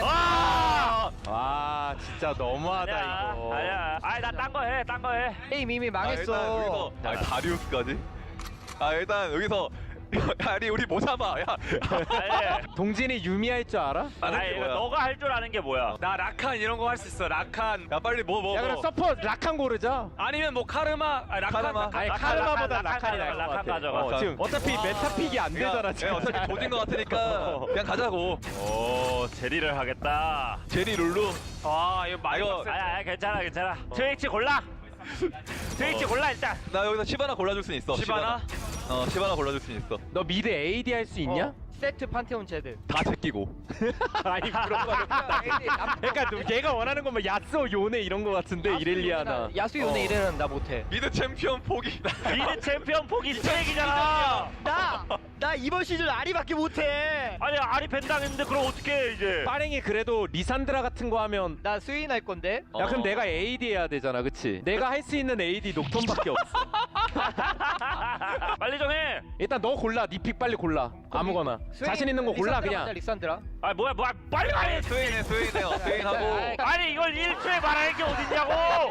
얘가 이래서 랜덤 트런들이 이러다 나온 거야 이게. 아무무해 그냥 아무무. 아니 3AP 그냥 쓰레기야. 3AP야. 녹턴 하자 형. 어쩔 수 없네. 그래 해. 그냥 녹턴 하자. 어쩔 수 없어. 녹턴 라칸으로 이니시 열어. 애초부터 정해져 있었네. 나 참고로 얘기하는데 드락사르 극딜 녹턴이다. 아니 나 참고로 무한 궁박기 명륜진사 녹턴이야. 아니 씨. 명륜진사. 일단 나 6렙까지 RPG 할게. 오케이. 아니 뭐 새삼스럽게. 일상이야 일상. 근데 우리 에이스는 상면이라 상면이가 지면 우린 끝난 거야. 내가 잘해볼게. 나도 이거 장비 가져올 걸 그랬네. 아쉽네. 에이 벌써 그러는 거야 형? 아니 아까 지금 설정이 오히려 나 같은 사람들이 장비를 또 탄다고.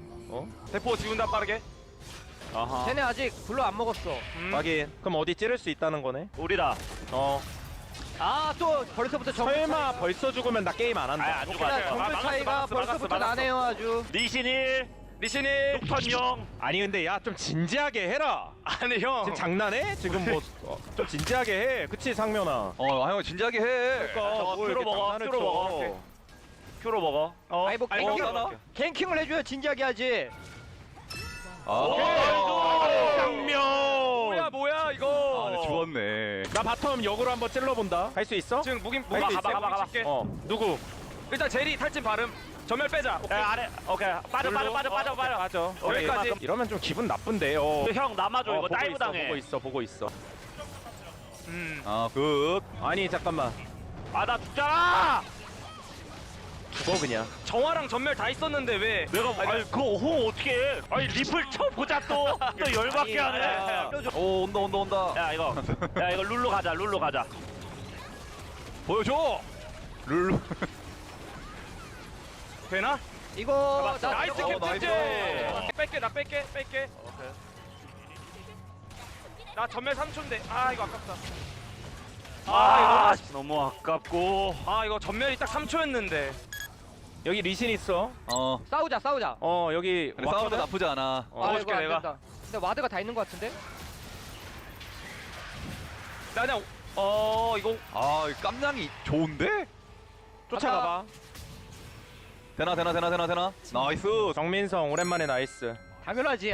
내가 좋아요. 이거 주도권 이거 드래곤 타이밍 잡을만 하냐? 네. 이거 전령 나 어디다 풀어야 되는데. 바텀 가든가. 나 바텀 무빙 해줄 수 있어. 그러니까 미드 박치기가 낫지 않아? 스웨인도 같이 와야 돼. 아니 미드에도 왜 푸냐고? 싸우지 마. 시간이 없는데 어떡하라고 나보고. 미드 왜 푸냐고 진짜. 싸우지 먹일 마. 같이 쳐 먹어 그럼. 바텀 플레이를 하자고 했잖아 내가. 리신 탑 갈 수도 있어. 마지막 탑인 것 같은데? 탑이네. 우직하게 잘하고 있다 상면아. 아, 형 고마워. 내가 아예 상면이가 지금 되게 고생하고 있어. 고생은 내가 하고 있어. 개소리하잖아 너는. 좀 닥쳐. 아니 상면이가 지금 제일 고생하고 있어. 지금 가장 고생하는 캡틴 잭이야. 개소리하지 마. 뭐 개소리하지 마. 캡틴 때 지금 달달하게 지금 팀에서 밀어주고 있구만. 형우야 너밖에 없다. 야, 내가 후반 캐리할게. 오케이. 후반 캐리할게. 후반 캐리하면 미드 전력 왜 풀어주냐고. 너는 좀 조용히 해 자식아. 시바나 부르면 싸울만해. 이거 용 쟤네 바로 못 잡아서. 오케이. 야 이거 와봐. 이거 내가 스테이 각도 볼 수 있거든. 오케이. 3천. 나 일단 들어가야 돼.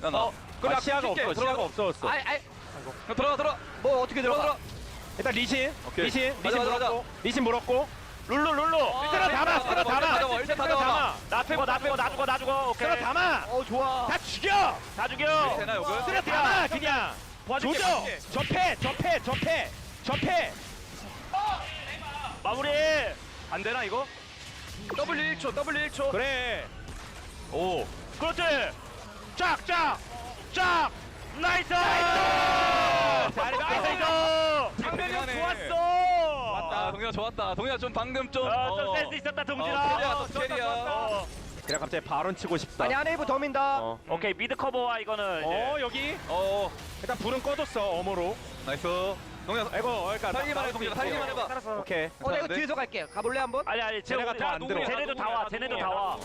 지금 싸우는 각이야. 젤이 넘어왔어. 젤이 넘어온 거야. 내가 없는데 젤이 잡을 수 있어? 야, 이거 그러니까 천천히 해봐, 천천히 빠지면서 해야 돼. 빠지면서. 그러니까 진영 좀 잡아봐. 진영을 어떻게 잡아 이걸?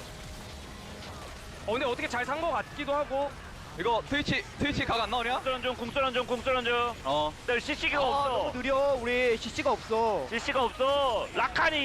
라칸이 궁이 없다고. 방금 또 동진이가 이상한 데서 물렸어. 아니 그러니까 동진이 왜 자꾸 계속 이상한 데서 물려? 먹는데 옆에 아무도 없는데 어떡해. 먹으라고 강요도 안 했는데. 아니 그러면 어떡해. 이거 이제 게임 좀 갔다. 나도 이거 완전 간 거 같은데. 갔다. 아니 11을 밴당한 점에서 일단 승리는 좀 물 건너갔잖아. 성 나갔어 11을 밴당한 거에서. 이게 야 이거 와봐. 연기할게. 연기. 나 연기하는 중. 일로 와. 뒤에 온다 애들. 맛있다. 나이스. 이거 요동친다. 오케이, 그라운드 요동 치는 중. 나 이거 바텀 타워 또 먹으면은 우리 그래 근처에 된 딱 거 나와. 괜찮을 수도 있어. 이렇게 내려가 볼게. 대신 여기. 오케이. 근데 이제 4대4가 될 것 같은데 왠지. 제리 봐볼래 형? 아니 뭘 봐? 아니 너 미친 거 아니야? 동진아! 신동진! 아니 잠깐만 이거 비상이야 지금. 아니 뭘 가 너도 뭘 가? 아니 나 실수했다.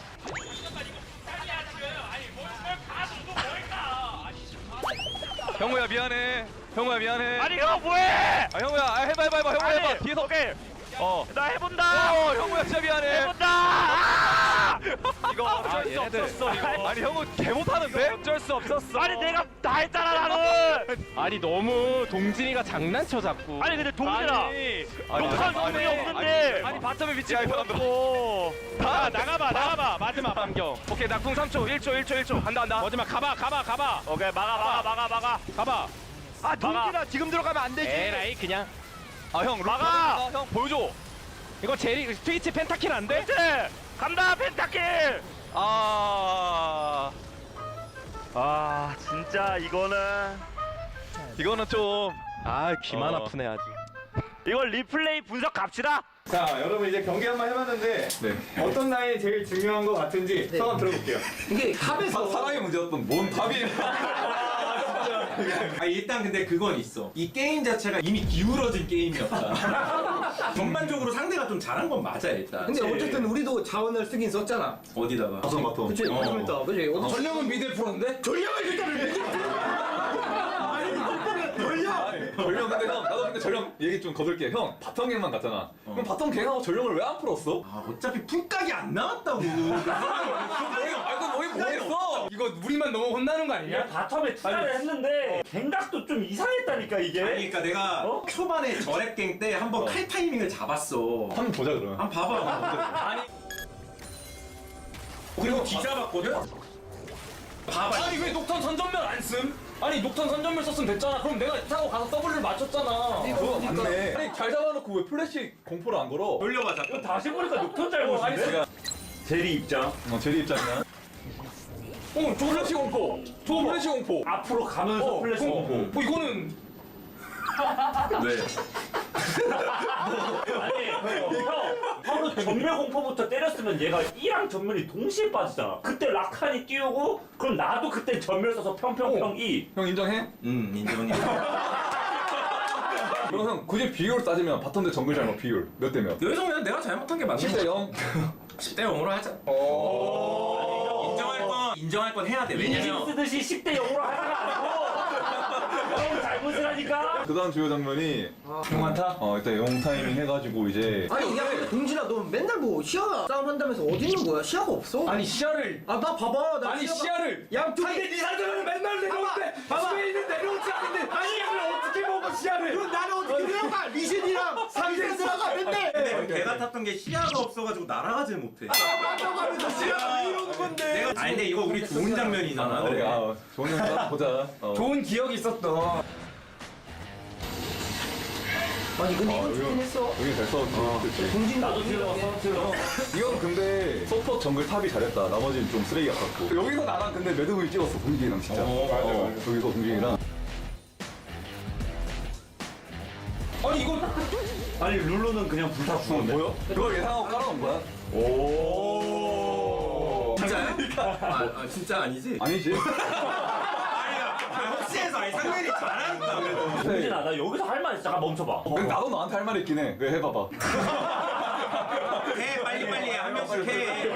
지금 탑 먼저 밀고 우리가 지금 할 거 없어서 일단 후딱 어디든 찔러보자 해가지고 가는 거잖아. 그럼 은신한 나 타고 이렇게 쏙 와가지고 야 리산드라 여기서 기억나. 아니 근데 이거 너 걸려 이거 아니 걸린 건 상관이 없어. 리산드라가 앞으로 E를 썼어. 아니, 너 근데- 그거 안 봤지? 리산드라가 E 없다라는 거 몰랐지? 그래서 개같이 싸움 나가지고 궁 써달라 그래가지고 써줬는데 빨려 들어가서 개 죽음 당했어. 이거 형은 왜 들어갔어? 아니 다 들어가라고 들어와달라고 하는 거야. 아니 솔직히 이거 그냥 버리자니 우리 팀 중심이 얘잖아. 이거는 살리려고 들어가야 되는 각이잖아. 아니 이거 근데 내가 들어가라고 한 거 같거든 아니 제일 중요한 타임. 이게 제일 중요한 명장면. 우리 반반인 상황이었어. 골드 보이지?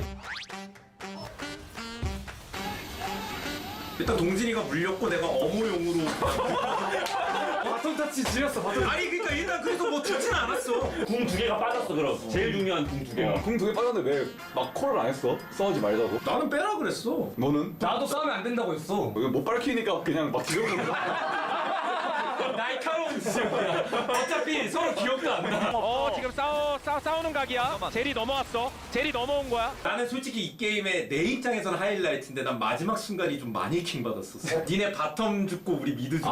근데 형이랑 나랑 니네도 패급이었어? 아니 우리는 최선을 다하긴 했어. 그러니까 나도 죽긴 했는데 탑을 보자. 우리가 탑 잡은 거부터 봐야 돼. 오케이. 맞다. 이거. 리산드라를 잡았잖아. 그래서 녹턴이 맹활약했던 장면이구나.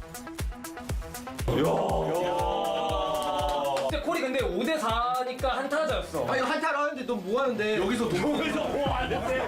이게 뭔데? 이게 뭐냐? 마음이 너무 급했네 미안합니다 죄송합니다 2대1로 진 거야 그래서? 아니야. 나중에 왔어. 저기도 친구가 왔어. 내가 타다가 좀 두드려 맞았어. 그리고 셰프가 좀 나를 신경 써주더라고. 해가지고 이대에서 뻘 같이 타는 거보다 내가 도와주는 게 맞잖아 이거. 같이 싸우자 했는데 이제 놀러가 왔지. 놀러가지고 나는 이제 형아 미안해. 이번 게임 하면서 느꼈어요. 그냥 사람이 중요하다. 책임을 많이 지고 싶어하는 그 사람이 중요하다. 나는 전령을 왜 미드에 풀었는지 나는 머릿속에 지금 그거밖에 없어. 전령 미드에 안 풀고 나 싸울 수 있다고 했잖아. 그때 아래로 내려가가지고. 저는 근데 오늘 느꼈어요. 정글이 중요하다. 네가 정글 갔으면 달랐다? 아니 그건 아닌데 정글 뭐 전령, 한타가 그러니까 전령을 왜 미드에 푼 거냐? 이럴 수가 없네. 그런 것 때문에 정글 서폿이 중요한 거 맞습니다. 정글 서폿 나올 거 판을 만들어주는 거니까. 저도 근데 캡쟁이랑 좀 의견이 비슷한데 사실 라인 영향력이고 뭐고 우리 이렇게 방송한 적이 거의 처음인가? 확실히 그 옛날 그 친구들은 모이면 안 돼? 가끔 그냥 끄덕끄덕 하잖아요 지금. 오늘은 그래서 노래가 어떤 라인이 가장 중요한지 대해서 얘기를 해봤는데요. 클테님 어떠셨나요? 정답은 여러분 마음속에 있다고 보시면 되고요. 사람이 중요하다. 이 혓바닥 토스가 너무 지금 재밌는 프로그램이니까 앞으로도 4명이서 잘 이어갔으면 좋겠고 어떤 친구는 좀 더 분발도 좀 하고 너무 재밌었습니다. 발자기들 우리는 그럼 다음 편 플레이오프 편 특집으로 찾아오도록 할게요. 지금까지 혓바 다크 수고하셨습니다.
The night beckons while you dream.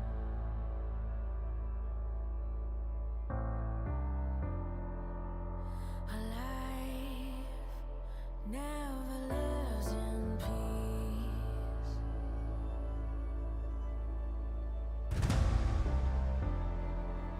As you stand upon the edge, woven by a single thread, and fate may fall down upon you, while the devil is knocking right at your door.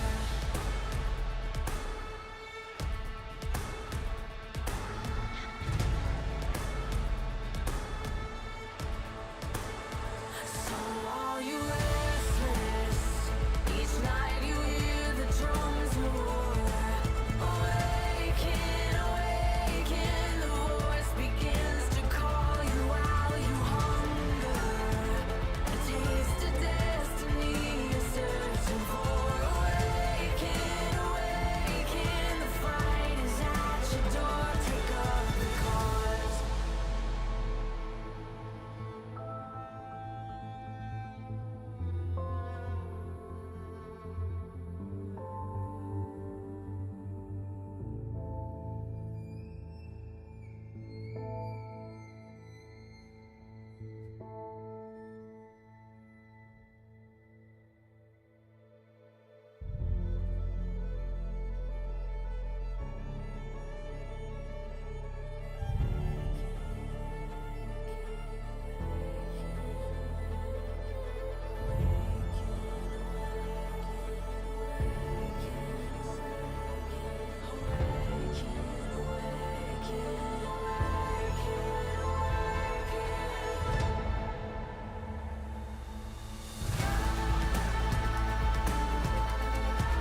Hello and welcome back to the LCK. We're here for the second matchup of the night. T1 up against Damwon Kia. And this one is going to be pretty interesting. I think this is going to tell us a lot about these two teams' forms going into playoffs. Yeah, in our last series, we had two teams that are very likely to face off in our playoffs. I mean, it's about a 50% chance, right? And based on the results, likely Gen.G will choose KT Rolster if they win that first round. This series is about T1 proving that they can return to form at the end here where it matters most, right before playoffs. They've already earned their spot in the semifinals, so there's a long time between now and their next matchup, which of course will be a best of 5 to decide who goes to the finals, against Damwon Kia. And on the other side, it's Damwon Kia trying to prove that they've got a shot in these playoffs. Their form is going to matter a lot tonight too, to see if maybe it's they who will advance to top 4 and not KT Rolster. Especially because KT looked scary. They were challenging Gen.G in that matchup. Regardless of how Gen.G were playing, KT looked pretty feisty.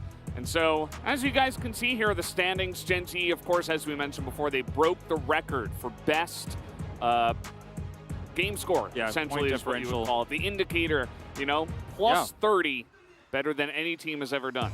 Damwon Kia will secure 4th place with Gen.G's win because, as you guys can see here, yes, they have one less game played. They will play T1 now, but even if they lose 2-0, they will still be 2 game scores ahead of KT Rolster at +7.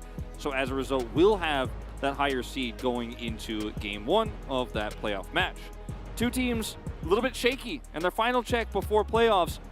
Well, we can't beat around the bush anymore here. T1 has had series after series where things have looked a lot closer than they should have. They have lost to Live Sandbox in a very dominant win for Live Sandbox, in fact.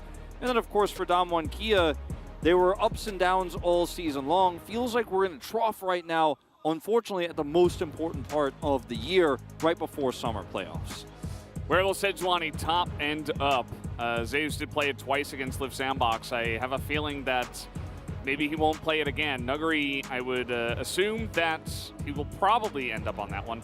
Zeus, unfortunately, in that series, a lot of it was just he was in the front line and he was the only tank member, and he would just get CC'd 100-0 over and over and over again. And it was like, what is this Sejuani even here for? He tried, was not able to make it work. Damwon Kia is on a 3-game losing streak against T1 this year. Obviously, T1 have had an insane year up until like the last 2 weeks, basically. Even in the beginning of the season, they were looking extremely strong as well. Yeah, there were some questions in their first few series, their Telecom War and their series against Nongshim, but after that, hangover. Yeah, after the MSI hangover, they went back to dominant form, only losing to really Gen.G there in most of the season, and then bouncing back here. Hopefully tonight is the expectation against Damwon Kia. And we've said it many times, here are the stats here for round 2, much more dominant for T1 regardless of the slump. They aren't slumping as hard as Damwon Kia.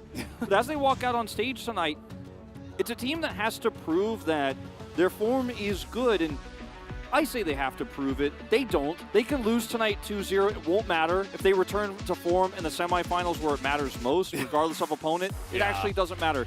But selfishly, what I want me selfishly, is to see this team return to form so that we can trust that that semifinal match, regardless of opponent, is going to be exciting. It is going to be one that T1 delivers in, because there hasn't been proof in recent times to the contrary. And we said, okay, that Nongshim series a little bit close for comfort, but they still win in the end. Let's not read too much into it.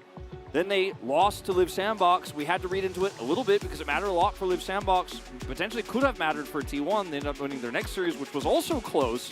And there's so many things to break down here in terms of T1's current form. But what they show us tonight will be our last glimpse, our last look at this team in a best of 3 before they play that incredibly important best of 5 to see if they can go to back-to-back finals, maybe win a back-to-back LCK. They have a bit of a road to do that, as does this team, trying to return to the form that they had in 2020 specifically. They were strong in 2021 as well, making it all the way to the World Final. But yeah, I mean, obviously the change in the bottom side, we just assumed on paper this was going to be an upgrade, just 100%, but it has not looked that way in this year and in this season, even with Nuguri coming back. Hasn't really made it to that level that we used to know from Damwon and from Damwon Kia. So, you know, I'm sure a lot of fans are hoping for their return as well. Nuguri is the third top laner that Damwon Kia have experimented with this season. For those who forgot, we lived in a world where it was Birdall in the top lane, sometimes Hoya in the top lane earlier on this year. And with the return of Nuguri, everyone said, well, that should just solve it. That'll be the end of it. Birdall, a little bit more inconsistent than we thought. Hoya had that phenomenal performance in playoffs, very late, better late than never. But now Nuguri's back, he's up there. Hasn't been the dominant return fans expected. The key player matchup tonight will be the jungle matchup between Owner, who has been second only to Peanut, and Canyon, who had in his last matchup that Lee Sin 1W, the most amazing insect kick we've seen in years. It was all over the internet. Everyone was talking about it. Canyon's performance that night have really given people some hope. Yeah. I mean, not just that kick, but his performance in general that night gave people hope maybe this team could do it. Yeah, also the Karthus pick that he pulled down, I feel like that's actually the reason why he has first in DPM, because he did like 52,000 damage in that one game, and that was only stats for round 2. So just the fact that he's willing to do that, even just the one game, it really brings up questions of who knows what these guys can do in a best of 5. Will we see more Karthus? Will we see like a Fiddlesticks or something more ridiculous, you know? Certainly Canyon has it in himself to pull out picks like that, as he has proven here. And that should give some hope, at least, to the fans of Canyon and his old World's MVP form. It is so exciting to me to watch these two teams collide, because we've talked so much about how we have a very clear third and fourth place team in terms of current form, and Live Sandbox and KT Rolster. Damwon Kia is ahead in the standings, but they got destroyed 2-0 by KT Rolster. KT has looked like a much stronger team right now. The standings don't tell the truth of current form. But on the other side, these two teams also could be fighting in that semifinal match. If Genji picks the other team, Damwon goes through, they could be the ones who face off against T1. An unlikely scenario, but still a possible one. We've seen crazier and less likely things. Atlas lost his hair over it when this team made a huge comeback in playoffs last season. So anything is possible here tonight, but what's so phenomenal is we get to watch an old legend in Nuguri, a world champion, face off against the new second season Zeus here. No longer technically a rookie, but a player who has had so much success here in such a short period of time. Feels like a passing of the torch in terms of famed top laners here. As, Doran, he's still in the conversation, but Zeus has outperformed him this year. And maybe Zeus can make a new legacy for himself. Maybe his Worlds run this time ends with a trophy. I don't know what that thing is supposed to be. Maybe Muck, the Pokemon. But other than that, a very nice upwards scaling graph. Here's Nuguri, also in his Kennen Worlds skin. Will he play Kennen? I feel like, this could be a meta if you want your top laner to actually do something. Maybe into a Renekton that Zeus could absolutely pull out. Let's see what we go into here. I would love to see T1 really bounce back from that loss against Live Sandbox, because it wasn't just a loss. It was a crushing defeat. A crushing defeat. It was really one-sided. So that's really the hope, that they can bounce back from that DK can continue to bounce upwards from their win against Kwangdong Freaks. Let's get into the draft here. We do have Renata Glask and Sivir. First ban on red side. She is just really strong now. And her strength comes from, I think, two major facets. One is her late game. She's finding so much success there. But more than that, it's her wave clear and her prio, which has led to early Drake takes, which, as we observed in the LCK exclusively, has been much more powerful than early Herald, and controlling the bottom side of the map and mid with it has led to such a snowbally style of games where we're not seeing close games too often here in this week of play on 12-14. Silas will now also be removed, so does bend towards a potential first pick Azir for Faker if T1 would like to prioritize that. If we go deep down, Wukong being gone, Zeri being gone, etc. here for Damwon Kia. This is the series I want to see Showmaker playing Syndra in. I want him to pull it out in this one, because Azir feels so obvious for T1. Now, Syndra isn't an amazing pick into that. I just think it has a lot of ability on this patch to just get aggressive in lane and try to actually match the Azir, rather than just picking something like an Akali or a Sylas, which is banned, and just trying to get through lane and then eventually come online.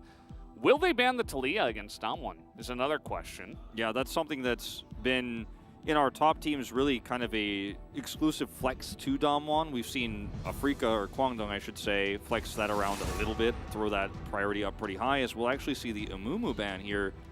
It is not Bible playing today, but Kellen in the bottom lane. And Bible was the player who had the phenomenal Amumu performance very recently against Genji. But still, the drafting style definitely can still be used even with Kellen on the Rift.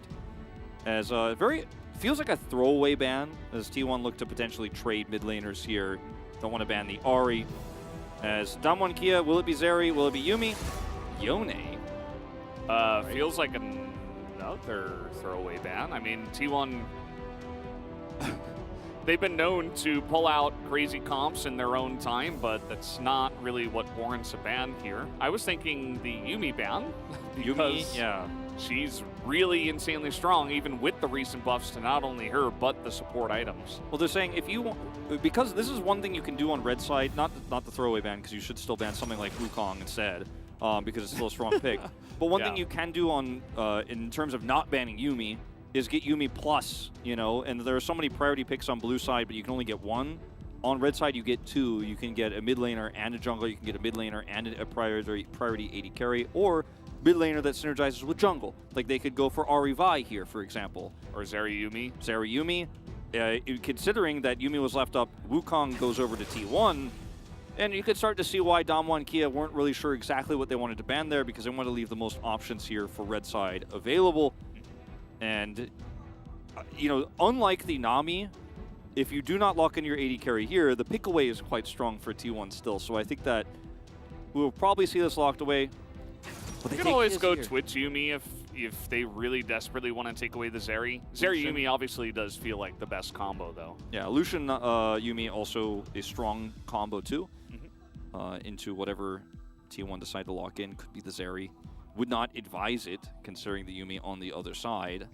This is the trade of mid laners that we expected.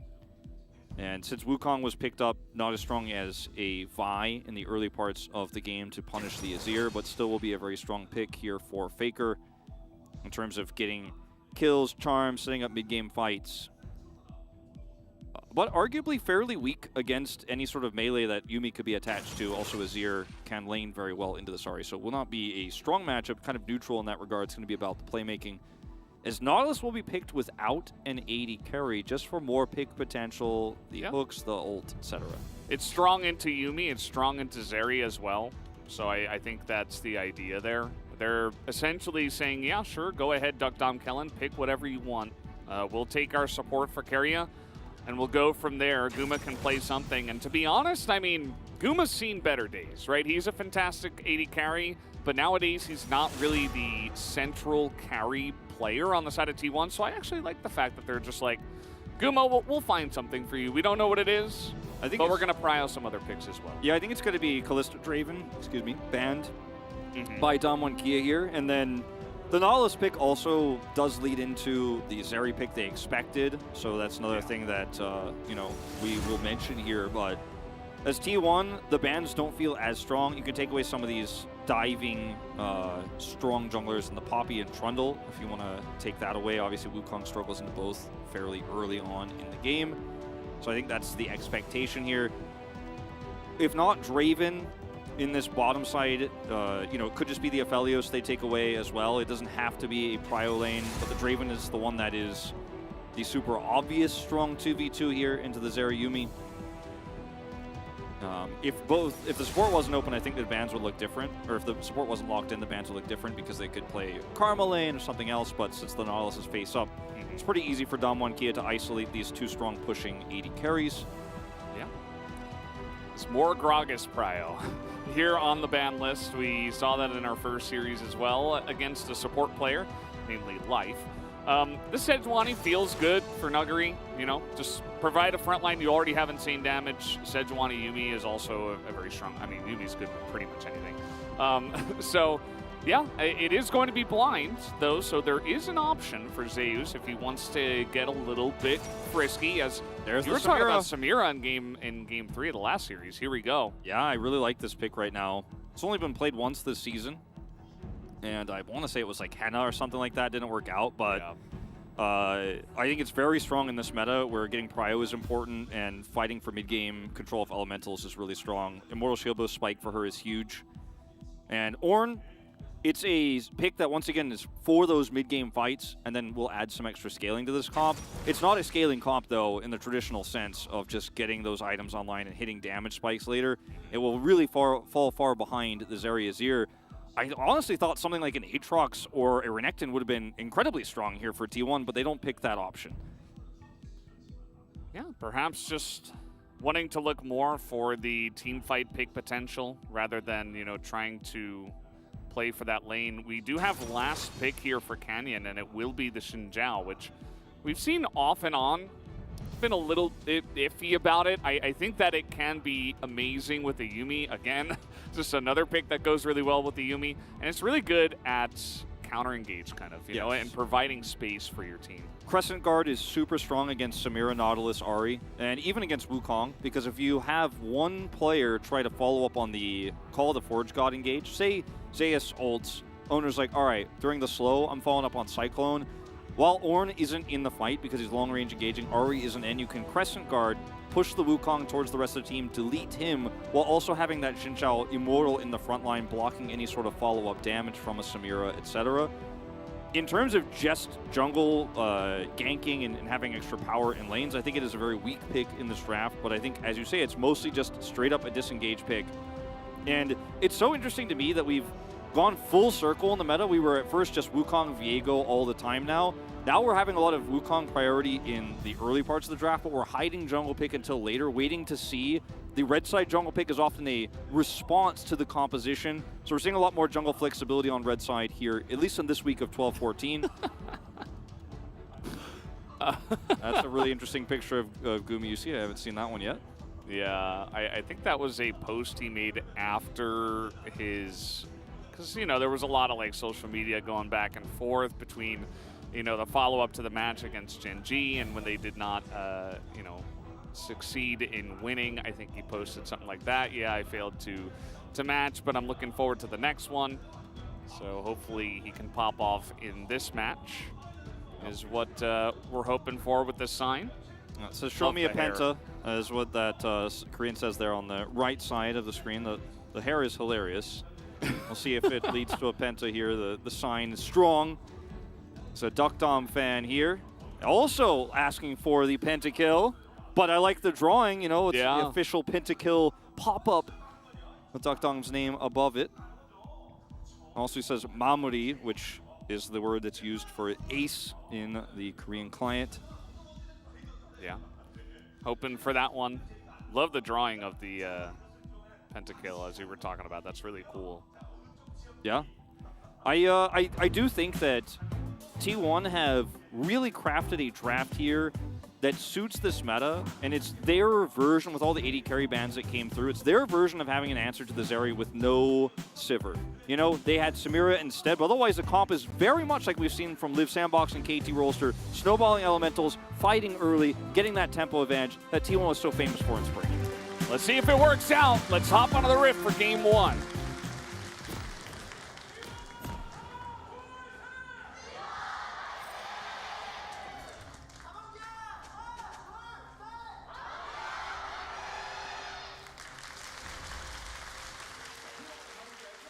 Here we go, on to the Rift for game number one. I feel like, to me, the most interesting lane, actually, just maybe this is a personal thing, but I really want to see how the Ahri versus Azir is going to work out for Faker versus Showmaker. Samira, very interesting. I think that Guma can show some nice stuff with that, especially if they can get some momentum behind them, but I'm, you know, we have a lot of fantastic Ahris in the LCK. Chovy obviously undefeated on that, but Faker was the first guy to really pull it out and show us, like, oh, this is how you're supposed to play the new Ahri. Just extremely proactive, always taking risks, always looking to set up the play for his team. So I really want to see that. And Showmaker, you know, not necessarily 2020 or even 2021 Showmaker, but still a strong player. Yeah. And I think that should be a fun mid-matchup to watch. I do agree. Faker was to Ahri last season what Peanut was to Poppy this season. Defined the play style, taught everyone how it was done, and at this point, you know, people forget because Ahri has been so popular for so long now, but the way that Ahri has played with the resets and how she plays out lane and picks in later on fights and stuff was defined by Faker on this reworked Ahri, but also on Ahri of old. And it's just kind of cool to see everything goes full circle here, as we will see potentially a level 2 gank. Now he's gonna taxi to the ranged minions, and Owner actually takes more damage than Showmaker did. Not a big deal, but he does show exactly where he is. As you mentioned, not only playing it in this year, but also in years past is Faker. 17-4 on the pick. Yeah. Nuguri will need to last hit some minions at some point.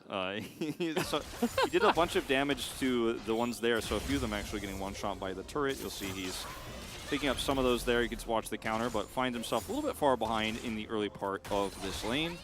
As, yeah, we don't see it all too often. Only 11 games. Wait, so who's the loss? Call him out. Who was it? I think it was Ghost, actually, but I'm not Ghost, and I don't know which support he was playing with at that game, but if I remember correctly, I think it was Ghost. But Nongshim has also had a rough season. Don't want to... Yeah. I'm not trying to point fingers, but... I am very curious, though. But the duo, I feel like it did lose some power on this patch, but it's still insanely strong.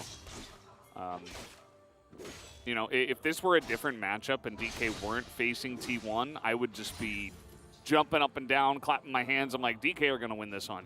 Like, I think that Zerayumi is that strong. Yeah. And even some of the other choices that they went with in this draft as well. It just goes so well with the Yumi. I think that if it wasn't T1, I would also be feeling a lot better about it. But I also think that T1's draft is insanely strong at controlling early skirmishes and winning elemental Drake fights. And what T1 was so famous for in spring, and when they went on their 18-0 run, was cross-map. And it's such a stark contrast from what happened with them, obviously, in the 2021 summer season, where it was kind of up and down. They were so good at Rift Herald fights, but they kind of lived and died by that. And did clean things up in the end, of course, made it to the finals, almost made it to the World's finals. But this year, it was all about cross-map and knowing when to fight for Herald, and then otherwise how to use your comp to get control over plates and dive and make a opposite side of the map play. This season, they haven't been as successful at that, but I think that they are a team that knows exactly what to do when they're trying to play a tempo-based comp, which is why Guma's Draven has been so good, why Kallista's not allowed to be played by this team, and why Sivir was banned as well. Is that if you give T1 wave clear and prio in these lanes, especially with the performances we've seen from Zeus in particular and Owner, then the game sometimes just really runs away with itself. And Zeus laning very well here so far. I think T1 are in a position to really showcase... Uh-oh. Zeus baited into this one excellently. Nuguri is incredibly low, though, but it does not matter. Canyon is in here. There's no flash for Zeus. He is going to charge away just to get meleeed from range, as Canyon will take him down. That's first blood going to Canyon. Wow, first blood goes over to the Xin Zhao, and baited here by Nuguri. We've seen this a few times tonight here. It was Rascal getting baited in the previous series by Doran. Another legendary top laner in his own right, but this time it's Nuguri who sets it up. Canyon goes over, Owner not there to assist. So will be a dead Ornn. Does have teleport to go back to lane. Still holds that CS lead, but gonna get these Xin Zhao a little bit accelerated here. Not going to be too impactful for these two compositions, but well played. Also getting, you know, flashless top laners does affect how much they'll be able to engage on that Rift Herald fight.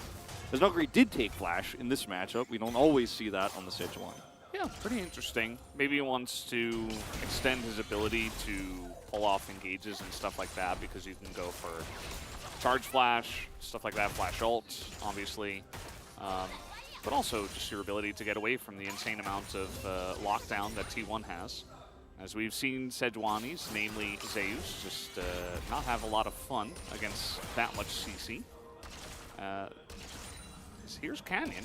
Yeah, that ward is going to ruin his day, though. He's just going to go back off. Drake has spawned, of course, but it's a Yumi lane here. Okay, Canyon sticks around. Or does he? He's here and then he's not. Oh, he's here and he's not again. This is a good trade here from Zeus. Faker rotated up to the top part of the map here, so there's a chance that there could be a Drake Prio setup here now that Canyon did stay bottom side. As flash here from Zeus is really good. He realizes instantly, like, oh, I see what's going on. Still not enough, of course, here. Wind becomes lightning, connects, and that's the end of him, despite the charge he's flashed on. And Canyon gets that extra auto attack. Feels like from a million miles away. Going back to live, Canyon decided to rotate topside here. They did not try to make an early play for Drake while Faker was rotating up for the scuttle control. Yeah.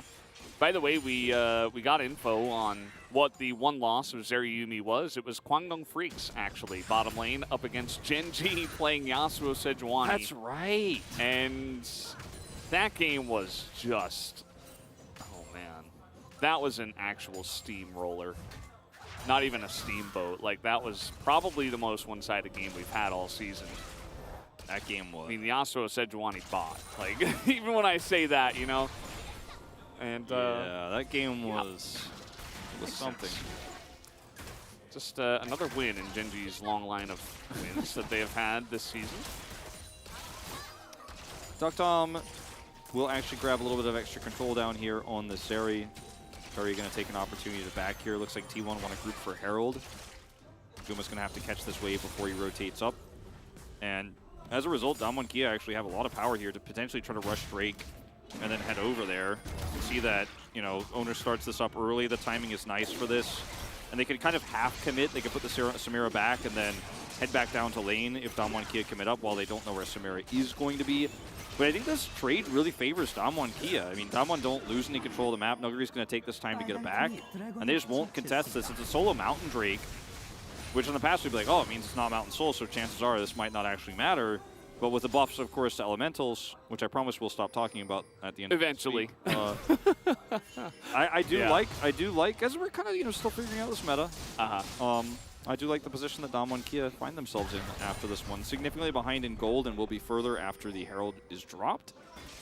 But it's, you know, no extra local gold to T1. It was just picked up by Owner, who will pick up that gold, but it's on a Wukong. And you know what I would love to see is a actual calculation of like a real team fight that happened, and then calculate it with a team that had one old Mountain Drake and now a team that had one new Mountain Drake. Like a simulation with all the abilities recast the same way, basically. Yeah, even just like damage numbers, and then like show how much more armor and magic resist they'd have and how much less. It would be pretty hard to pull off, I guess. I don't know if we have that technology in League of Legends. That would be really cool to see, just to see the actual difference and get like a real number, like, oh, this was a team fight at 21 minutes into the game. Yeah. They took 500 less damage, you know, and we could be like, oh, you know, that could be significant, or, you know, just to see real numbers, because it definitely feels much stronger.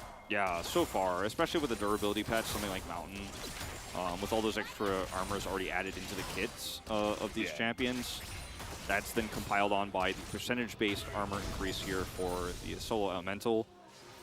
Damwon, they have the composition that wants the game to be slowed down. So while this Rift Herald will give temporary gold to T1, I mean, they'll have it forever, but the advantages they'll gain from this plate crash is very temporary, unless they could dive Showmaker, which doesn't seem likely here. He's got backup.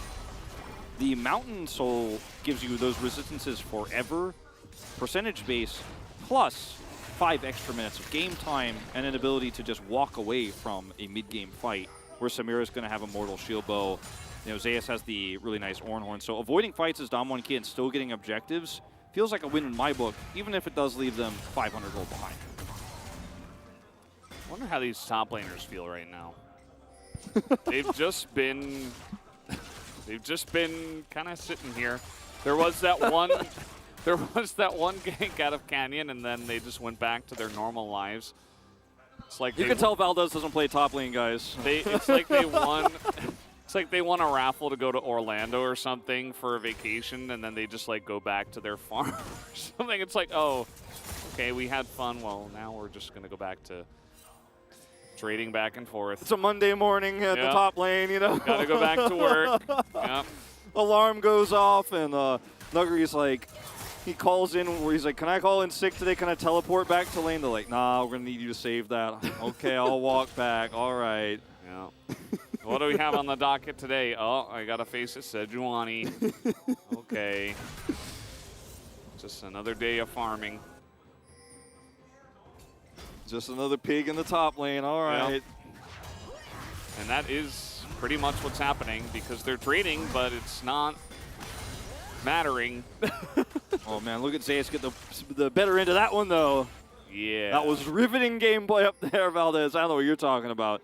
Showmaker went crown in this game, which I think is advised considering the pick potential is we're going to hold our thoughts. Uh-oh, we have a gaming moment as everybody is getting into this bottom side. Duckdom just gets the hell out of there. Charm is big, but again, it's Xin Zhao. Owner is ticking down. He's going to be the first one to go down in this fight as the Samira does go X rank, and finally, the Inferno Trigger is doing enough. Are you kidding me?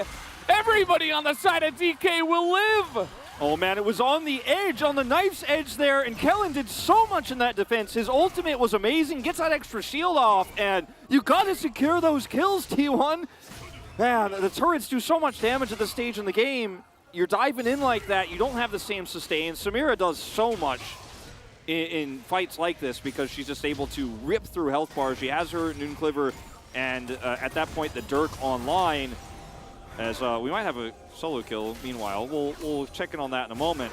But Canyon does the most of this. Obviously, Slow comes through. He's got a Yuumi on his back. Duckdom uses this wall to actually avoid the engage, and then the Yuumi ult roots Owner in place. So he burns down to the Ignite, still sticks to him. Flash is good from Duckdom, and then we just don't secure that one. Faker backs off early. Just one more auto would have done it. The shield comes through. Oh, you got to secure the kills. You actually have to get that last hit. It's a last-second heal, and then it's a last-second auto shield for the Yuumi. Not to mention how much damage the Crescent Guard tanks here.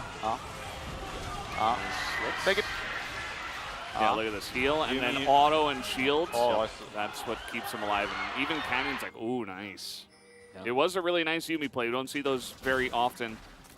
Gore Drinker as well, an item that in that replay in his first-person view showed it was not on cooldown. Might have just come off. I don't actually know if he used it there in that last fight. That's one thing I wasn't tracking between the Yuumi heal, the shield, and all that stuff. But either way, Canyon once again with a really nice mechanical play here, helped by his teammates. Kellen's final chapter there actually being massive in terms of making sure they get the Wukong kill, but this is a huge swing of gold Damwon Kia should not have, and they do. Yeah, okay, 1,000 gold ahead. It looks like not really in position here, or Damwon, to challenge this Drake, but they're still potentially going to go for it. Final chapter once again. Guma's going to block some of that as they try to get on Showmaker, but he's going to live just barely again.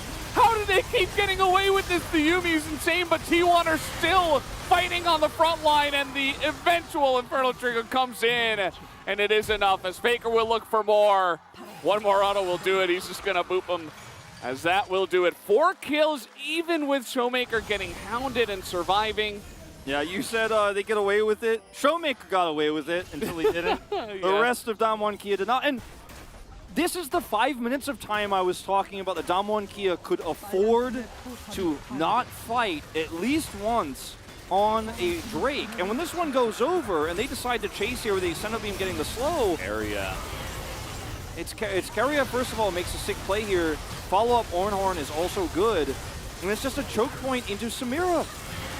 You don't want to fight this as Damwon Kia. There's no reason to force. Yeah, you got a bunch of free kills you were never going to normally get their bottom side when T1's dive failed. If T1's dive is successful, they're in such a lead that Damwon Kia probably didn't even go over there. Yeah. But, you know, getting those kills and hitting your first item as Zeri is not a call for forcing a fight here on the second Drake of the game, a solo Cloud. Better than it used to be, but still, I mean, you're fighting T1 exactly when they want to fight you, exactly when they want to be turning, and T1's mechanics do come up big there. They actually fight it out properly, and yes, there was an angle with the slow from Duckdom and the follow-up damage, Kellen popping the ult there, but you know, it's a bit frustrating to, as Damwon, I think, realizing now after that fight that this is just basically fighting right into T1's big spike despite those failed dives earlier. It's not going to affect the Samira's strength in a fight like this. Yeah, so T1 now off the backs of that big win. They're going to, okay, Canyon's over the wall here, so I suppose Damwon Kia wants another fight. Canyon does not have flash, not yet. About 2 seconds, 5 seconds-ish. As Damwon, they want another fight. Yeah, I just don't think they should. They will not go down without one, as in comes Faker once again. Not quite able to land that charm. As the Ornhorn now for the follow-up. A little bit late, not really going to get anything. And I mean, kind of trying to clear the wave, I suppose. Everybody's just backing away. And I mean, T1, I think they were looking at this. Canyon's over the wall, still has ultimate, still has flash. We're not going to commit onto him. They know that Damwon Kia have multiple angles of attack there. Okay, Crescent Guard is available, plus flash for Canyon. As he's just going to Crescent Guard and flash away. Now he's got a Yuumi on his back. Nice little play once again from Keria. He sees enemy, and he is pressing all his buttons on that guy. Absolutely the right call. And for Damwon Kia in that fight around the second Rift Herald, they had a split setup where Canyon's coming in over the wall. They have a flank angle for Nuguri, as well as Showmaker, you know, is trying to get in there. And T1 are like, okay, who do we collapse on here? We have all of our ultimates available. We could certainly try to force a fight, but instead they just back away and turn. And, you know, again, Damwon Kia really trying to push the envelope in terms of what this comp is capable of on one Mythic here, when the kits of T1's comp and the spikes of the items that the players have are much better. Now, Guma has a Collector online with his Immortal Shield Bow. So, I mean, the Samira is the problem, the Ahri is the other problem. There are two problems. And they're getting bigger with each and every fight Damwon Kia force. Keria's making himself a problem. It's just a lot of problems on the side of T1 for Damwon Kia. More money for T1 means more problems. Yeah, certainly, yeah. It's weird the way that works. More money, more problems. That's an old one. And now, yeah, you probably... all the kids in the chat are like, what is he talking about? I have no idea.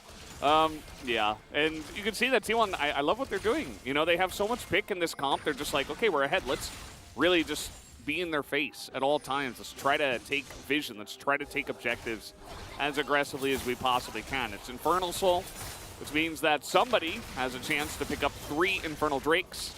And with the buff on that, plus Infernal Soul, if you're getting there, you're probably winning this game. You know, say what you want about the scaling. Faker has purchased a Mejai's Soul Stealer after getting the lone needlessly large rod. And I think that's what Faker is saying. If Faker were casting this game, like, he wouldn't actually say words. He would just buy a Soul Stealer and say, well, this is the game state. I don't need to actually explain the rest of this. And maybe Faker will be a caster one day. I'd love to hear it. That would, I mean, that would be...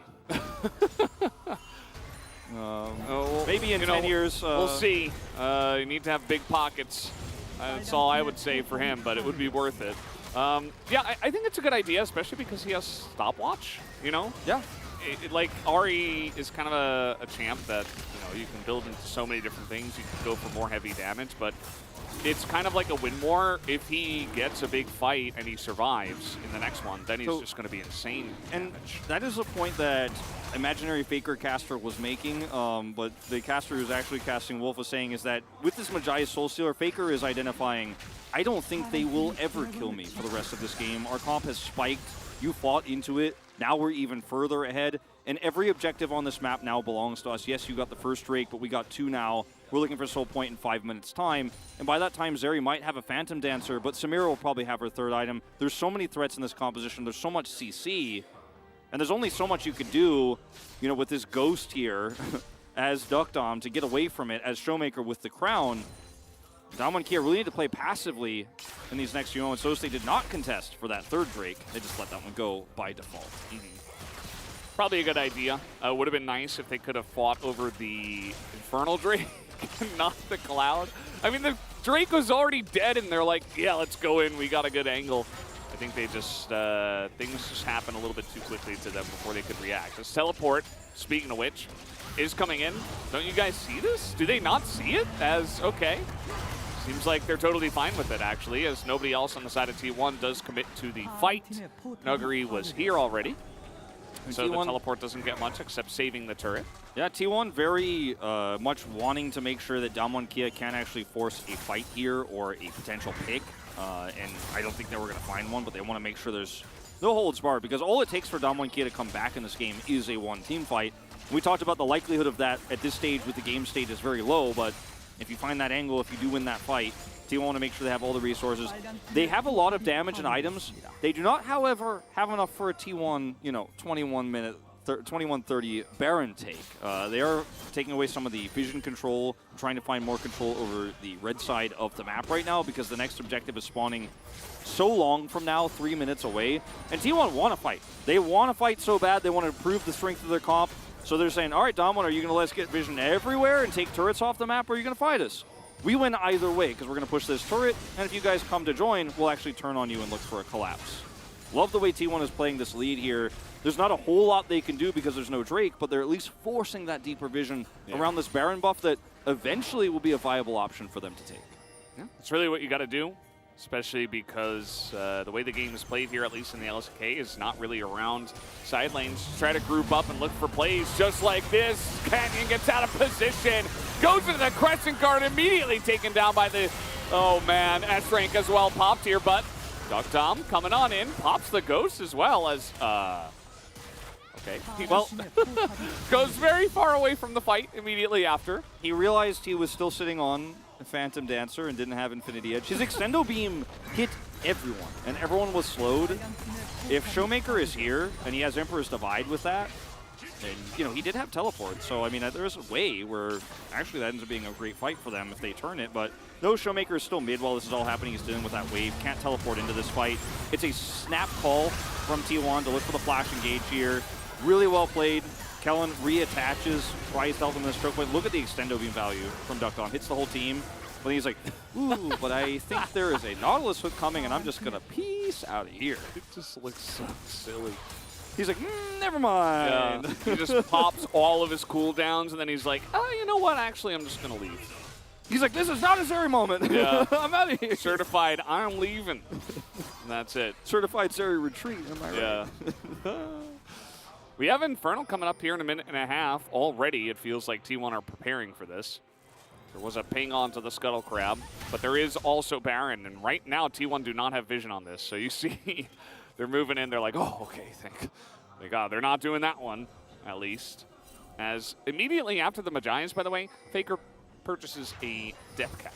Yeah, he went needlessly to Magi's to Death Cap after picking his stopwatch up early with the extra money. That's some damage. Certainly you know is. what I mean? Yeah. Why do you have to say it like that? I'm picking up what you're putting down. Yeah. And Damwon and Ki are not going to want to be picking up all those Deception Orbs.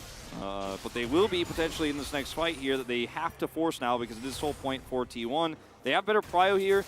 I mean, choke point control for Damwon Kia is insane between the Xin Zhao that could split the team up if they decide to engage, the Azir ultimate. Yeah, and so Faker with no flank angle here, I mean, T1 might just try to push mid instead and force Damwon Kia to react. Yeah, still some time here. Wouldn't agree. The Damwon are in good position at the moment as they are going to get on top of this Nautilus, but immediately followed up with a knock-up, and that is going to be huge. They get the Nautilus, but what do they lose? The answer is everything. As Dukdom goes in, he's going to be taken out eventually as well. Faker will net himself that kill, and yeah, that's why you generally don't want to go all in onto the tank support. That's going to be another Infernal Drake here for T1. Yeah, I mean, he's got his Mythic online. He's very tanky. I mean, he's still Nautilus, sure, I get it. But look at the depth in which Damwon Kia has to commit Showmaker. Like, he's so far forward here, they instantly blow up Canyon, who has Crescent Guard, so buys some time. But then they just are like, okay, well, Sejuani doesn't have a health bar as far as we're concerned. And then Dukdom is taking a creative path to try to escape here. And yeah, let's just say he shortened his own death timer there by going in instead of retreating away. Guma is 5-1-4. Faker's 3-0-5. And it's a 5,000 gold lead here. The gold is where they want it. The gold is where they want it. I mean, the tanks sitting at, nearly 75, 80% kill contribution. Keria 7 assists, 6 assists in the kill for Zeus. And Wukong 0-1-8. Like, all kills secured by the proper parties. All the item spikes are hit. 16 sacks of Soul Stealer, and yeah. Faker got a bunch of stacks, like you just said, and he's up to 506 AP already. I mean, we're only 26 minutes into the game. With the build he has gone for, he is just an AP dominator As okay, bunch of damage onto this one. They're just gonna go ahead and flip it as in goes Canyon. He's not gonna get the smite though, as the wall comes up and now Canyon is left to the wolves. As down he will go. DuckDom not really in a position here to do anything, as everybody else on the side of T1 is just away from them. And that is a Baron take pretty clean from the side of T1. They didn't necessarily have to, let Canyon get into the pit, but works out in the end. They let him into the pit. They prevented him from going out. And they'll take it. As this is just an incredible siege now. Baron buffs up, 2.5 minutes. They could just walk it down. If they get any kills here, it's Dunzo. As DuckDom still doesn't have Infinity Edge, has no poke damage back. Struggling to clear these minions here. And T1 could just use this Baron buff to try to open up inhibitors, split off on the map. They're going to go back, it looks like taking the power recall reset to do that. But by the time this Baron buff wears off, it's going to be soul fight for T1. And I think it was pretty easy to see when Damwon Kia took those 2 poor fights. The main one, of course, on that solo Cloud Drake earlier on that was already taken. They fell into a trap of T1's item spikes, couldn't catch up, got map control ripped away from them, and the next 15 minutes of the game have just been T1 saying, this is mine, you can't have that, I kill that. Nice engage, good try, bro. We'll see you in game 2. It's like a really mean older brother. Just takes everything. He's the older brother who puts his hand on the forehead of Damwon Kia as Damwon Kia helplessly swings at him but cannot reach. Yeah. And it's time to start thinking about game 2 here because T1, the composition that Damwon has, it scales better. But there is, unfortunately, way too much damage for T1. Azir cannot survive long enough to get any value out of Nashor's Tooth in the fight. Like, can you even imagine a Nashor's Tooth actually getting value in a fight in this game? He tried in the last fight. It barely scraped Ornn's shield. He got like 2 autos off only, but I mean, especially with Crown, like, you're just not given any time to scale. It's just not gonna happen. As there you go, once again, the front line of Damwon Kia, like all of the stuff we talked about in the draft, it just doesn't matter because you're so far behind.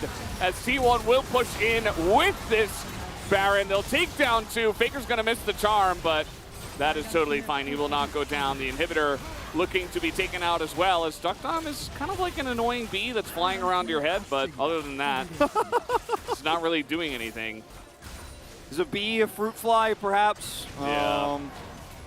Yeah, he's got to flash that bee emoji to really let it sink in. This is, as you say, just the front line deleted here. Look at Nuggery, he's the charm target. Canyon is also knocked up, and the 2 tankiest and most difficult to kill players in Damwon Kia disappear. It's like a magic trick. It's crazy. His owner has an incredible angle here to look for the Cyclone flank. And yeah, DuckDom, he survives because he avoids the charm and the hook magically. Yeah.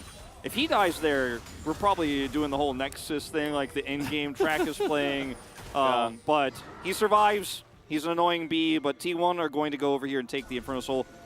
Outside of that failed dive from T1, they have executed this comp to a T. And even that dive and the idea of it, if the execution was better, is exactly what their comp should be doing. And this is a huge return to form for them in the early game. Yeah, it's nice to see the return of Samira as well. It works so well with this composition, even just with her passive. But somebody gets knocked up, you're knocked up for double the time. Plus, she's going in, right with everybody else. There's none of this, dilly-dallying around. As Faker, yeah, he's really fed. He's insanely fed. What's a tank? He doesn't need magic penetration, but I think he does have Void Snap now online as well. So, Faker's like, hold on, I'll kill the Drake and Sejuani at the same time! Dead Piggy. Piggy is dead, so is the Xin Zhao, and that's going to be everybody as DuckDom. He's having a little bit of fun. Down he will go as well. That is going to be another kill into the pockets of Guma.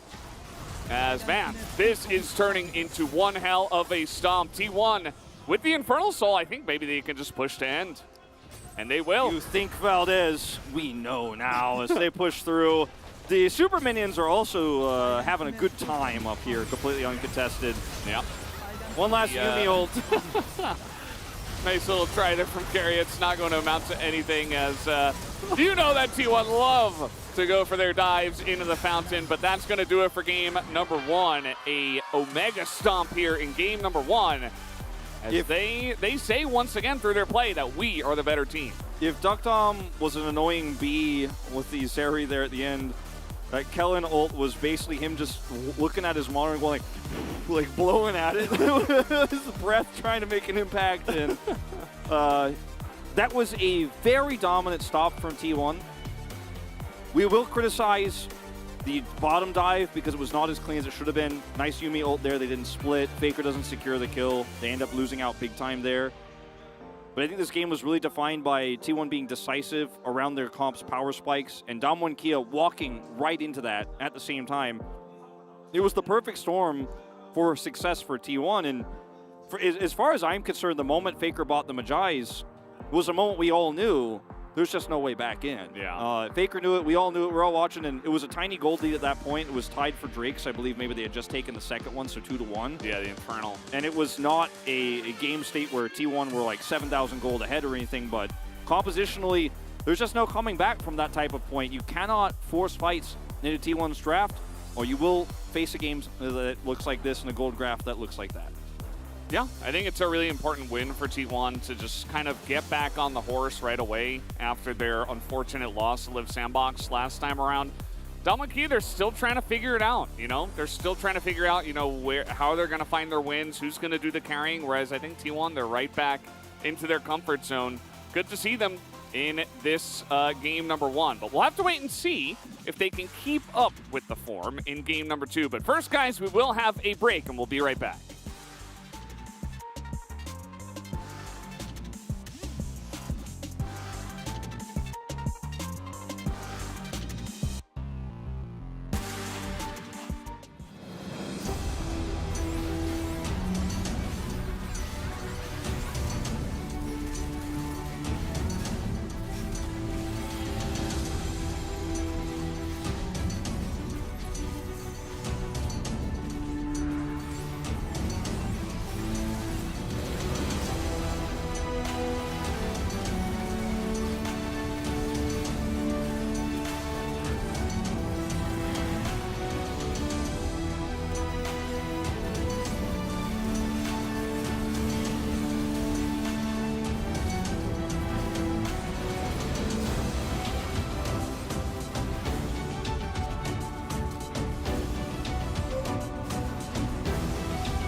애들 다 개피 다 개피. 오케이.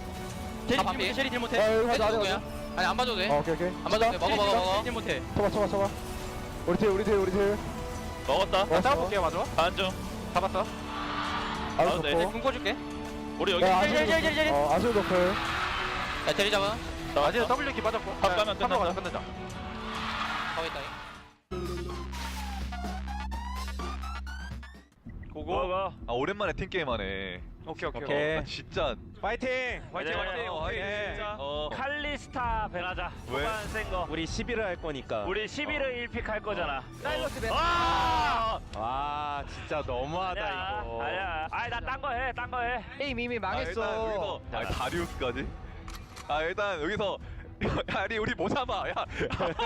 동진이 유미 할 줄 알아? 아니 이거 너가 할 줄 아는 게 뭐야? 나 라칸 이런 거 할 수 있어. 라칸. 야 빨리 뭐. 야 그럼 서포 라칸 고르자. 아니면 뭐 카르마. 아니 라칸. 아니 카르마보다 라칸이 나을 것 같아. 라칸 가져가. 지금 어차피 메타픽이 안 되잖아 지금. 어차피 조진 거 같으니까 그냥 가자고. 오 제리를 하겠다. 제리 룰루.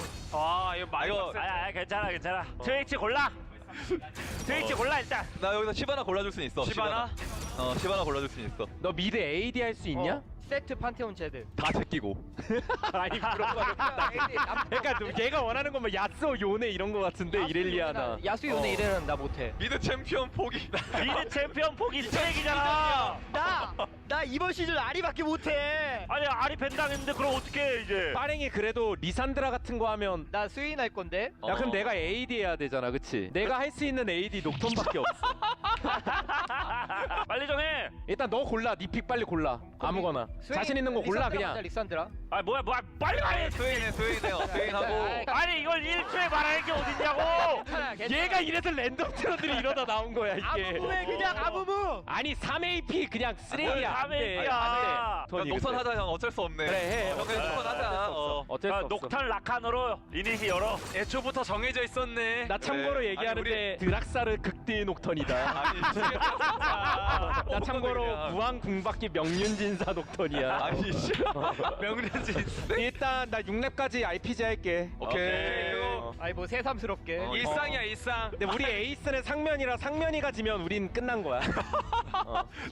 내가 잘해볼게. 아 나도 이거 장비 가져올 걸 그랬네. 아쉽네. 에이 벌써 그러는 거야 형? 아니 아까 지금 설정이 너무 빠른데? 오히려 나 같은 사람들이 장비를 또 탄다고. 대포 지운다 빠르게. 아하. 쟤네 아직 블루 안 먹었어. 하긴. 그럼 어디 찌를 수 있다는 거네. 우리다. 아 또 벌써부터 설마 벌써 죽으면 나 게임 안 한다. 안 죽어. 정글 차이가 벌써부터 나네요 아주. 리신일 녹턴 형. 아니 근데 야 좀 진지하게 해라. 아니 형. 지금 장난해? 지금 뭐 좀 진지하게 해. 그치 상면아? 형 진지하게 해. 저거 큐로 먹어. 큐로 먹어. 큐로 먹어. 아니 뭐 갱킹을 해줘야 진지하게 하지. 장면. 뭐야 이거. 네, 죽었네. 나 바텀 역으로 한번 찔러본다. 할 수 있어? 지금 무기 가봐. 누구? 일단 제리 탈진 발음.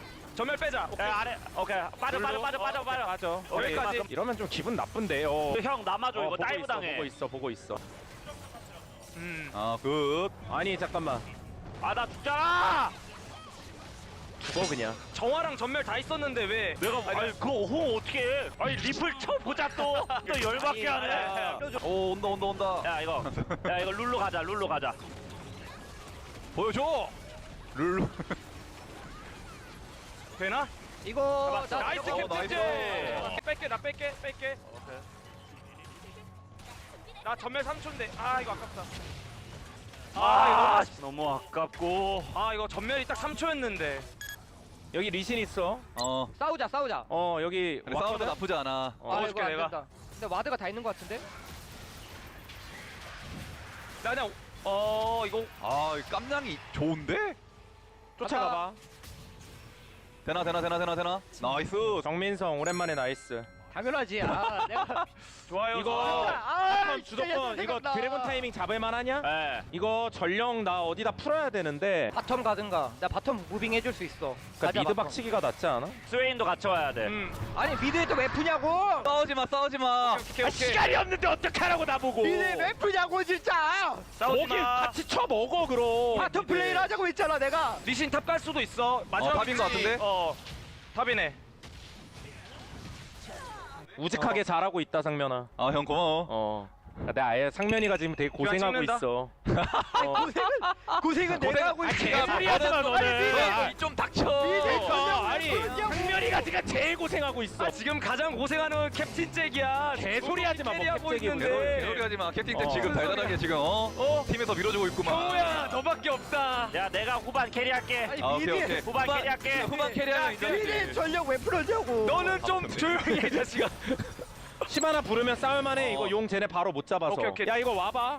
이거 내가 스테이 각도 볼 수 있거든. 오케이. 3천. 나 일단 들어가야 돼. 그럼 시야가 킬게. 없어. 시야가 없어졌어.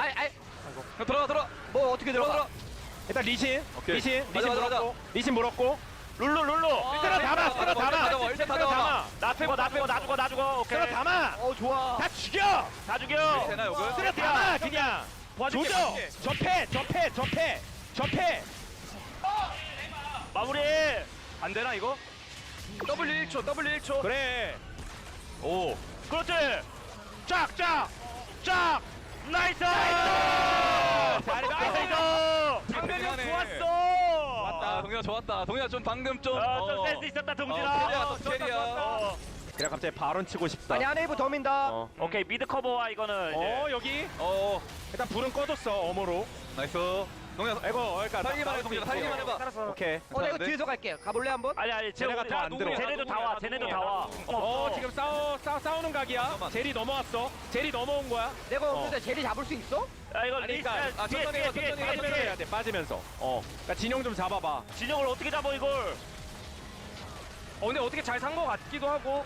이거 트위치 각 안 나오냐? 궁 쏘는 중. 근데 CC가 없어. 너무 느려. 우리 CC가 없어. CC가 없어.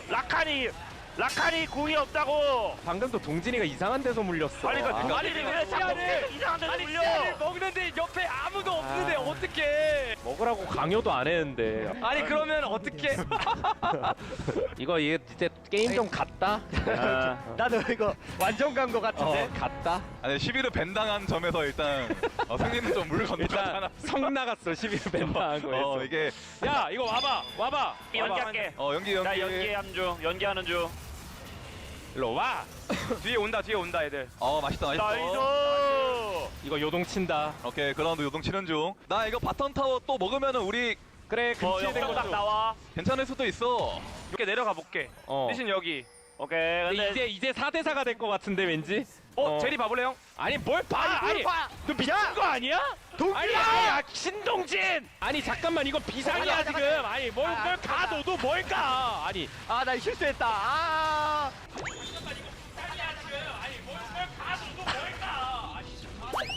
형우야 미안해. 아니 형 뭐해? 형우야 해봐. 형우야 해봐. 뒤에서. 오케이. 나 해본다. 형우야 진짜 미안해. 해본다.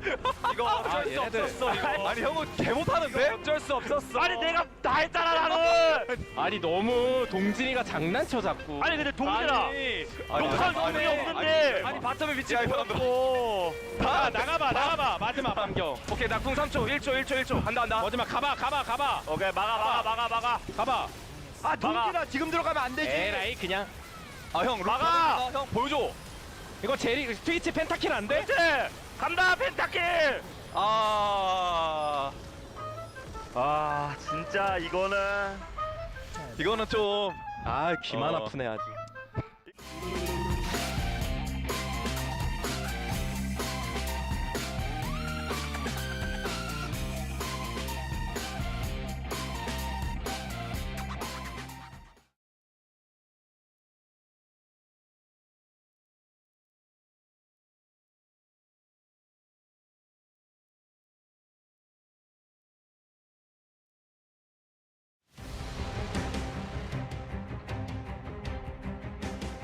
Hello and welcome back to the LCK. We are here after game number 1. T1, of course, picking up the win here against Damwon Kia.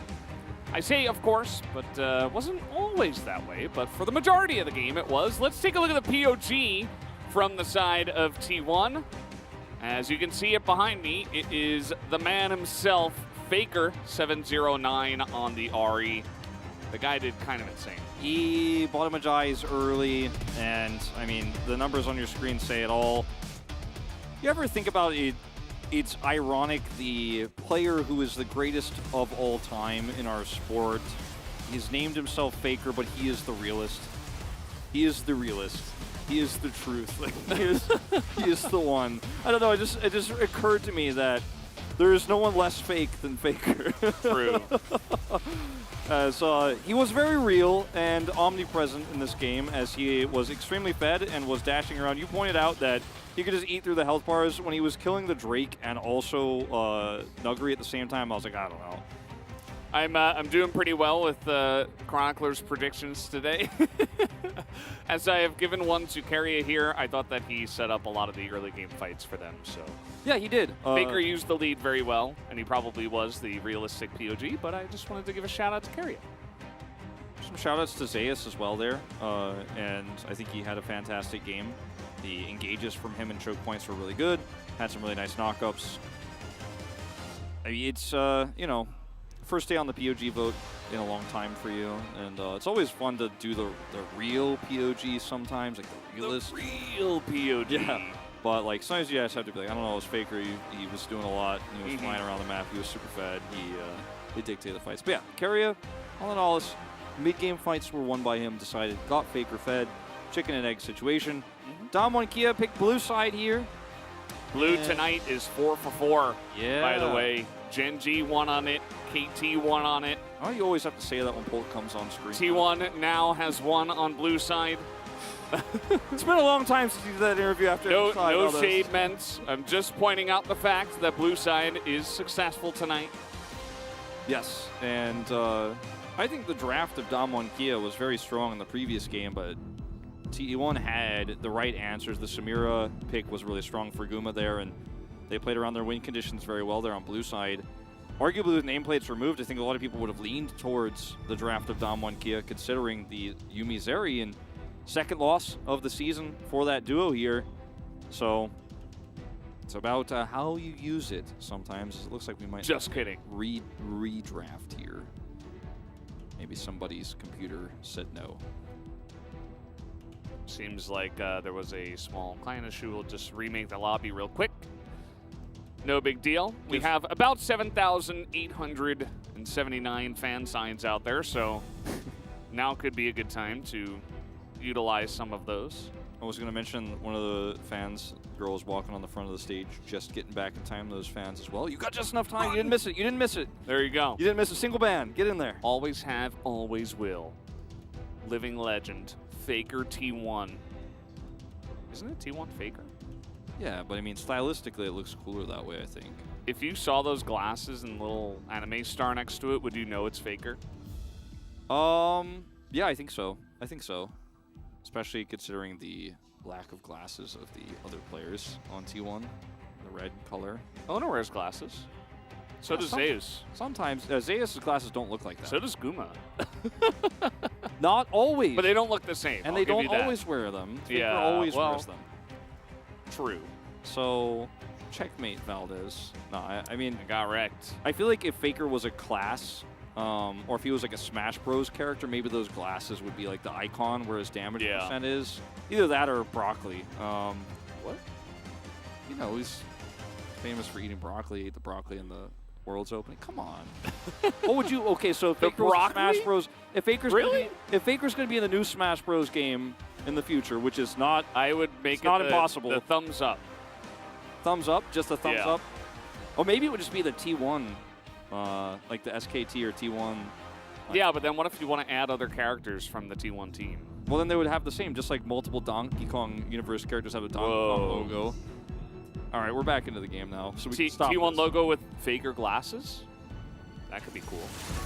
Maybe. Maybe that's what the stock... Maybe it's what do you mean, maybe? The stock is his glasses. All right. Okay. Anyway, let's get into the draft here. The blue side for Dam1 Kia. We're seeing Sivir banned again on red side. Not a shocker. Yep. A trend. Silas was next, but Dam1 Kia have respect for the cat. Yeah. Actually, looking at the glasses, they are very similar. Not in my head, but I guess in real life, like, they are pretty similar glasses. Faker and Owner especially. I think Zeus has a bit different. So does Guma. Yeah, Zeus has, I think, the thicker rims. Yeah. Anyway. Poppy. Now, Mike Showmaker's glasses, hold on. His lens look thicker.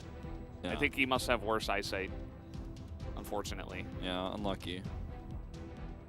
Okay, so for T1 here, the focus has been on Canyon's Poppy controlling bottom side and Sivir controlling bottom side, obviously, in terms of wave clear and prio down there.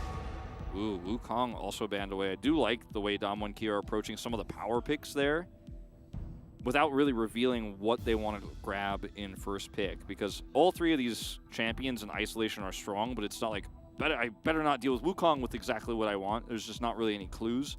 Whereas for T1, now you have to ban away another power pick here. And it might just be Showmaker picks up the Azir first pick here for the Sylas, which is left open now with the Kalista ban. Another pick that could have been used to control bottom side. And of the three mids that are up here that are high prio, Sylas feels the strongest to blind right now for Showmaker. Depends on if Dam1 Kia want to build a draft around that. This is a kind of a tricky first pick blue situation because no pick screams at you. Well, Zeri alone, with the Sivir banned, I suppose, Zeri is pretty strong still.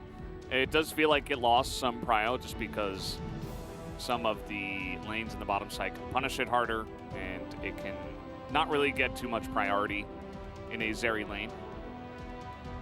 The possible Guma Draven Nautilus situation seems pretty obvious here, but you don't have to, of course, lock in the Draven in the first rotation. I think you do need to get the Nautilus and see the Ahri come through. Another lockdown for the Zeri. And Vi her stock goes way up in this draft, I think, for T1 here. Same with Viego, of course. But I think they will, of course, have to prioritize the Draven if they want that for the laning phase. Don't necessarily have to pick it.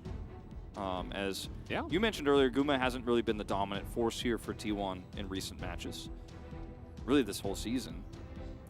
Sylas feels extremely good, especially after Shominger didn't find too much luck on the Azir last game. I think you just mix it up now that Sylas is available. He is a fantastic Sylas player himself. It's good into the Ahri. There's the Vi.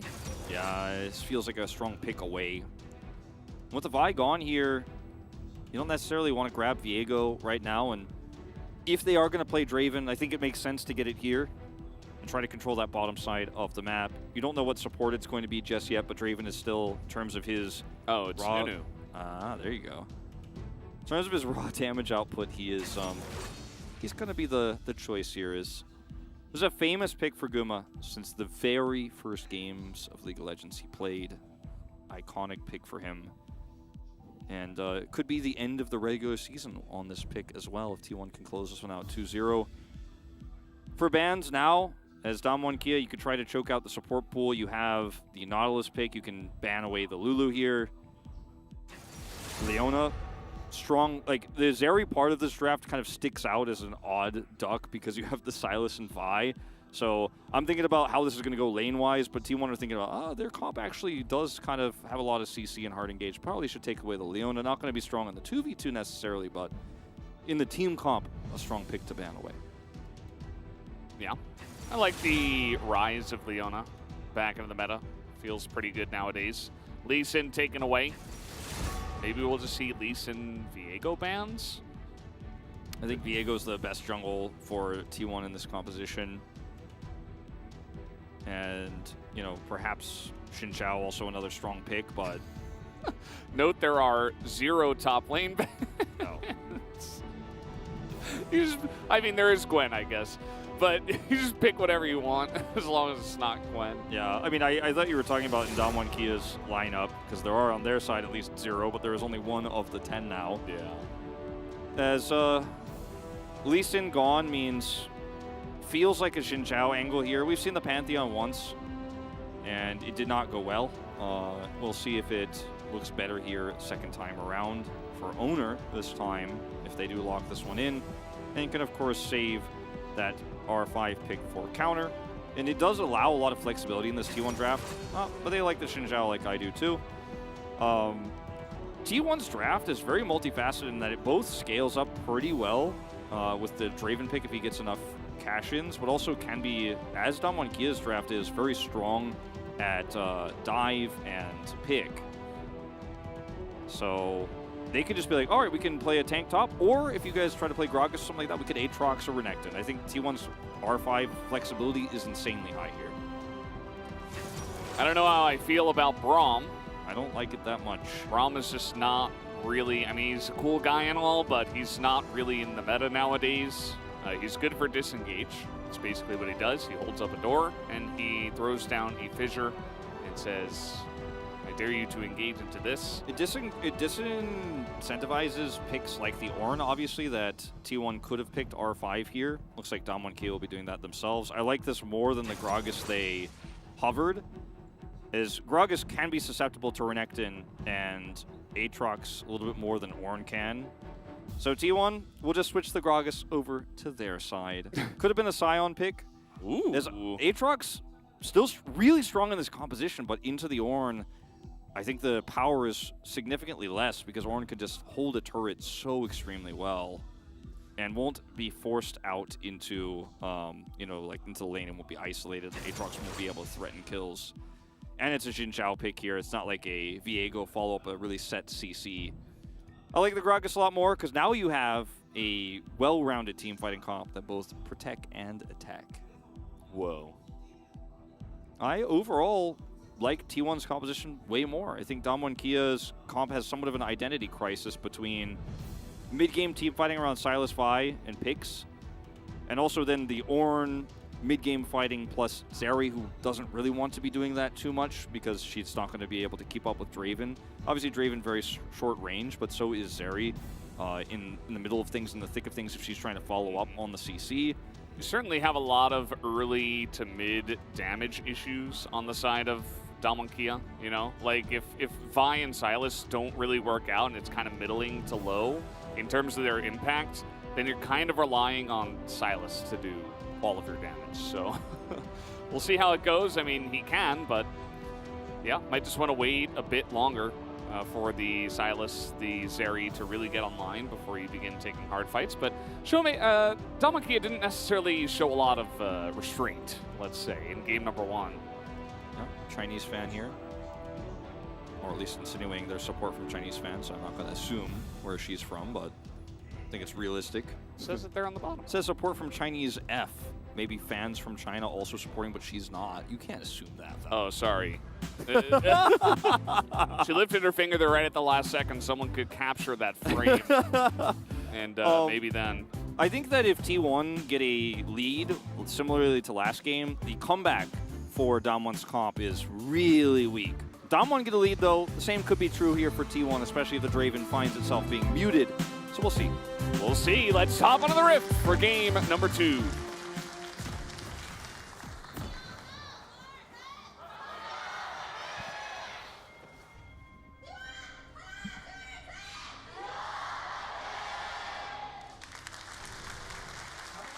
Okay, here we go. Into the game. Game number 2.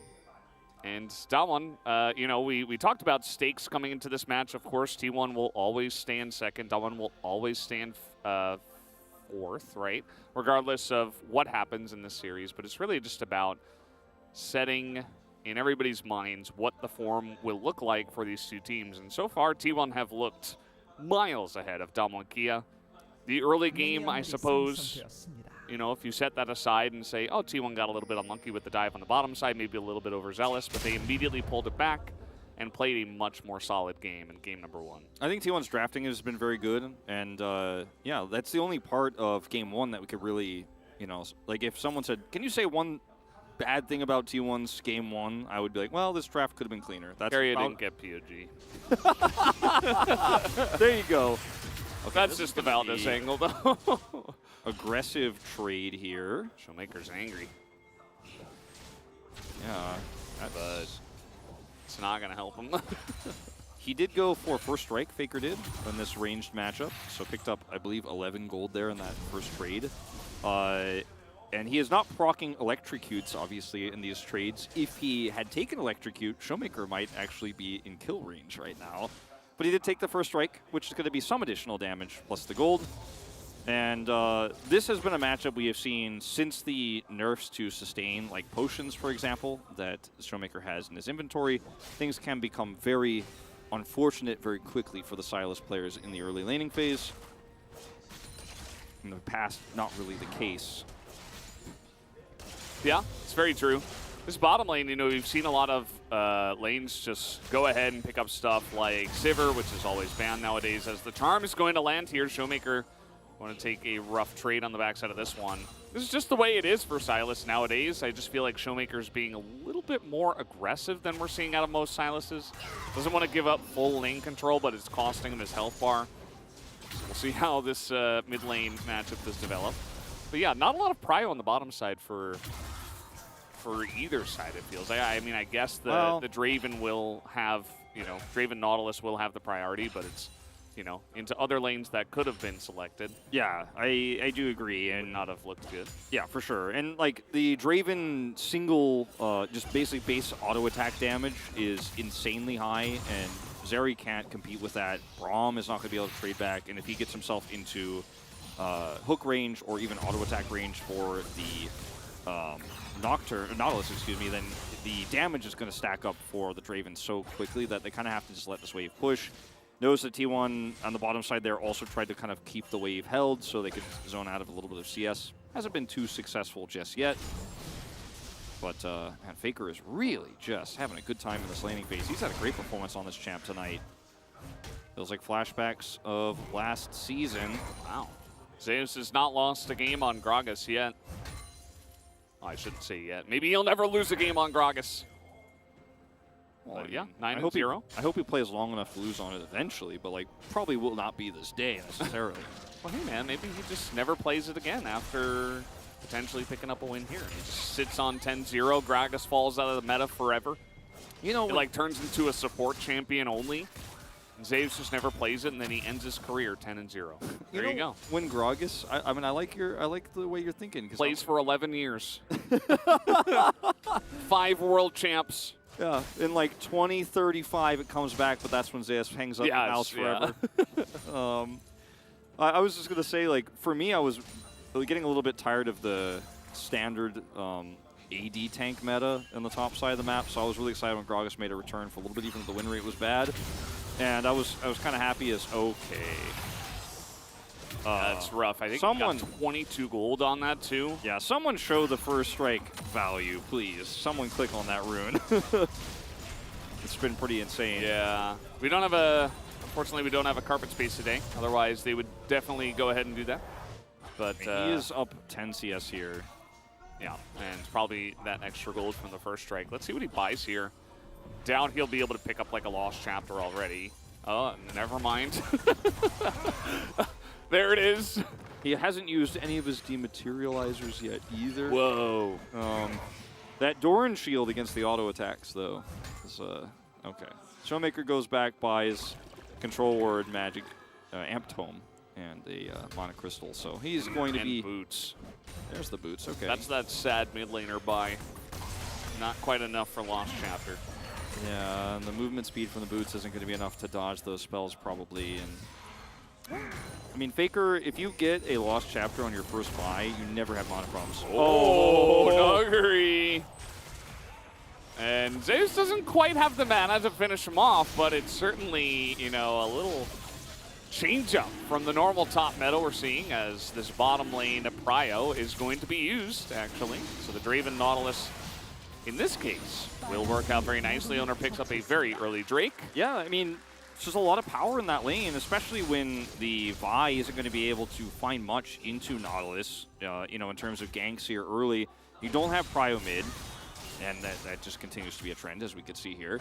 You don't have prio mid, and the one lane you have prio, Zayas almost gets a solo kill in defensively there under turret. So T1, I think we can effectively say have control over all 3 lanes at the moment because the Gragas gets a free back here, has teleport.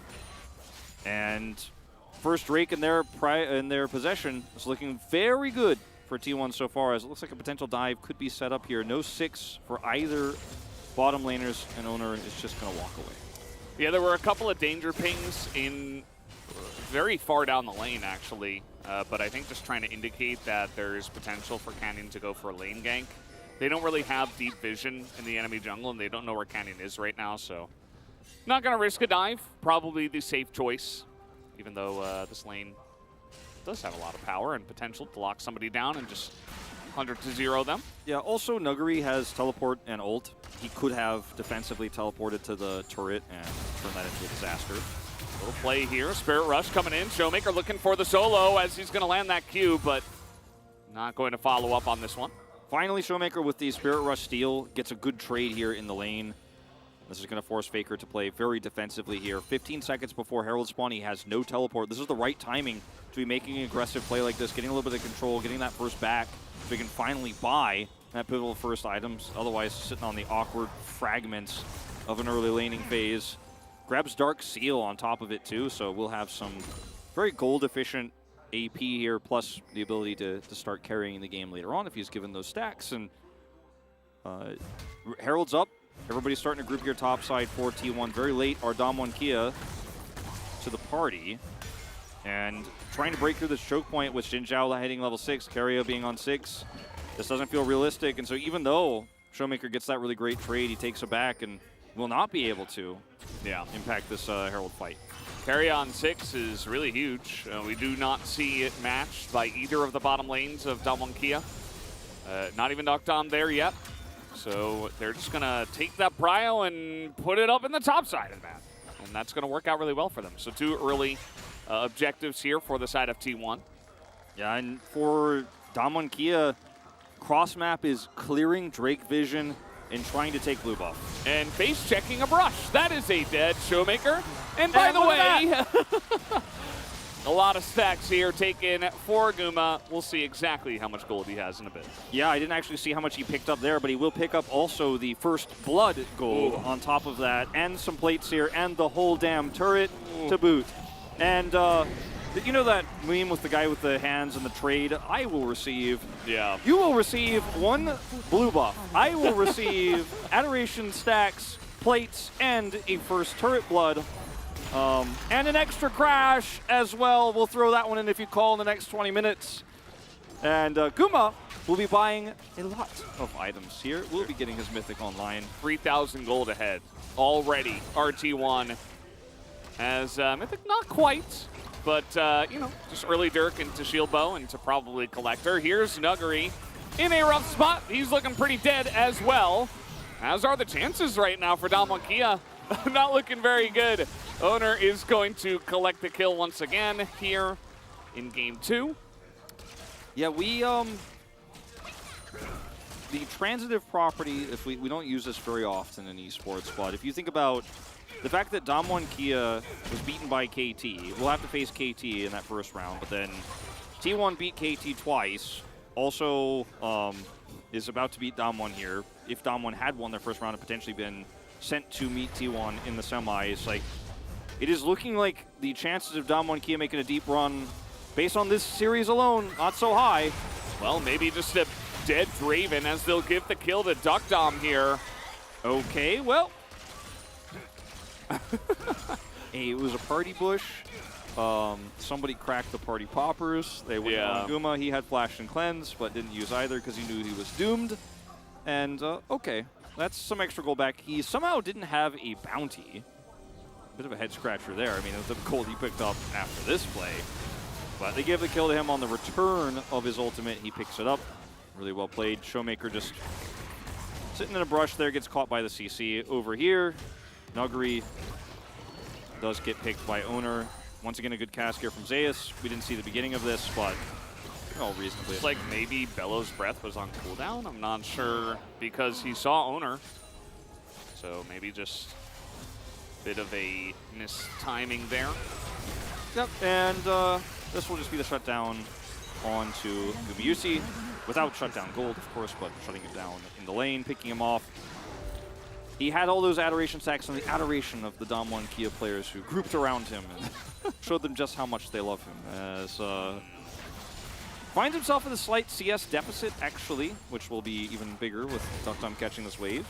But still, finding that extra gold early is pretty massive, and T1 have a 2 Drake lead now. And this has just kind of been a trend here for 12-14 is group around bottom side Prio, get the ranged matchup in mid, get Prio there, and it doesn't matter if you have strong or weak side on top. Preferably strong has been the way things are going. Usually we're seeing a lot more Renekton. So yeah. 35 extra gold, not to mention the extra damage. It's like he turned Showmaker's health bar into a minion and a half and killed those as well while he's feels good destroying him. And yeah, I don't know, you know, like the first pick, Zeri, we saw it and immediately eyebrows were raised. It doesn't feel very 12-14. But we'll see if they can maybe make it work as the game comes along, because obviously that's where they're going to be looking for with this pick. Need those 3 items online before we really begin to judge the Zeri before she has her moment, if she gets a chance in this game. And it can be 2 item spikes for Zeri in some compositions, and I think this is a comp where if you're in an even game state, the Phantom Dancer spike is actually pretty huge because you have a Braum, you have a Sylas, Vi, etc. So having that extra movement speed and damage when you hit 2 items means that Zeri can just have her moment there. But when you're this far behind, your team is looking to do anything but hard engage for you. As a Zeri who's sitting on 2 items, she's not yet.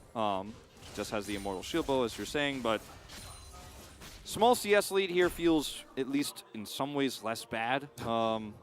As once again, they're hoping that Draven will just push the lane. He will not. What if we reveal Braum and say that's why we were playing a little bit aggressive as the Zeri? It was just that Braum was here. And the next step is that, oh, they have a Vi as well. And yeah, Guma and Keria not going to fall for it. Yeah, fool me once, shame on you. Fool me twice, you won't. That's what T1 say, that's their saying. No, I won't be fooled twice. Nice. Picks that up. Chem tank here for Zeus, going into the tanky Gragas build. It's been a little bit since we've seen AP Gragas in the top lane. Not really the way of the top lane nowadays. We saw Night Harvester Gragas for like 2 seconds, it didn't work, and then everyone was just like, nah. Well, this will be a deny of the back. Cask up. It's like, nah, you're not worth it. I mean, the thing is, he could just deny it back again. Owner's coming over. They are actually teleporting defensively here. That's the amount of pressure that Zeus has with basically no mana. Like, you have to back, I have to catch this wave. Canyon's here, though. Okay, we'll see if this amounts to anything. Zeus does have Flash, so he just flashes to his team that was doing Rift Herald. And by the way, still has Cask. An entire giant wave is going into Dalmon's bottom turret right now. They're losing all of that farm due to the teleport up to the top side here. So T1 managed the wave well, and now they're in position for this. The Cask is a party Cask. Everybody on the side of T1 is drinking well tonight as in comes the dredge line and the engage here. As we have Warren on the bottom side, you see Nuggery is trying his best to get something done here and provide a front line, but it's not amounting to too much. As the Rift Herald was taken by Owner, and nobody goes down, but it's still a win here for T1. Showmaker has just looked so invisible this game, unfortunately, on this Sylas that falls behind. We talked about it in the draft. You find a comp as Dom1 Kia, where if the Vi isn't accelerated, doesn't find any value in any of the lanes, the Sylas isn't doing too well, the Ari's ahead, lost his turret, did Showmaker. You can't fight, unfortunately, in fights like this, and the Cask is a party Cask on the Sylas, and the choke point is controlled here by T1. Nuggery looks for the angle, but it's too late. The fight is already won. Showmaker is dead, has to break his stopwatch. He escapes, but it's not a one fight. There's no turn. He just doesn't have a stopwatch in his inventory anymore. It's filled with cracks, and T1 are now saying, all right, cool, we did everything we could, maximize the value of our comp with this lead before the Drake spawns. And now we'll take a very fast soul point in 20 seconds when it spawns. Yeah. There is no recourse. There is no team fight here for Dom1 Kia. They have no tools. This is why Prio is so important, too, because if you get ahead, your bonuses and what you get feel so much better. Like, T1 collecting a free Infernal Drake here, it's massive. I mean, already your carries are doing well. Faker's 30 CS up. Guma got the shutdown early. And now you just get a free Infernal, and it's like, well, that's so much stronger now. Everybody's doing so much more damage. Even Owner's going to be a threat. Yeah, and this is why Prio drafts are the way of, I wasn't saying the way of the future, the way of 12-14, the way of the present. Zeus still has Cask here. There is a second tanky Rift Herald coming down. I don't know if Nuggery gets out of this one alive. Not looking good for him. He's going to try to walk it out. Doubt he flashes here, because he just gets caught up, and they're just going to feed it to the Draven, who, you know, Guma didn't need that gold, but it feels really good for him. As, okay, we're trying to get on top of an Ari right now. Duckdom can barely even auto once. Faker's like, are you guys serious right now? He has stopwatch, and he's 2 levels up. So I don't know about this one. This is a 1v3 at the end of all things, as Sylas eventually will come down. And actually, they are able to feed that kill over to Duckdom. Yeah, but the base is opening up. You know, it's 4 members of T1 getting an inhibitor turret bottom side. So much time is wasted. As, yes, Showmaker is side laning on the top side here, but... And he will get some bounty gold for it. It does appear. But that's T1 right now. Faker just did his job. Oh, how about another kill for the Draven? Looking pretty good as Owner takes it away.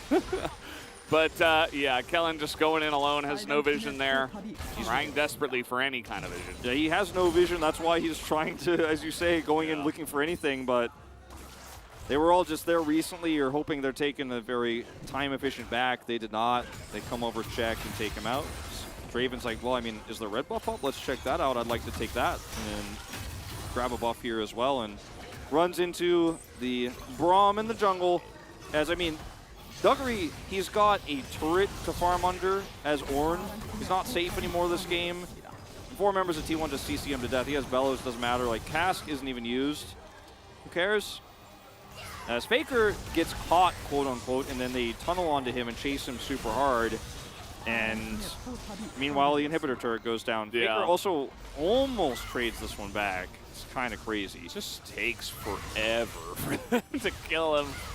It's the power of the Ahri pick. It's really slippery, and he's able to deny so much time there from the side of Dom1. Now, you know, DuckDom does have 2 kills, but it's just not really going to matter in this game, as he is going to be absolutely pummeled.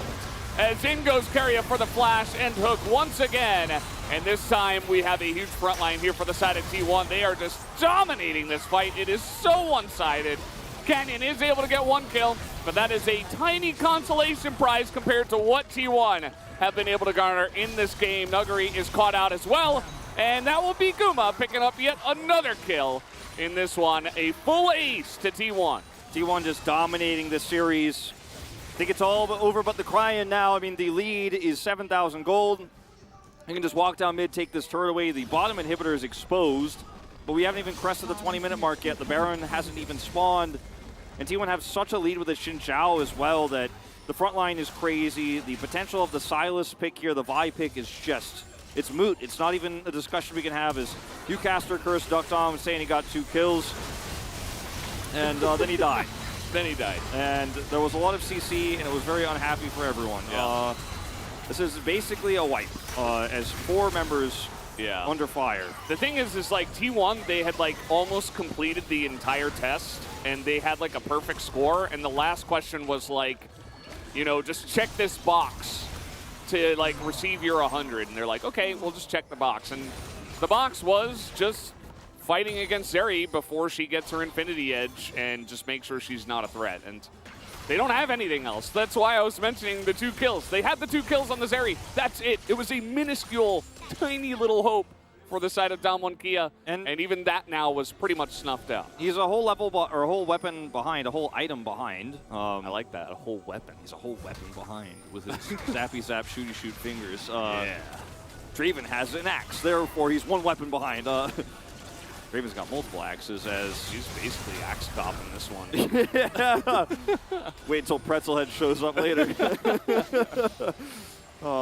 I don't think even Unibaby could save Dom1 here. No, I don't think so. Look, I think that when you see the composition of Dom1 Kia in a game state like this and how far behind they are, it makes it look like their draft is bad. I think it was a weaker draft than T1's, and I think it had a lot of holes in the synergy between All-In, Silas, and late game Zeri. But it definitely does not function when the Zeri has 2 items here, when T1 can actually just delete people in 1 second. So Phantom Dancer is good for longer fights that there will never be in this game. Needs an Infinity Edge, and I don't know if we'll ever get to finish that one. T1 probably kills the Nexus. 10,000 gold ahead. T1 are basically just running at them right now. And Owner and Zeus showing a little bit of restraint. You know, they don't want to get too out of hand, but there is Infernal Soul at the moment. That's a nice Everfrost from Showmaker and a fantastic Ornhorn, but there's no follow-up here from the side of DK, as nice step charge, though, is going to deny it for just a bit. Zeus now getting isolated, and all of a sudden, I mean, bit by bit, the pieces are falling. How is this happening? Zeus just left out to dry, as T1 essentially say, we're not in a good enough position to fight this. Yeah, if DuckDom gets this much time in a fight, there is the value in the Phantom Dancer.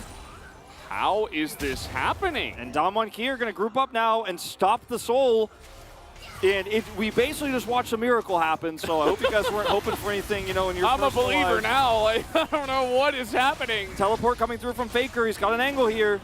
Okay, Keria, he's throwing out emotes. He's looking cool, but he's not going to look cool when he's dead.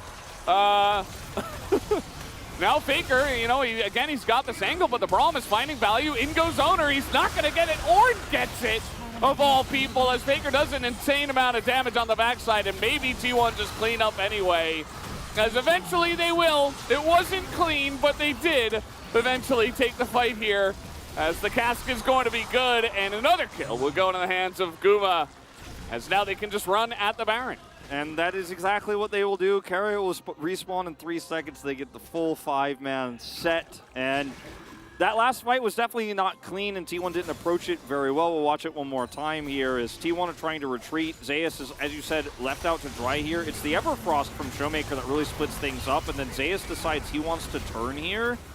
And the rest of the team is not on the same page. Guma's not in range to auto anybody. Zeus' body slam doesn't hit anybody when he goes over the wall, and so he ends up just getting isolated and killed. Miracle fight here for Dom1 Kia when Zeus is on a different page than everybody else. But as we witnessed in the second part of this... 10,000 gold down! Yeah. As we see in the second part here, T1 are just like, well, we have teleport and we don't care. Keria dies, but his sacrifice is not in vain because he buys enough space for Faker to actually get here onto the objective. The buff to Drake health has really showcased once again in this fight how powerful using the Drake against a team when you have teleport and health advantage actually works out so beautifully here for T1. The items, the wallets, etc., I think the biggest factor at play. It's just T1 money bags in this game. And Dom and Kia, they tried their best. I mean, props to them. They made that look somewhat close somehow, but I feel like T1 also had a little bit of a factor in that one. As 11,000 gold the difference now. I think this surely is unlosable, right? Like, they have Baron as well. So, I mean, it would take Zeus jumping forward again and dying. I mean, even that I think Dom1 Kia would not necessarily be able to win the 5v4 fight if T1 are all at full health. Zeus is very tanky and difficult to kill. Party Kaskin, bringing me back to some Party Cast we saw in 2021 in the top lane when it was a very weird Gragas meta. It is just T1 pushing down these waves here with 90 seconds on Baron. They lost the Drake, so they can just use this to grab Soul. I don't know if they even necessarily need to. Look at Faker's angle here. It's also LDR here for Duckdom, so it's not even like he hit his spike yet. He didn't go into Infinity Edge, so he's saying, well, there's some tanky members in the front line that I have to deal with first. So he goes for that, but means that he's not going to be chunking people just yet. Not that he would be at this point in the game, or he shouldn't be, as this is a nice Ornhorn. The front line is going to be isolated, but a massive cast from Zeus will get the job done, will disengage T1 off the back of this, but they still have a minute of Baron, and they're not really finding any inhibitors just yet. Pressing guard value here for Owner. Preserves his perfect KDA, gets away. And yeah, Baron buff up, but they haven't been able to secure either open inhibitor because the defensive setup here for Dom1 Kia is pretty good. Their wave clear good enough with this Zeri to actually be able to stave off the pressure. And T1's comp still is fairly low range, right? I mean, it's an Ahri and a Draven that are your big threats damage-wise. You have hard engage, but if your engage isn't great or you have to use it defensively to stop a turn, then you're kind of like, well, that's the wind out of our sails. We'll just have to reset here, take the empowered recall and set up for Baron, or rather a Drake Vision here on the bottom side of the map. And as they do so, they can group up in 4-1, push Dom1 Kia back. And if they get either of these inhibitors, I mean, it's just going to be permanent control for the next 5 minutes of that part of the map. I think T1 have had some fun this game with the lead they have. Agree once again. He is really tanky. Even with the 2 items, actually, it's not quite enough damage. No Magias for Faker in this game. But he does have a death cap, so should be pretty nice. But still, it is going to be T1 just pushing in as a team for this bottom inhibitor. It doesn't look like DK want to fight over this one. Although, a little bit of a follow-up there. Bit of a slow. Yeah. Yeah. Hopeful, Dom1 Kia, very hopeful here. Maybe somebody overextends, maybe a slow is enough for a follow-up, abduct, abscond scenario, and Showmaker steals a cask, and there's a trap. But Zeus has his choke controlled. Yeah, they're trying to fight here, actually, our Dom1. They're moving up as 5, away from the base. And it looks like they want to go for picks, actually. Not sure if that's the play when your Zeri is, staring down at this Infinity Edge, but they really do not want to give away this Infernal Soul. I mean, it's certain doom if they do, but... Are they stuck between a rock and a hard place, Wolf? Yeah, they are, Valdez! Oh, no! Okay, one last chance for Dom1 Kia to extend this game. Well, they're not going to get the Drake, that's for sure, as the Ornhorn, not quite as good as other times, as Ingo's Owner, and the massive Whirling Death is just going to tear through them, but they get onto the back line. They're going to take out Kuma. They actually do get that one pick as Duckdom now with an ultimate here. Zeri interstage left. Yeah, I mean, it's 80 carry that's fed against 80 carry that's dead. As now Duckdom is trying to kite it out, but Owner is just incredibly strong. As you can begin to see the power of the Zeri, it's slowly coming online, but it's too little too late. The TP behind. Yeah, Faker says, sorry, Duckdom, it's not your night. Oh, I gotta... Okay, he's gonna zap him. Flashes in, he's gonna kill him. He's gonna kill Faker. Duckdom is going to live. And the TP does not work. Not in this one. All right. That should be IE. Should be IE and... Oh. All right. No way. Infernal Soul is secured before this all breaks out. The fight is great here in terms of blowing up the AD carry, but the damage here for the rest of the team is insane. And Owner's Crescent Guard value was actually magnificent. Showmaker's dead. It's very difficult for Duckdom to actually pop off in this fight without the rest of his teammates. And as he kites back here, Faker, we'll watch it one more time. Duckdom is a level down, gets the slow, flashes here, cues him to death, kills him before the charm connects. That was actually beautifully played from Duckdom. But it doesn't change the overall game state here, which is that T1 is still 11,000 gold ahead. And, I mean, yeah, IE, we thought maybe that would be enough. It's not quite. He picks up the Crit Cloak and the BF Sword, so he's very close. And is this it? Yes, okay. So yep. He has a ton of damage with Extendo Beam leading into this Baron fight, potentially, but he does not have vision very much to aim it. That ward to the left of the Scuttle Crab is actually going to be his eyes as he rotates over here. But the question is, will he be here in time? Because T1, I mean, they do a lot of damage at this stage. Yeah, the Barons should be 100% T1s, but Damakia, they say, we've got a Zeri, we've got a Dream. Do they have the tools to get into this one? Depth charge on the Duckdom, he has to get away. The damage is not there from the Zeri for the entirety of this fight, and that should be enough. Carry is gonna put an end to that one as Faker gonna miss the charm here. He's on the run, but he's got his Zhonya's, and that should be enough. The barrel comes in, and he gets booped on the head with a big belly, and that will do it.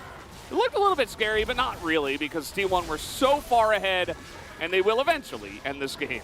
Yeah, Duckdom said it was definitely not my fault that we lost this game. Let's just say, I'm over here trying to 1v9. It's true. I did what I could. I'm Zeri. I got 4 items, man. I mean, there's so much CC in this comp. What am I supposed to do? Yeah. T1 with their return to form tonight here at the end of regular season. After some shaky series against Nongshim, a loss to Live Sandbox, they come back in a big way here against old rivals Damwon Kia. It was not close. Drafting leaving nothing to be desired, nothing to complain about here for T1. One shaky dive in game 1. In game 2, some happy gaming around some of those objectives, some overextensions. But start to finish, this team knew exactly what they wanted to do with their comps. They got leads, and they snowballed. Damwon Kia, almost non-existent tonight, and can you blame them? Standings already set. KT's loss means that they will already have that stronger seed. And, yeah, you know, I mean, for Damwon Kia, nothing to play here. I think we'll play for here. I think for T1, a lot more to prove tonight after some disappointing series for their fans. And at least they can end the regular season on a high note. And this means we'll get the whole team on stage for an interview. Together as one-assed boss. I don't get it. You mean two-assed boss. Oh, sorry. I mean, the one looks like a 2, but it's, yeah. Yeah. There's the Faker thumbs up. It all comes full circle. Yeah. There's really the nice Guma hair. sign. All comes full circle. It absolutely does. Well, and that was crazy. You pointed right to that big shiny light. It was, wow. It was mythical. Like, we just witnessed right there. he's like, loser. That's what Carrier said. He's making a Smash Mouth All-Star reference. You know? Yeah, must be. It's the only thing he could have referred to. Yeah, but pretty much that. I mean, it was a very clean series. There were a couple of moments where you were like, wait, what? But then, other than that, T1 very strong across the board. So, definitely a nice return to form. I think, I don't know how to feel about after this series, who I would favor in the next one that I would imagine would be T1 versus Live Sandbox. Might still have to go for Live Sandbox, I don't know. They're looking really strong. Damwon Kia, as you mentioned, they're looking really absent. Like, in this series, they just didn't really do anything. It was like Duckdom against the Worlds. Everybody else just fell apart like a house of cards, like a wet piece of tissue paper. It feels like Faker always has this strange power over Showmaker in series like this.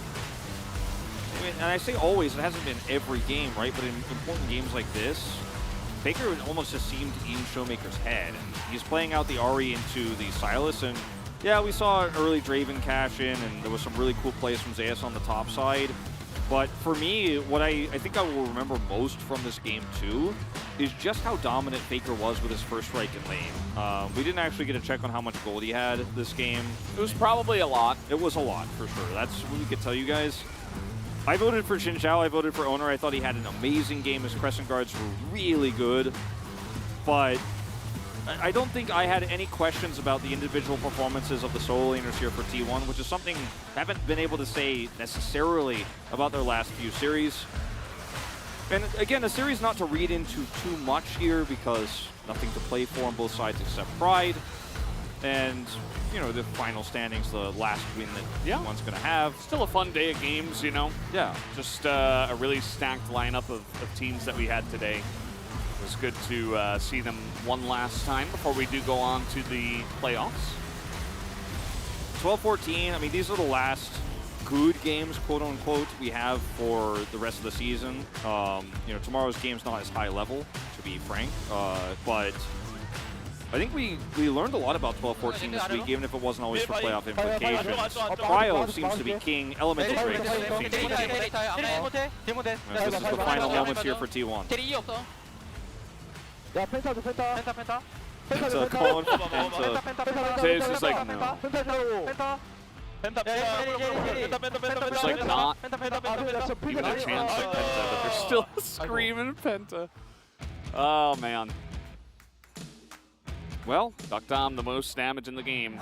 Yeah. It was a Zeri that hit 4 items, and the game did extend a little bit longer than it was supposed to. I just really hope nobody is pointing fingers at Duckdom this game. He had an incredible game, despite the circumstances. I think more than him was just the pick of the Zeri, you know? The Zeri Braum, it's like, okay, yeah, we'll just give you all the Drakes and also the Rift Herald and also the turrets and also everything else. But we'll have Zeri in 4 items. If they had not picked Ornn and were trying to deny the Ornn power, I would have liked the Braum pick a little bit more. Like, that was kind of where I was stretching my brain to see the angle. It would have been good versus Renekton, too, if they picked Gragas. Would have been good, I mean, decent versus Renekton or Aatrox with a passive. But, yeah, in this comp, it just felt very weird, very unusual, and not strong, sadly. Here are our Preds. Here are the Preds. You know, we all believed in T1 in the first day. At the end of the week, Atlas saw the angles for Damwon Kia, and I mean, Damwon Kia were on the up and up. I mean, they were beginning to come up, and T1 looked a bit shaky last week, so I understand why he would have, you know, tried his luck at doing something different. Yeah, no, 100%. Damwon Kia, a little bit of a return to form, and dude, he was telling me, and I think he said on broadcast as well, that he kind of regretted not voting for Liv Sandbox since he did also vote for Damwon Kia, but I think there were ways, considering the stylistic differences between Liv Sandbox and Damwon Kia, that his Preds did make a lot of sense. Yeah. As here are our final standings for these teams. Damwon Kia already had secured 4th place, but they'll be the 10-8. Yeah, it's not a good look.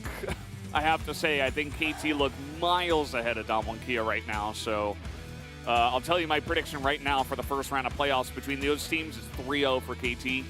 Not a doubt in my mind. Unless Damwon Kia have a huge return to form, I think KT right now they're just in form at the right time, whereas Damwon are not.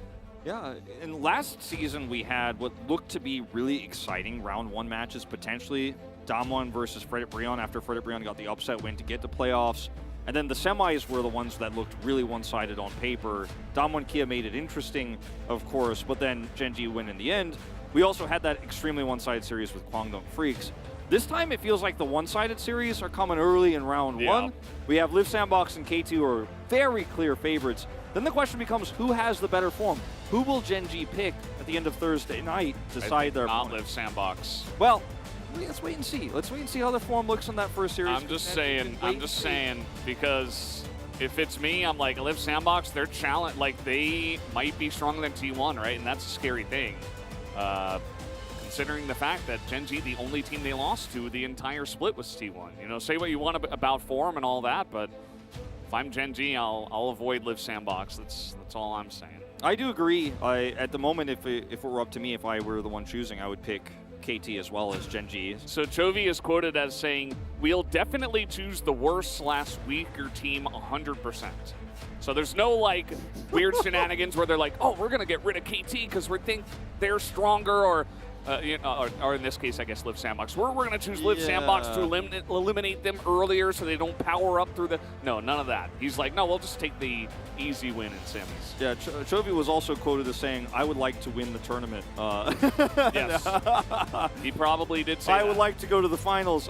Yeah, so I think that, yeah, I mean, it's good that he says that, but I think that was the assumed result. For me, like, it's deciding which team is stronger. That's the real question, right? Is the early part of the season, Damwon Kia in T1 seemed fairly close, obviously, in the first few weeks, because Damwon were still on form. T1 were finding their place, but they were still top 2.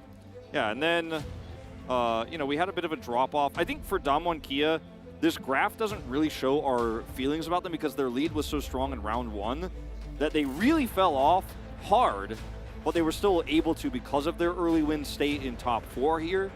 When they are not a top 4 team right now. KT did the opposite, right? They had a pretty weak round 1, and then they came in huge for round 2, and that's why, in our minds, they're the much stronger team than Damwon Kia, even though Damwon Kia do place higher. So it's based on the entire split of results, so it is the first sense. It is the first time for me since I joined the LCK casting team that I look at semifinals, and when I joined, of course, we had removed the gauntlet, and it was this format the whole time. It's the first time for me where I feel like it's not a shoe-in for the seeded round 2 teams, you know? Like, every other time it's been pretty clear, okay, our top 2 teams probably going to the finals. There were some upsets, Genji right? T1 Damwon, Genji T, you know, like Genji Damwon, yeah. But this time, those number 3, number 4 teams, not in the standings for KT, but they're definitely our 4th team right now in terms of form.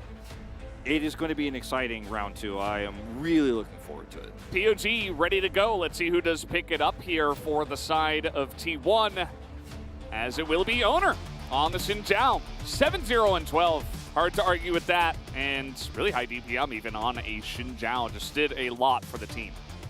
100% kill participation at 14. He was everywhere. His crescent guards were insane. He was so fed that he was impossible to kill, essentially, throughout the big game. And he literally was impossible to kill, I guess, because he didn't die. But his performance was great. This moment was really crazy. He actually still survives here. Stopwatch is the last time, and for the last second, and buys enough time for them to turn here as he crescent guards afterwards. Beautiful fight for T1. That was the fight that they lost, but then teleported in to win in the end. They're like, no, we didn't lose. We were just delaying. As this fight, you know, there's a lot going on here. I wouldn't put this as a Owner highlight trademark, but it's the power of the Xinjiao in that one as well. As once again, I am alone. I voted for the boom boom damage this time when nobody else did. 3 votes for Keria. I actually thought about voting for Keria as well. Probably would have been my second, but also Zeus getting the highlight. Lots of good casts in that one. Yeah, interesting to see Xinjiao coming back. Yeah, I mean, I think when all those bans come through and we're seeing less priority on Trundle because the bottom 3v3 is not as much of a thing as it used to be, he's making a bit of a return because of his peel. As we're just about ready for this interview. This is the way we've been doing it with all 5 players at the end of the season, just to get everybody's final thoughts before going into playoffs, because we might not get a chance to interview them once again. As Jisun is ready now for the translation, over to her. Thank you very much, guys. This is Jisun for T1's post-game interview. Congratulations. It was a very clean 2-0 win. To wrap up the summer split, Zeus, how do you feel? Well, I think it's been very long since we had a clean victory, so it feels great. So right now, the current top lane meta is more about the tanks, not the carry picks. So what are your thoughts on the current top lane meta? As a top laner, well, it's not as fun, you know? It's way less interesting and exciting. So I'm just feeling so bummed about the current meta. Especially my kind of philosophy as a professional player, I want to become a great player regardless of the meta. Then how does this current meta kind of connect with you right now? So when I play tanks, I try to listen to what my teammates want, and that's what I'm kind of aiming for to get better at. And Zeus, you were, getting so many attention this season, especially as one of the best rookies. So we have summer playoffs coming up, and also even finals and even worlds. So I hope I can, play comfortably on stage on one of the great stages.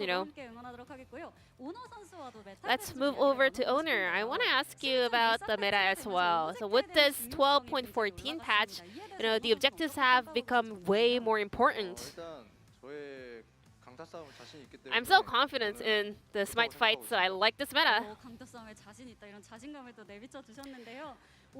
And Owner, so you played Xin in Game 2, one of your favorite picks in the Spring Split. It has more than 80% win rates here in the LCK. So I didn't die with the Xin, and it was a pretty clean performance, so I'm happy with how I played. Owner, I heard your older sister is here. Did you know that? No, I had no idea. So I heard she's actually here at Low Park, sitting out there. We spot her on camera, and you were, playing with so much support for your family, not only the fans. Hi. That was the comment from Owner to her older sisters. Now let's hear from Faker. Game number 1, your Ari, got Vijay's, she got the books, she got the hat, so she was just carrying the entire game, but I was so surprised to find out that this was your first Ari play this split. So I think we got the perfect kind of situation to play Ari or go for that build, and also sometimes, it just depends on the situation. Sometimes you don't get to play a specific champion because of the given kind of comp of our team and, of course, the opponents. And tell me about the first strike, Ari. I just wanted to get more money, so I took first strike. But game number 1, I wanted to unseal something, so I took the unsealed spellbook. So Faker had specific concepts for his Ari play for 2 games today. So as we are heading into the playoffs, how do you look back the entire summer split? Well, our performance was not as good as we expected, but we've got time and we're gonna step up, so it's not a big deal. I hope we can keep working hard. And it was a bummer that we got so many 2-1 victories. But with this 2-0 win, I think this is going to be a great sign for us to start off these playoffs. Now let's invite Kuma. Game number 1, you guys let Zeri Yumi through and played Samira into it. It was not something we kind of prepared specifically, but looking at the first 3 picks of our side, we were just like, let's go for Samira. It was kind of a spur of the moment thing. Do you like that fan sign though? Well, I personally prefer Samira, but I like that photo too. It's pretty cute. Let's get back to Samira then. So Samira has actually been the talk of the town these days. We've been saying that she's a potential pick right now. So how do you rate this champion right now? Because we have so many actions and skirmishes, and she's really good at those fights, especially when both sides are playing dive comps. Samira can actually do a great job. This summer split was all about the bottom lane, which means, the bottom lane players are playing under huge pressure. How was the summers? I cannot really conclude this regular split in one sentence. I left a lot to be desired, to be honest, but the one who laughed the last laugh is a real winner, so I'm just waiting for the very last moment. Lastly, T1 support Carrier. T1 close out the regular split with a win. How do you feel? Whenever we get to play against Damwon Kia, I always get super excited, and I'm so happy with this 2-0 win. And I'm just happy that we got the win of our last match in order to have this, full team interview in front of our fans. Well, Carrier, even though you played only Nautilus today, well, this summer split you played 21 unique picks. Why are you so good at having deep champion pool? How is it possible to have such a big champion pool? Because we have so many patches throughout the split, So I always kind of try to come up with the best picks of every meta. What is the most important thing or point that you want to focus on heading into the second round of the playoffs? So we're going to play the same 12.14, so I think we have to focus on the objectives and also the laning phase. Faker, what is your mindset heading into the second round of playoffs? We will promise that we will come back with a stronger performance than the regular split, and we will make sure to showcase the best performance possible. And Guma just said, let's go Gangneung T1. And this will be the end of the interview from T1 players, and back to the casters. Thank you. Thank you, Ji-sun, as always, for that awesome translation. Yep, they are gunning for that spot in Gangneung in the finals, of course. Let's take a look at tomorrow's schedule, the matchups that we are going to be seeing here. Yep, will be DRX's final game against Hanwha Life Esports, and then Nongshim versus Gangneung, of course, playing the last game of regular season. So only DRX of these three teams will, of course, appear in the playoffs. For the rest of them, it will be a send-off. One final check for DRX, and I think for Nongshim and Gangneung Freaks, after what was a very middling year, below middling, honestly, for both of them at the end of things, they get to have one final showing. I feel like it's fitting for both of these teams that built such awesome rosters who couldn't find success with them to play their final match of the year. We'll see if Gangneung, of course, makes it into the qualifiers for Worlds, but otherwise, that'll be the end. Yeah, for sure. But that's going to do it for us here, guys. Thank you so much for watching, and we'll see you tomorrow for the last day of the regular season. Have a good night.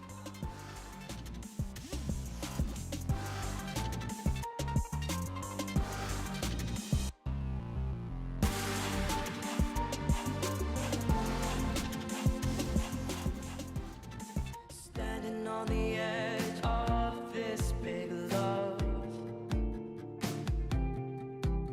I'm not looking down, baby, I'm ready to jump. I never believed love could set me free. You break down the walls I build around me. It's a strange magic every time we touch. Yeah, I'm falling for you.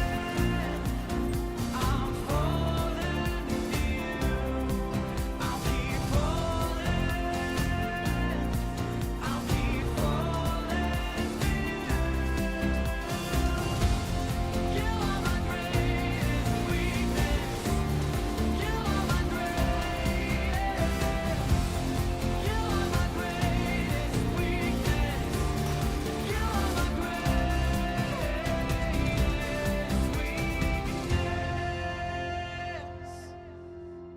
standing on the edge of this big love.